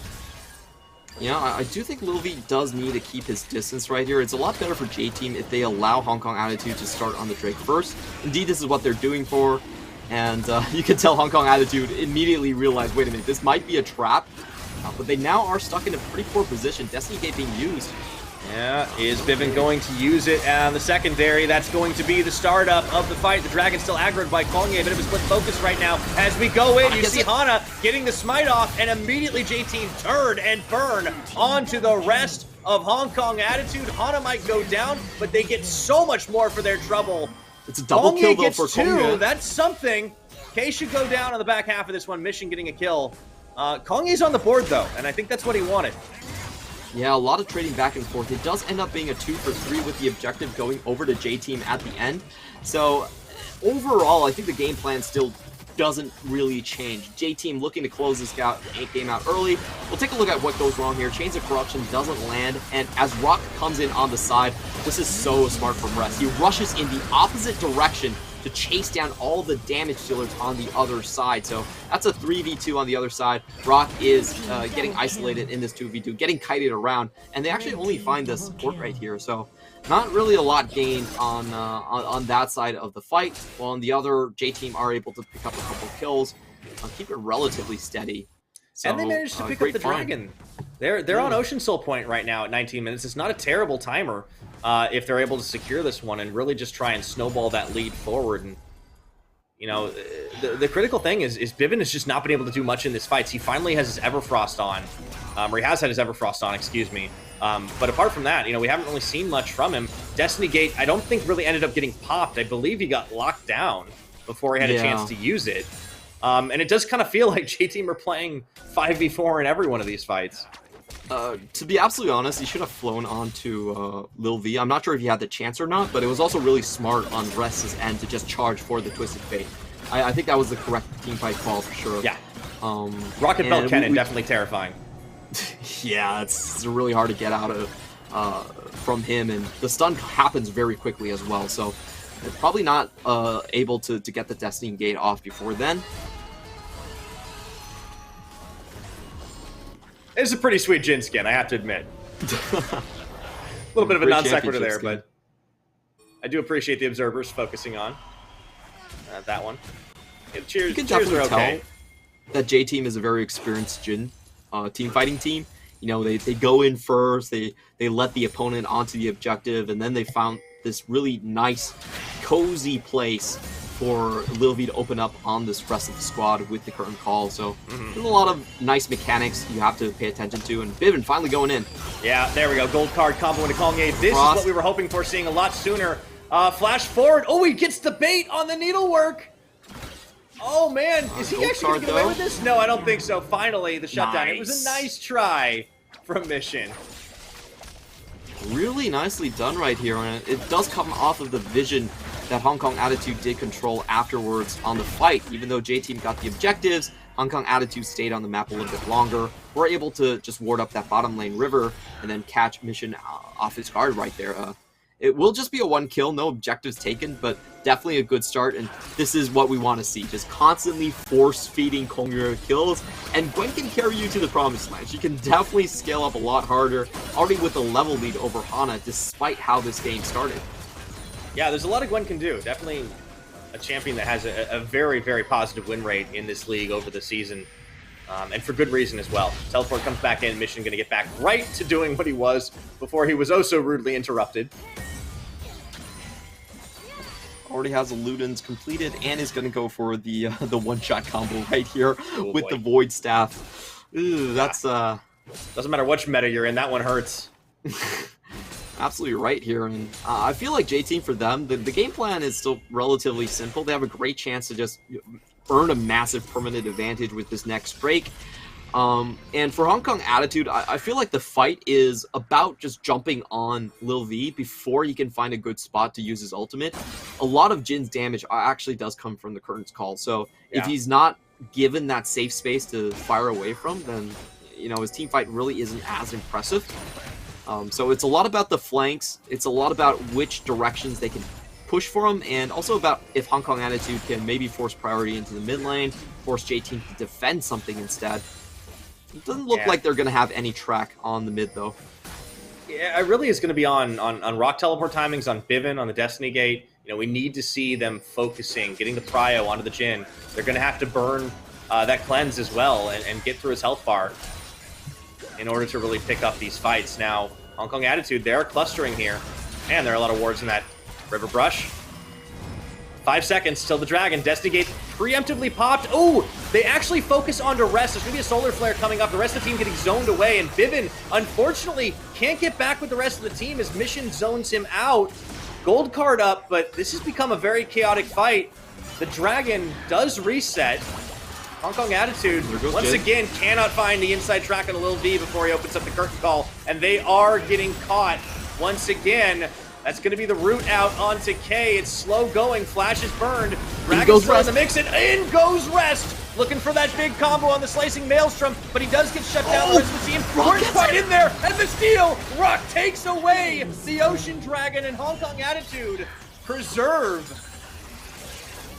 Oh, what an amazing play coming down. Rest just dies a little bit too quickly for that play. I think the idea was okay. You know, just trying to sacrifice his life to guarantee the soul. That's a worthwhile trade. But he evaporates, and Hong Kong Attitude now with an open path. Looking at the Baron here. It's a 24-minute Baron. This is early, but this is the first time they've really had a numbers advantage. Rest is still 10 seconds. Will have teleport, and they are going to go for the hard force right now.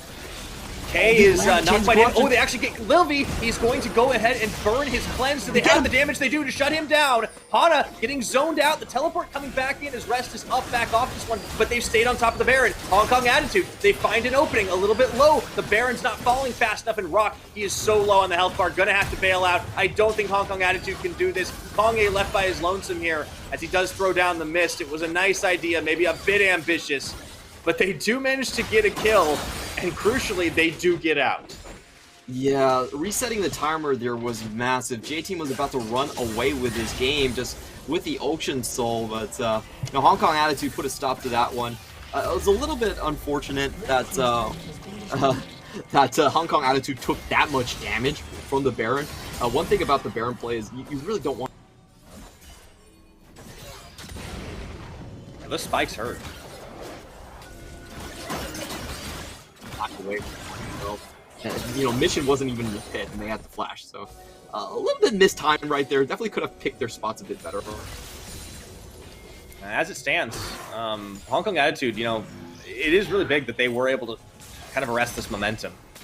Gold lead for J-Team not huge anymore, only about 2,500, and critically, it's another 3 minutes before Ocean Soul becomes a conceivable threat once again. And Hong Kong Attitude, they did try to snowball it back in their favor.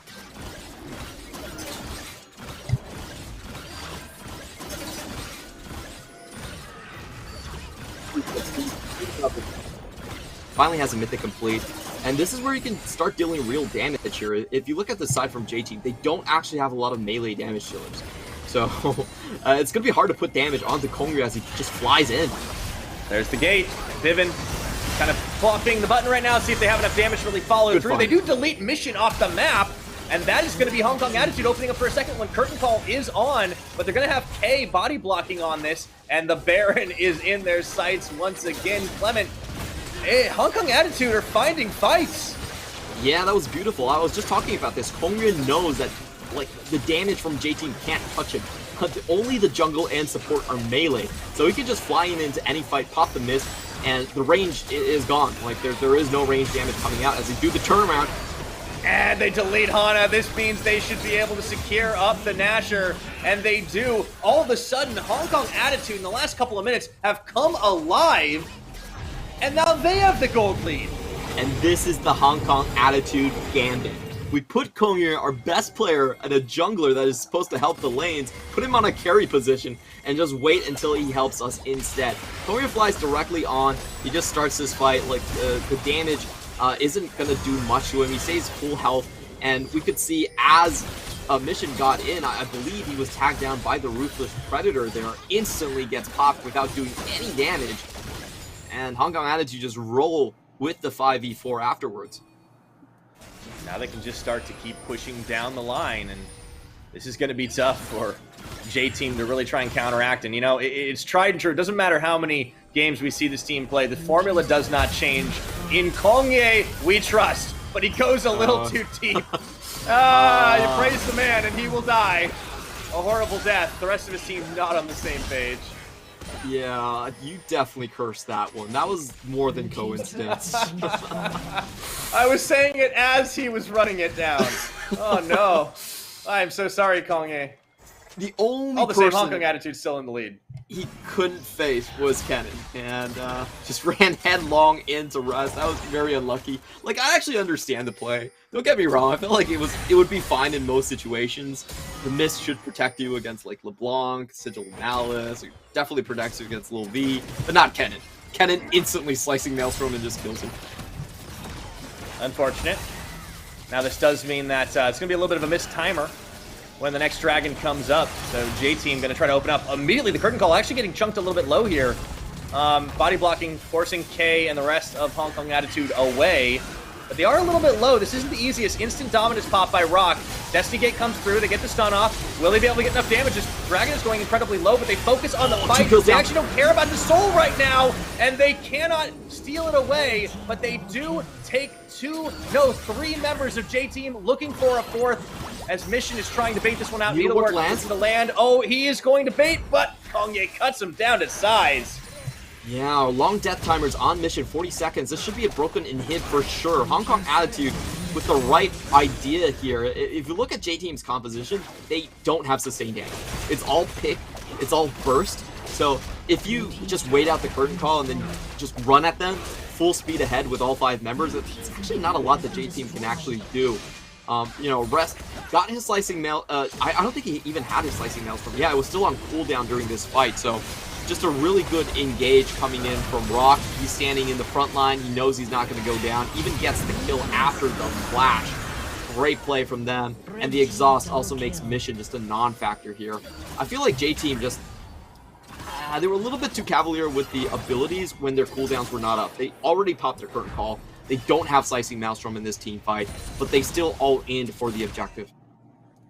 Yeah, it seems like a little bit of indecision, or at least, you know, the wrong decision plaguing J-Team in this one. They do secure the soul, and that is critical, but 30 minutes into this, it is still anyone's game as the Hong Kong Attitude come thundering back, and despite, you know, maybe just a little bit of aggressive positioning from Kongye, they still have found their carry. Yep. Like, Hong Kong Attitude's shot calling was great there. Like, they know they were down 1 member. Kongye wasn't there, but so they instantly turn and focus all on just killing the members. They don't even try to go for the steal. They have the respect for Hana, and they know that he's going to pick it up. Instead, just go what's actually important here. Open up the mid, and, you know, we do have the Baron coming up in 2 minutes. At this point, I feel like it's very hard for JT to actually put damage on Hong Kong Attitude. Even though they... It's very difficult for sure. I think Bivin also holding onto a cleanse as well should help him. Let's see if they're going to be able to make this big play on the siege. You do see Mission on the side lane does not have TP. If Hong Kong Attitude want to force the issue, they have an advantage. In Hong Kong Attitude, just in their item builds, they have way too much sustain. If you look at what Eminem has, he's actually gone for Eclipse here. They're flying all in. The dive, Divin. Okay, they do get the gold card off, and the fight gets opened up. This is a little bit more what they were looking for. However, the curtain call does come in. Tower getting knocked down. Inhibitor. It just... That curtain call does nothing. It tickles Rock at this point. They can't quite finish the inhib, though. And that'll be the saving grace for J-Team. Yeah, that's kind of interesting from Hong Kong Attitude. Definitely thought that they were going to gold card onto Hana after the flash was gone from Lil V. But they get mostly what they came here to look for. I feel like they could have actually gotten the inhibitor if they just found the kill on Hana. Not able to get that one, so all in all, still holding on to Vision over topside. Yeah, so things reset for the time being, and Hong Kong Attitude, they just kind of slow and steady turning this one in their favor. Now, yeah, soul for J-Team certainly going to help them, but I feel like Elder and Baron are going to be even bigger objectives. For sure here, as we do have a situation where the objectives should be coming up 1 by 1, so we have staggered objectives. Hong Kong Attitude can decide to force which one they want to go for. Just going straight for the Baron at this point. Yeah, it's like with Braum, J-Team don't have damage, and we've seen Mission in the previous 2 team fights, he just can't kill anyone. There's too much sustain, so they have to find a one-shot burst, and just don't see how that's possible. Hong Kong Attitude getting a little aggressive to try and make the play. Don't actually wait for anyone to check into them, and don't even bother starting the Baron. Just try to wait around the side. I think this is just going to be a good old-fashioned Baron dance, but Hong Kong Attitude on the inside track. Okay, starting it now. All right, they shred this one pretty quickly here, but they definitely don't want to... early smite from Kongye. They really want the fight more than anything else. Destiny Gate going to come out. Oh. Gonna get popped a little bit late. They do find Mission. That's a lot of damage. However, Bivin, oh, he's going golden just to buy himself a little bit of time as the team opens up. So is Rest in the stasis. Rock holding the front line. Hana doing the same. Do they have the damage to follow through? Kongye tagging his way in, and that is going to be Rest once more. Getting exhausted down, and everybody lives for such a long time. But finally, Rest will fall. Hong Kong Attitude, all of that investment, they get one kill. Yeah, and critically, the jungle is still up in Hana's side, so I feel like J-Team could still come back and contest this Baron quite easily. Indeed, we do have the TPs coming down. Oh, they're going to turn for Hana. Oh, that's a good old snip. A lot of damage on the J-Team jungler as they keep the Baron aggroed. This is getting a little dangerous, though. You see the low health bars. Kay's going to stand behind me, but he's in the Baron pit right now, taking a lot of damage, and this is going to be a little bit tense. They flash once again, looking for the kills. Kongye takes down Hana, and they need to just turn fully onto the fight right now as they start to run over the members of J-Team. It's only going to be Mission and Lil V remaining. They even keep the Baron aggroed for a little bit. Eminem, I don't think that's the prize you want, or maybe it is. This is still a little bit dicey. Mission takes out Kay. They walk away with the Baron on 4. Oh. Mission does make that 3, and he's going to try to find even more as the teleport, or rather the backs, will finish. Oh, that was a tense moment there, Clement. Yeah. Basically, everything that could have gone wrong for Hong Kong Attitude did go wrong in that team fight, and they just kind of brute forced it. It's just a composition difference in terms of the scaling and the sustained damage coming out from one side. You know, Bivin landed with a red card, and then they actually got sectioned off into 2 different areas, so Lil V got to full channel his current call. And still, you know, Hong Kong Attitude managed to take away the objective, but the problem is the tempo loss is massive here, and JT could very well just sneak this one away. Oh, they're going for the base race. Able to pull it off. Oh, they're going to go for it. Elder Dragon for the base right now. Eminem, no, just get it. They get that finished. They just are able to secure this up, and they are getting away with murder right there. I was a little bit surprised that Bivin didn't try to just go for the Elder there, because there is no smite on the other side. Hana is still in base, so I'm not really sure that the inhibitor in top lane was worth it. It was an open base anyway, and Hong Kong Attitude with the stronger team fight, you guys can just walk in. So I actually would have just preferred them just try to sneak in, like maybe get a steal or keep the members there for extra kills. But now that J-Team have found the Elder Dragon, they actually have a chance to win now. Like, they were lacking damage before. I don't think that's going to be an issue now. Definitely is a bit of a game changer here. Oh boy, this game just really swings. We certainly have a nail biter at the end of the day.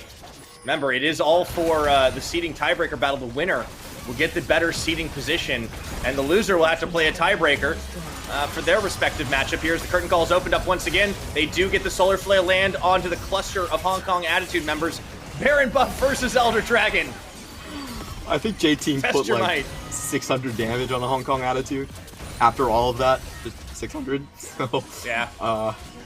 Yeah, there is a pretty strong phalanx here from Hong Kong Attitude. Between K and Rock, they can really protect their squishies. Yeah, there's not a lot of damage that can actually go through, and I wonder how they're actually going to fix this. I don't think it's going to get better anytime soon. And they're just really waiting on, I feel like, Rest for him to pick up the majority of his damage. If Rest does get to the Void Staff, then maybe they will have enough sustained damage in a team fight. If Hong Kong Attitude don't position well, but before that, it's really hard to see just J-Team being able to take down a 5v5. Even with the Elder Dragon, it seems very far-fetched. And that's just kind of tantamount to where Hong Kong Attitude are right now with this Kongye, Gwen, and the rest of the team. Bivin has certainly improved his positioning on those Destiny gates in the latter half of this game. Early game, a lot of head scratchers. Really some questionable choices, but it's leveled up. Zonius has helped as well. He's got 10 stacks on his Darksteel, too. He's starting to put out damage. Yeah, he definitely is at this point. We have seen multiple times when Lil V starts to fire, he just gets taken down about 2/3 HP by one wild card. That's going to be the trend from now on, and I feel like for this game, like, Rest has to have the most massive of Maelstroms to win the fight at this point. Like, if you stand in a Slicing Maelstrom plus a full channel W, like, you can take a lot of damage. Like, that's definitely going to be 1,000+ damage coming in from Rest, and they need every bit of that to take down the team fights at this point. Very critical for them to actually start getting just like snipe off kills early on. You can't do it against Rock. He's about to get his GA and he has the Syrinx Gauge. You can't do it against Gwen, so I feel like the only realistic target at this point is to try and find Eminem and see if somehow he gets out of position. Hong Kong Attitude trying to set up a death rush here, but there's no objective to really hope the J-Team funnel for. Curtain Call once again just being completely body blocked by the tanky members of Hong Kong Attitude. J-Team, you know, they're really trying to soften this team up before they go in, but unfortunately it seems like they're really just tickling them. Yeah, it does feel that way. I think J-Team is just... You know, there's been a time in the PCS and the LMS where people really look down on this Jhin pick. Like, even though it's been sort of like a J-Team favorite for many splits, people just didn't like it. It's great tempo play. You can make cross-map plays with it. It's a semi-globo. You can snipe people. It's very safe. But when it comes to the late game, it's actually pretty hard to execute. If the enemy has just 2 tanks, then you do, like, no damage. It's definitely a pick that's very reliant on the enemy composition for it to retain its efficacy. And we're kind of seeing the downfall of this Jhin pick. We are getting closer to maybe getting an armor penetration item. But for now, I think he definitely needs it. Yeah, he can't really do anything without. All right, so I think it's nobody's surprise right now that Hong Kong Attitude are just going to play for this Baron push to win. They have a dead inhibitor topside. They have an open one in the mid.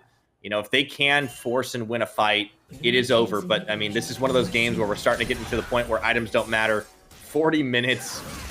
It has been a long one to close us out tonight. Yeah, Mission versus Eminem is the key pickup I'm looking for. Mission right now does have to play very carefully. He doesn't have the Banshee's Veil, so he has to pop in and out. Like, once he gets the Sigil of Malice off, then he has to go immediately back, or the yellow card, gold card, excuse me, is going for him. So we can see the way he's playing this. He did already get the Knight's Edge off of Eminem, and that's a good start. That's exactly what you want to do. And now this Baron start, the issue. Yeah, this could be great for J-Team because magic resistance is reduced here, and you do have Rest coming in. He does have Flash. Solar Flare is going to be put down. Look at how much damage they're already doing onto the Baron, though. It's going to be the start of with that Destiny Gate. It is going to be secured. Now the fight is going to be on. This will be pivotal to decide things. You see the Hong Kong Attitude starting to drop here. That's 1, that's 2. K and Eminem already out of this fight, but they have enough damage to follow through. Kongye looking for more. The gold card from Piven comes out. Kongye taking out Woody in this one. And it is just a knockdown, drag-out fight. Lil V staying alive through it all, but there's a huge shutdown as Mission is knocked out of this one. Lil V, the last man standing, in Hong Kong Attitude. They get the Baron. They win the fight. They just need to stop Lil V's back here as the teleport will be coming through. And this will be the 3 versus 1 siege. 47 seconds on Mission. That's not enough time to actually rev back up. And they have an open inhibitor for the taking right here. Lil V doing as much as possible, but doesn't have the wave clear at this point. He's not going to be able to make sure these minions don't reach the Nexus Tower. Could be watching. They want to go for gold here. Hong Kong Attitude, they see themselves coming right back into the back half of this split, finding themselves the advantages. Woody is going to respawn, but this is not enough. It will be too little. It will be too late. Hong Kong Attitude take the win on our last game of the day. What an amazing comeback story for Hong Kong Attitude. At the start of this week, we were pegging them as being one of the teams that would fall victim to Liap. They were on 4 wins. The schedule looked incredibly difficult, but somehow they pull out wins versus Beyond Gaming. They do it against J-Team, and now they find themselves above Berjaya in the standings, sending J-Team to a tiebreaker tomorrow. Great play coming out from them. I will say I still am not fully convinced that Hong Kong Attitude are a great team fighting team. I felt like they put themselves in the absolute worst possible position in that team fight. but it's just because of their composition that they were still able to win. Draft for the win, and draft to cover up your weaknesses, accentuate your strengths, and once again, it was all the Kongye carry Gwen. They were able to get tanky enough to withstand the Jhin damage, and you know, they have a hard-fought victory, but a victory nonetheless. Let's take a look at that final pivotal Baron fight once more. They aren't taking this Baron really quickly, and you can see the damage already starting to mountain up. At this point, all of them have reduced magic resistance. I feel like Rest actually comes in a little bit late right here, but the key thing here is he actually gets exhausted. Great play coming out from K. Very good discipline, trigger discipline on that one. Takes most of the damage away from Rest, and Mission is just kind of a non-factor in these fights. He doesn't even find Divin at the very end right there. And like we talked about, Gwen is such a disgusting champion. If you don't have ranged melee carries to go into the mist and actually take her down, then she can shrug off most of the damage. Lilvi could not touch her whatsoever. So once they found Eminem, that was it. That was the only member that they could snipe down. Yeah, and it just really didn't matter, right? Because Eminem wasn't going to be the main carry factor. I really think that it was a good adaptation to really, or maybe it was all the game plan, to just really turn that Renekton into just a full-on stat stick, massive tank, to really just withstand all the damage. They also had that Braum. You know, I think there was a bit of questioning, like, ooh, is this really going to be enough? It was. It kind of put up this unstoppable wall. And at a certain point, Jhin stopped becoming a champion. He really wasn't able to do anything to this team when they closed in around. So Hong Kong Attitude, you know, despite some positioning errors from them, they were able to find a really great defensive posture to just kind of cluster up and stop the counter engage, stop the push. I really like the stun at the last second to stop Hana from coming into the pit and trying for the steal. So, you know, in those clutch moments when it counted, Hong Kong Attitude came out ahead, and it may have taken them 40 minutes to do it, but they get the win. They put themselves ahead of the Berjaya Dragons, and they lock up that 6th seed. And that does mean that J-Team are going to be playing a tiebreaker against Boom. Tomorrow has got some really fun tiebreaks, Clement. You and Nightstar are going to have a blast, I'll bet. Yeah, we are going to get 3 tiebreakers tomorrow. The first one, of course, is going to be Liab Gaming. I don't know if it's the first one, but one of them is going to be Liab Gaming versus Impunity to decide who actually gets into the postseason. And then we have the middle of the table one between J-Team and Boom Esports, and then the top of the table one between Megabank Beyond Gaming and Machi Esports. So a lot of fun to be had tomorrow. And this is, I think this gold graph tells you perfectly the story about this game. It really was the 4th Drake that turned things on its head, where you saw J-Team lose out on those precious 5 minutes to close out the game. Not having those the Ocean Soul earlier meant that Hong Kong Attitude was able to scale up, meant that they were able to get tank items. Everyone bought GA, everyone bought Sustain, so J-Team couldn't really poke anyone down anymore. And then we also saw like the build from Rest, I thought was actually somewhat suboptimal, because he actually went for the Morello Nomicon instead of building for street damage. Like, this is definitely one of those games where you have to go for street damage. You gotta deviate and pick up anti-healing. It's not going to help you later on, honestly. So yeah, maybe overthought themselves just a little bit in that one. And Rock will be our MVP because, true to his name, he just sat in between everyone and did not allow the damage to come through onto the rest of the members of Hong Kong Attitude, absorbing as much as possible. It was a giant damage sponge, you know? It's kind of like that old meme with Steak, right? Just he plays a lot of those champions that are just going to tank it all up. He is true to his namesake. That's what we call Rock in the PCS here. And just looking at the draft, this is something that I feel like J-Team throughout this split hasn't really utilized. It's Renekton. The power pick of Renekton is so incredibly powerful in the LPL, in the LCK. But it's just kind of baffling to me to never see them pick it up, even in Blue Side offered. Like, if you're going for an early tempo composition with LeBlanc early on, I actually think Renekton's great. There's not much you can do to take him out of lane. It is curious, you know? Maybe a bit of a gap in the J-Team champion pools. They don't feel super comfortable. I mean, you have to think if you're playing top lane, you have to be comfortable playing Renekton. But yeah, it seems like they don't like that when they hit the draft phase. And I wonder if that's something that's exploitable by teams going into the postseason. Yeah, with Megabank Beyond Gaming also picking it up as a first rotation champion, I feel like J-Team are kind of losing out on the power. Like, bow forth to the Crocodile God. Like, he's SS tier for sure in competitive. It's just so weird to see them never go for it in tempo style games. But that's gonna be it. Like, I think J-Team, they close out the season. You know, a lot of people were saying the J-Team of Summer was going to come up and we are going to see a lot of improvements, but I find it hard to say that J-Team has really made giant leaps and bounds. I think you could say for sure that Hana has improved. Hana of Spring and Summer are very different players. He has shown that carry side of him on that Trundle, at least in that we saw today. That's been great. Rest has taken a step up, but compared to the upper echelons of the rest of the top teams, it really hasn't been enough for them to punch above their standing. I'd say they've kind of maintained, right? Like, I think a lot of the teams in the PCS have really leveled up, and J-Team have definitely struggled to, as a whole, really match that experience level up. But they, make no mistake, they still are a top 4, top 5 team.